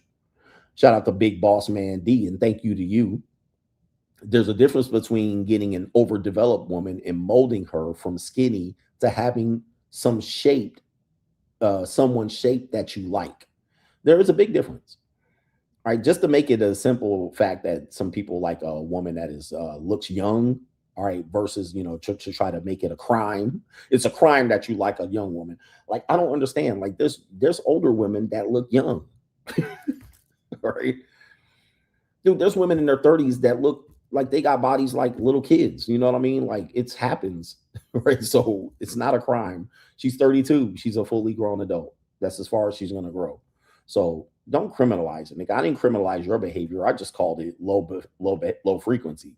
DG Seymour, money is the greatest determining factor of success in relationship. Wives always want to control the purse strings with their insatiable desire to spend. A lot of colleagues are under pressure when their wives are spending their bonus checks with no restraints. As soon as you do that, you're getting a divorce. Okay, you're getting a divorce. What I would say is for men that are looking to get married, try to be masculine. All right. Use marriage in a masculine approach, not a modern day progressive approach. You're gonna get railroaded. And you want the divorce to happen in short order. All right. You want this bitch to be like, I'm leaving. I can't take it no more within the first year or two. So you could possibly get it annulled or get this bitch out of your damn pockets before you last about 5 or 10, 15 years. All right. Pull her motherfucking whole card early. And do not let her get the purse strings. Do not let her write the checks. And if she want a separate bank account, she get a separate goddamn bed, a separate house, and a separate goddamn relationship. All right. So, all right. But that's neither here nor there. That's a co-sponsorship, though. Shout out to our brother DG Seymour. Let me acknowledge you for that real quick. And once you start off on a bad note, I did in my marriage, I started off on a bad note and it negatively affected me. Okay. Yeah. And you know, physical age, man, you guys got to realize most of you guys like women that are going to break down. Right? You like she overdeveloped, she thick. Let me tell you about thick women. Most of these women gonna have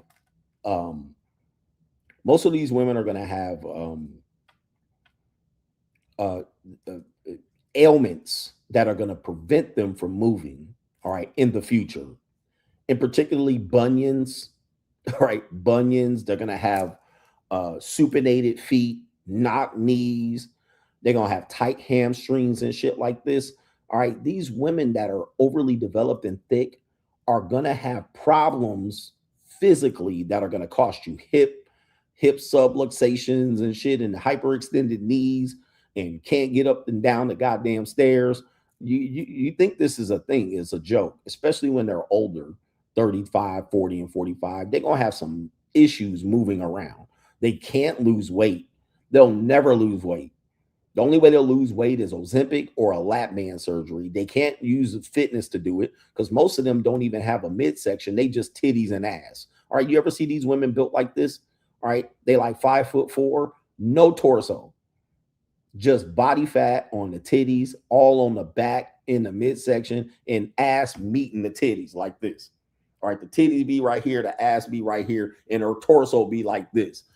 That, bro, trust me, bro, you don't want no parts of that shit long term. It might feel good in the bed, nigga. That's just, this is gonna be a medical bill, nigga. She gonna be taking 28 versions of medications and pills at some particular point. Her liver or intestines gonna fucking give out. All right, they're gonna try to do a colonoscopy on the bitch and can't even get through the whole layers of colon. All right, it's gonna be a whole goddamn shit show for real. All right, you got to think about that shit, bro. Long-term effects. All right, so for the cankles and shit, varicose veins and all kind of real weird shit. All right, it's gonna be crazy. So I'm just telling you, man, though, you got to watch out for this. I'm talking about some preferences and shit. These bitches is built like not to last. All right, them bunions gonna start creeping in and shit. Corns all on her toes and turnover shoes and feet. All right, man, look, you ever see these people, man? They be 50 years old, they growing mustaches and shit. This is crazy, bro. All right, I'm telling you, man, think long term. Men don't think long term. Rusted Junk says, I'm glad you out there living it up. My credit rating is rising to the mid 700s and my debt is dropping. Have a cigar on me. One of my JUCOs likes to give me the moniker. He says, how you can get one to do the same. She likes to give you the moniker. I don't know what that means, but that's a co-sponsorship. I'm rich, bitch. I don't know what the moniker is. Tranisha says, I asked about how much cultural differences dating, because living in the community means both men and women will ask a black girl when she's having a baby, but not pressure the black boy they're not married after 5 years of being together, or expecting ass the same day he got the number. I've often criticized the way people mate in the black community, particularly the men. I have major criticisms on the mating strategies of men in the black community. And this is Tranisha talking about black people. The mating strategies of men in the black community are downright despicable. All right. They're damn dastardly. I mean, it's across the board. And even the white boys and the sand niggies and these young incels are trying to copy and emulate it, from the pimping, the running game. This is part of the game, messing up the game. It's devastating. All right. The hypersexuality. I mean, I like sex. I like to talk about it. But the hypersexuality related to conquesting low-grade women and then degrading the women after you fuck them, not treating them with care or aftercare, not treating them like a concubine, you just fuck them and discard them, and then criticize these women for getting ran through, is devastating to the community. So how in the hell can you have that behavior and then come around and say that the women fucked it up? Right? Or not only that, you know, when the woman does something to you, you know, sexually, you got to broadcast it all over the goddamn world and tell everybody about it, messing up your whole thing. Okay. So men engage in this behavior. You listen to the music that encourages you guys go pimp, pimp, hooray when a pimp talks about what he does to these black, well, I can't say what I call them over on locals, but you know what I would say, these NBs. You guys talk about pimping these women and keeping them in check and abusing them. And then all of a sudden, when they don't cooperate and they don't want to get married to you low life niggas, all right, then you act surprised. Right? Then you act surprised and then say they messing it up or some other nigga messing up the game. It's just absolutely a disgrace. All right, then don't marry the one. Look, man, look, y'all either do it right or don't do it at all. That's my philosophy. Do it right or don't do it at all. Don't come out here, you talk about women changing up. Men change up. All of a sudden they be out here pimping and playing games and manipulating and running game on these motherfucking women. And then all of a sudden they have a daughter, or all of a sudden, they want to settle down and get married and they need a wet nurse. Now all of a sudden they want to be traditional. Y'all done had a baby mama, 18 years, the kids done graduated. Might as well marry the broad. You gonna marry the woman after 10 years of her raising your kids. All right, LeBron James. Do I ever get tired of stupid people? Hell yeah, I can't go outside now. I'm at the point on the chocolatey Confucius. I look at people as beneath me. I look at people as morons. I look at people as motherfucking useless, useful idiots. And there's a whole bunch of people that I go out every day and I look at these motherfuckers. I say, you ain't got a chance in motherfucking hell, bro. Your motherfucking life cooked just based on the decisions you made, bro. It's cooked. And then they want to tell me one day I want to start a business. I'm like, nigga, get the fuck out of here. And then a woman will come up in here and be like, one day I got an idea for a business. I'm like, nigga, what? I ain't a dream killer and shit, but damn. You are not gonna do it doing what you're doing. You're a shit's motherfucking creek. Let me give you some advice. All right, not what you're Shout out to Cash App. We got Cash App in the building. Chris Mack says black women can't admit to being wrong to black men and it's killing them. I agree. There's a lot of them, listen, that goes back into black women don't listen to black men at all. So there's that. You're never going to get black women to listen to black men. You're never going to get women to listen to men today. All right. Women think you're dumb. All right. Even when you're smart, they think you're dumb and they know it all. Women are like preachers. All right. They know everything but how to make money on their own. They're like pimps. All right. They just need your ass to do the heavy lifting. All right. They got all the solutions but to make some money. I had this wonderful woman. She was a European woman sitting in front of me. She's talking about how smart she was and how motherfucking ingenious she was and how many degrees and certificates she had. And she had a master's in this and a certificate in that.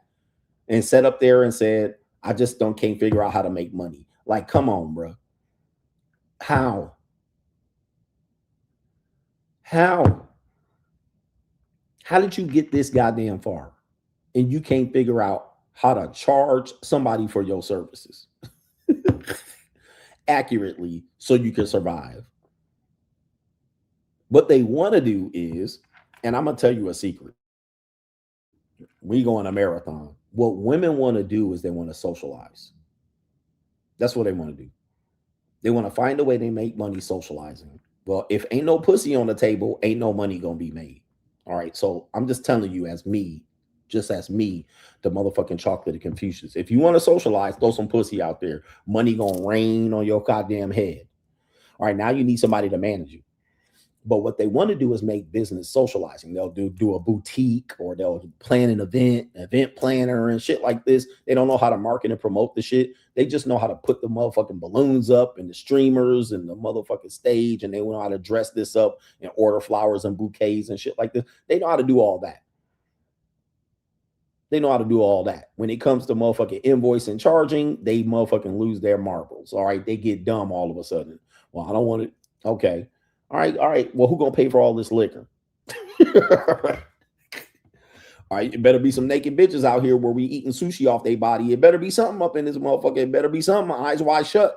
All right, bill got to be paid, nigga. All right, business got to be handled. All right, they can't figure that part out. Can't figure that part out.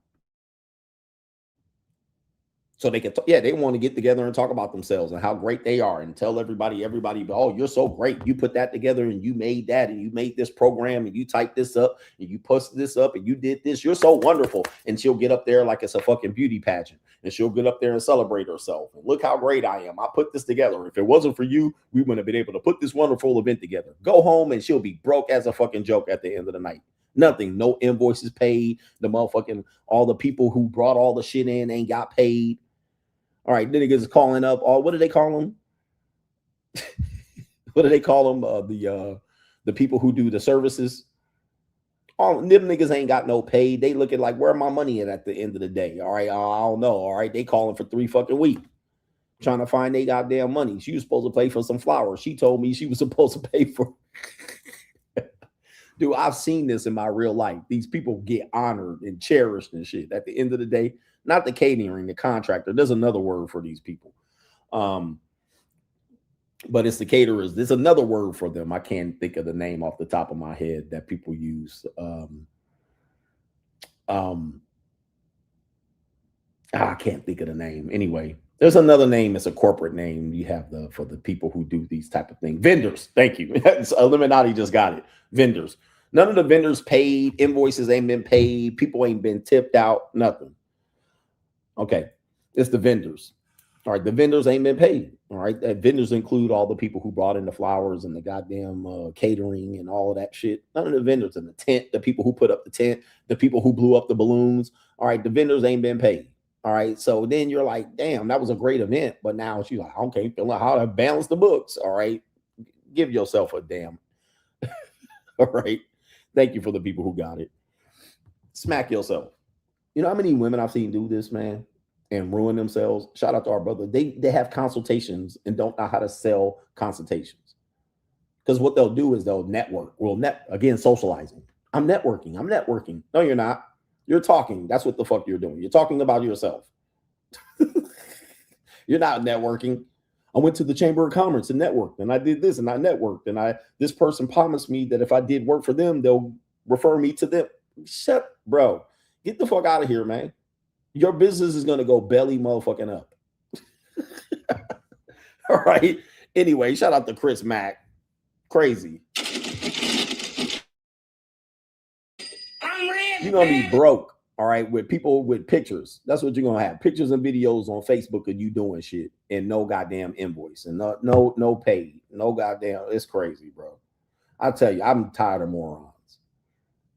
Shout out to our brother Preston says Black Rock women on Soul Train didn't look like that. For real. I think you meant black women. I think Black Rock got in there, the New World Order. Black women on Soul Train didn't look like that. Those overdeveloped women. Now, those are new creations. All right, of women you're calling built like women. All right, look, if you go back to the 70s, you could go back to the 90s, and you can point to a woman who nigga said that had ass in the 90s. And they do not look like the women you're calling developed. This is a pure fact.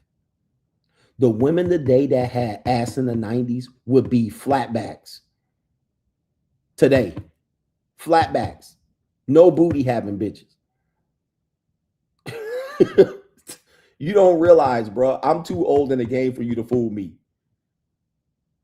Most women did not have no big fat bubble booties and shit. They had ass and shit, right? But not like these bitches today, like gargantuan size bitches, all right? GMO women. Most women that had ass had like a booty. All right, there's levels to it. A tush. That's what white men have. A tush, a hiney. All right, that's what white women used to have in the 90s. A tush, a hiney, a buttocks. All right, then you go down to the women that had a butt, doing the butt. They had booty. That's a ghetto booty. Booty is a ghetto. Now you're getting into the ghetto categories. Booties, ass, ghetto, GMO bitches. Booty, stank booty. All right, a booty just so big, you know it stank. Okay, but today y'all talk about women develop like, no, they got the stomach, the hips, and the goddamn back to go with the ass. All right, and barely got that. Caboose, derriere, these are all white people's names. Tush, hiney, hind parts, derriere, caboose. We need to categorize ass. All right, that's what we need to do. We need to come up with a categorization of ass. All right, by to the flat back white bitch's ass. All right, hind part, tiny. All right, muffin. All right, the biscuit, whatever the fuck you call it. The bum. All right, the bum. All right, but these women walking around here with ass. All right, crazy shit. Anyway, dunk. All right, yeah, the apple bottom. Yeah, what was the other one, man? We need to get the categories of ass. All right, CGA's categories of ass, and somebody gonna steal the shit too. All right, they gonna steal this motherfucker. They gonna come and shoplift this shit right now. There's a content creator literally planning this shit right now, based on what I just said, and they gonna beat me to the punch and then say CGA who. But let's start with the heinies. The Duke shoe. All right, I guess that's actually the anatomical area. We don't want to talk about that. And then Kaylin. It's 4:30 in the morning here. It's 4:30 in the morning. We got our brother here. Kaylin says, for women to talk, they should be currently married at least 10 years and have kids, and they can't be divorced either. That would be helpful, but, you know, yeah, we were talking about people that just basically try to talk about relationships.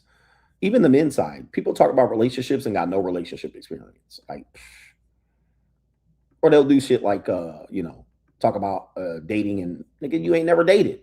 All right, you don't know nothing about relationships. So they'll talk about game.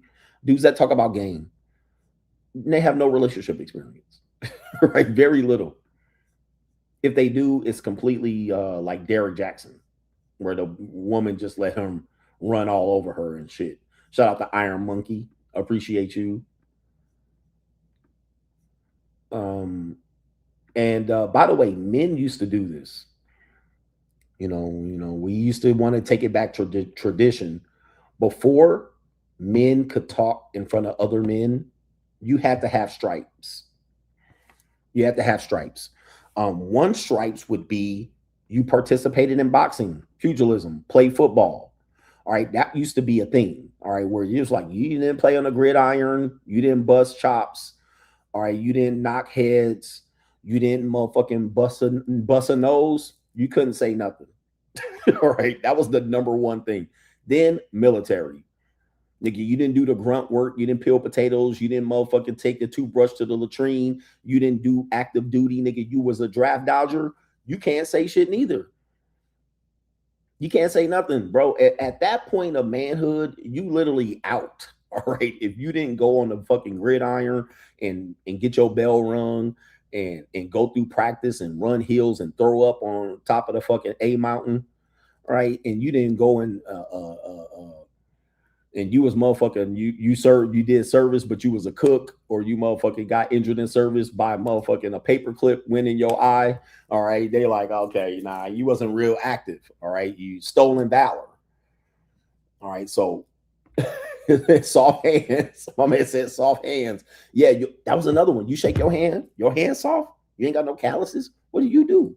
Blue collar work was another one of these. You didn't do no blue collar work. You know what? You didn't dig a ditch. All right, nah, bro. You didn't come up. You just went right to executive. Nah. So these were ways that men got to shut other men up. Okay, you can't say shit. All right, doughboy. Don't say nothing. All right, even gangs have this initiation, blood in, blood out. You're a made man. All right, you got jumped in. These are ways that you got to differentiate yourself from the men from the boys. I mean, it's archaic and Neanderthalish, somewhat very barbaric, but yeah, you got cut from the team. What? Don't talk about what you be doing at the basketball court at the park. Nigga, you got cut from the team. You was the water boy. Yeah, you mixed Gatorade. You was a water boy. Nah, bro, you was the water boy on the JV. And we don't want to hear this. So that used to be how we separated men from talking, let alone women. All right, women, ma'am, be quiet. All right, there ain't nothing you gonna tell us about nothing. Tell it to the girls in the motherfucking hair salon under a dryer. We don't want to hear nothing about what you talking about. Okay, you in work and breathing carcinogens and work in the factory, and you didn't motherfucking pack pallets. You didn't stack pallets. You ain't got a certification. You ain't got no certs. Just go sit down, man. Go sit down. You can't run the forklift. Go get the fuck out of here. You can't. Oh, here's another one. Here's another one. Driving stick shift. That used to be a separator. You don't know how to drive a stick shift? Oh, man, boy, sit down. Sit down. It used to be that simple. Nigga, you talking in the barbershop. And then you say, I don't know how to drive stick shift. Now, today, it's not a necessary thing, you know what I mean? But they used to make a lot of cars that had manual transmissions. All right, so you jump up here talking about you ain't never drove a stick shift, nigga. You ain't never shifted no gears. Oh, you see how fast you can go. This is your rite of passage. Yes, your rite of passage is in the manhood. Go change a tire. You didn't never change a tire. You call AAA. I remember one time. I was about 16, 17, 18 years old. My mother got a flat tire on the 101 freeway going from Thousand Oaks to the San Fernando Valley, right around Encino. Flat tire on the 101 on a curve like this. All right, so it's like this curve. So we on a tight shoulder on a curve where I'm going to be ass in the motherfucking freeway. I'm like 16, 17 years old. We're telling the story. Oh, my mom caught a flat. And they was like, what happened? I was like, we called AAA. Oh. They let me have it, bro. They let me have it. They was like, what? You called AAA? You didn't get out and change the tire? Man, dudes was letting me have it in church, man. They was like, bro, man, you didn't get out. I was like, yo, what happened was there was people coming around the curve. They was like, boy, you better learn how to change that tire next time. I was like, oh, Lord Jesus, this man shit is too much. All right, niggas want me to die changing the tire. I ain't about to die sitting on the fucking 101. All right, but they was like, nah, nigga, man, yo, next time change the fucking tire. Okay, sir. Yeah, aye, captain. All right. All right, shit, I'm gonna be a man next time. All right, let me learn how to change the fucking tire. All right, anyway, they want me to kill myself, nigga. But hey, being a man, you gotta put your motherfucking neck on the line. I was like, AAA, I'm gonna stand on the side of the freeway. Okay, he fixed it. Hector fixed it. All right, Hector fixed it. All right, Hector put his fucking life on the line. All right, anyway. All right, man, they let me have it for not changing that fucking tire, bro. I was like, yo, they was like, put the fucking cones out and put the hood up and the hazard lights. Nigga, they'll go around. All right, anyway. Oh, Lord. I was like, these niggas, but they were like, you got to be a man out here. This should have put hair on your chest. All right, man, you felt manhood 101 today, man. It's a shame, man. I thought we raised you right. All right, oh, shit. Now these bitch-ass niggas. And then I get mad at these niggas for riding in the passenger seat, all right, of a bitch's car, and she get out and pump gas. I'll be like, these niggas out here pulling up in a passenger seat and the woman jump out and pump gas. Like, when I tell you, bro, we have fallen. I mean, the men back in my day thought we fell because I called AAA. We really have fell. These niggas be sitting in the car leaned up playing on their phone and the bitch pumping gas. I'm like, oh, with her debit card. I'm like, nigga, we gone. We gone, bro. We have fallen. It started with me not changing the tire. Now these niggas in the gas, they ain't even pumping the gas. We cook. Yep, holding purses and shit. We cook. These niggas out here, man. These new niggas, man. It is what it is. But I do have a picture of me pumping gas, all right, back in 1987. So I did pump the gas, all right, but changing the tire on the 101 freeway was out of the question. Anyway, shout out to the coach gang. I'm going to sleep, man. It's 4:30 in the morning. So that means my day is fucked. All right. Shout out to you guys, man. We're going to be back tomorrow. Peace.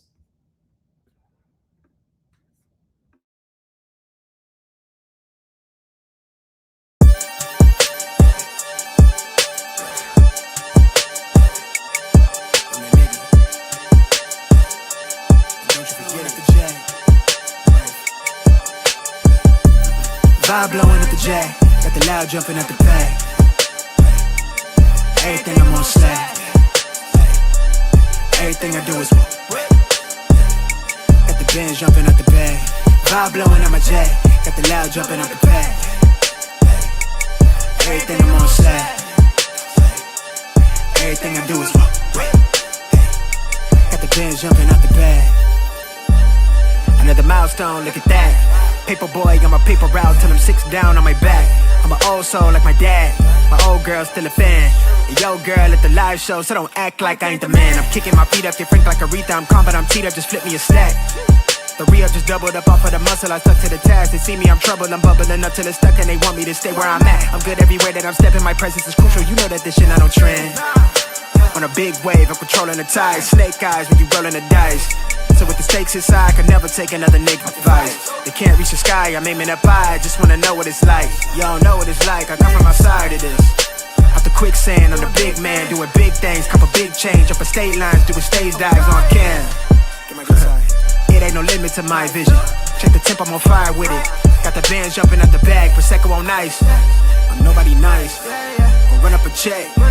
Demand my respect, I'm doing the most. I never quit, they want me to quit. I'm good as it come, I'm good as it gets. Vibe blowing.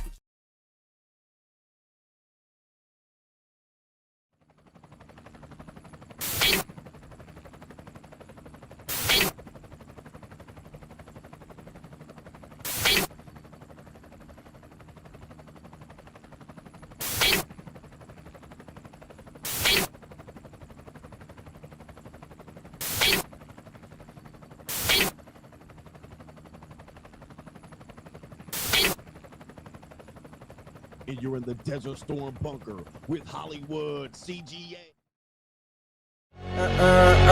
Yeah. Legends ain't born, they built from the grind. From benches to banners, we sharpen the mind. We sharpen the sword and promise and swore that we going hard and leaving it all on the floor. Hey, yeah, we going hard and leaving it all on the floor.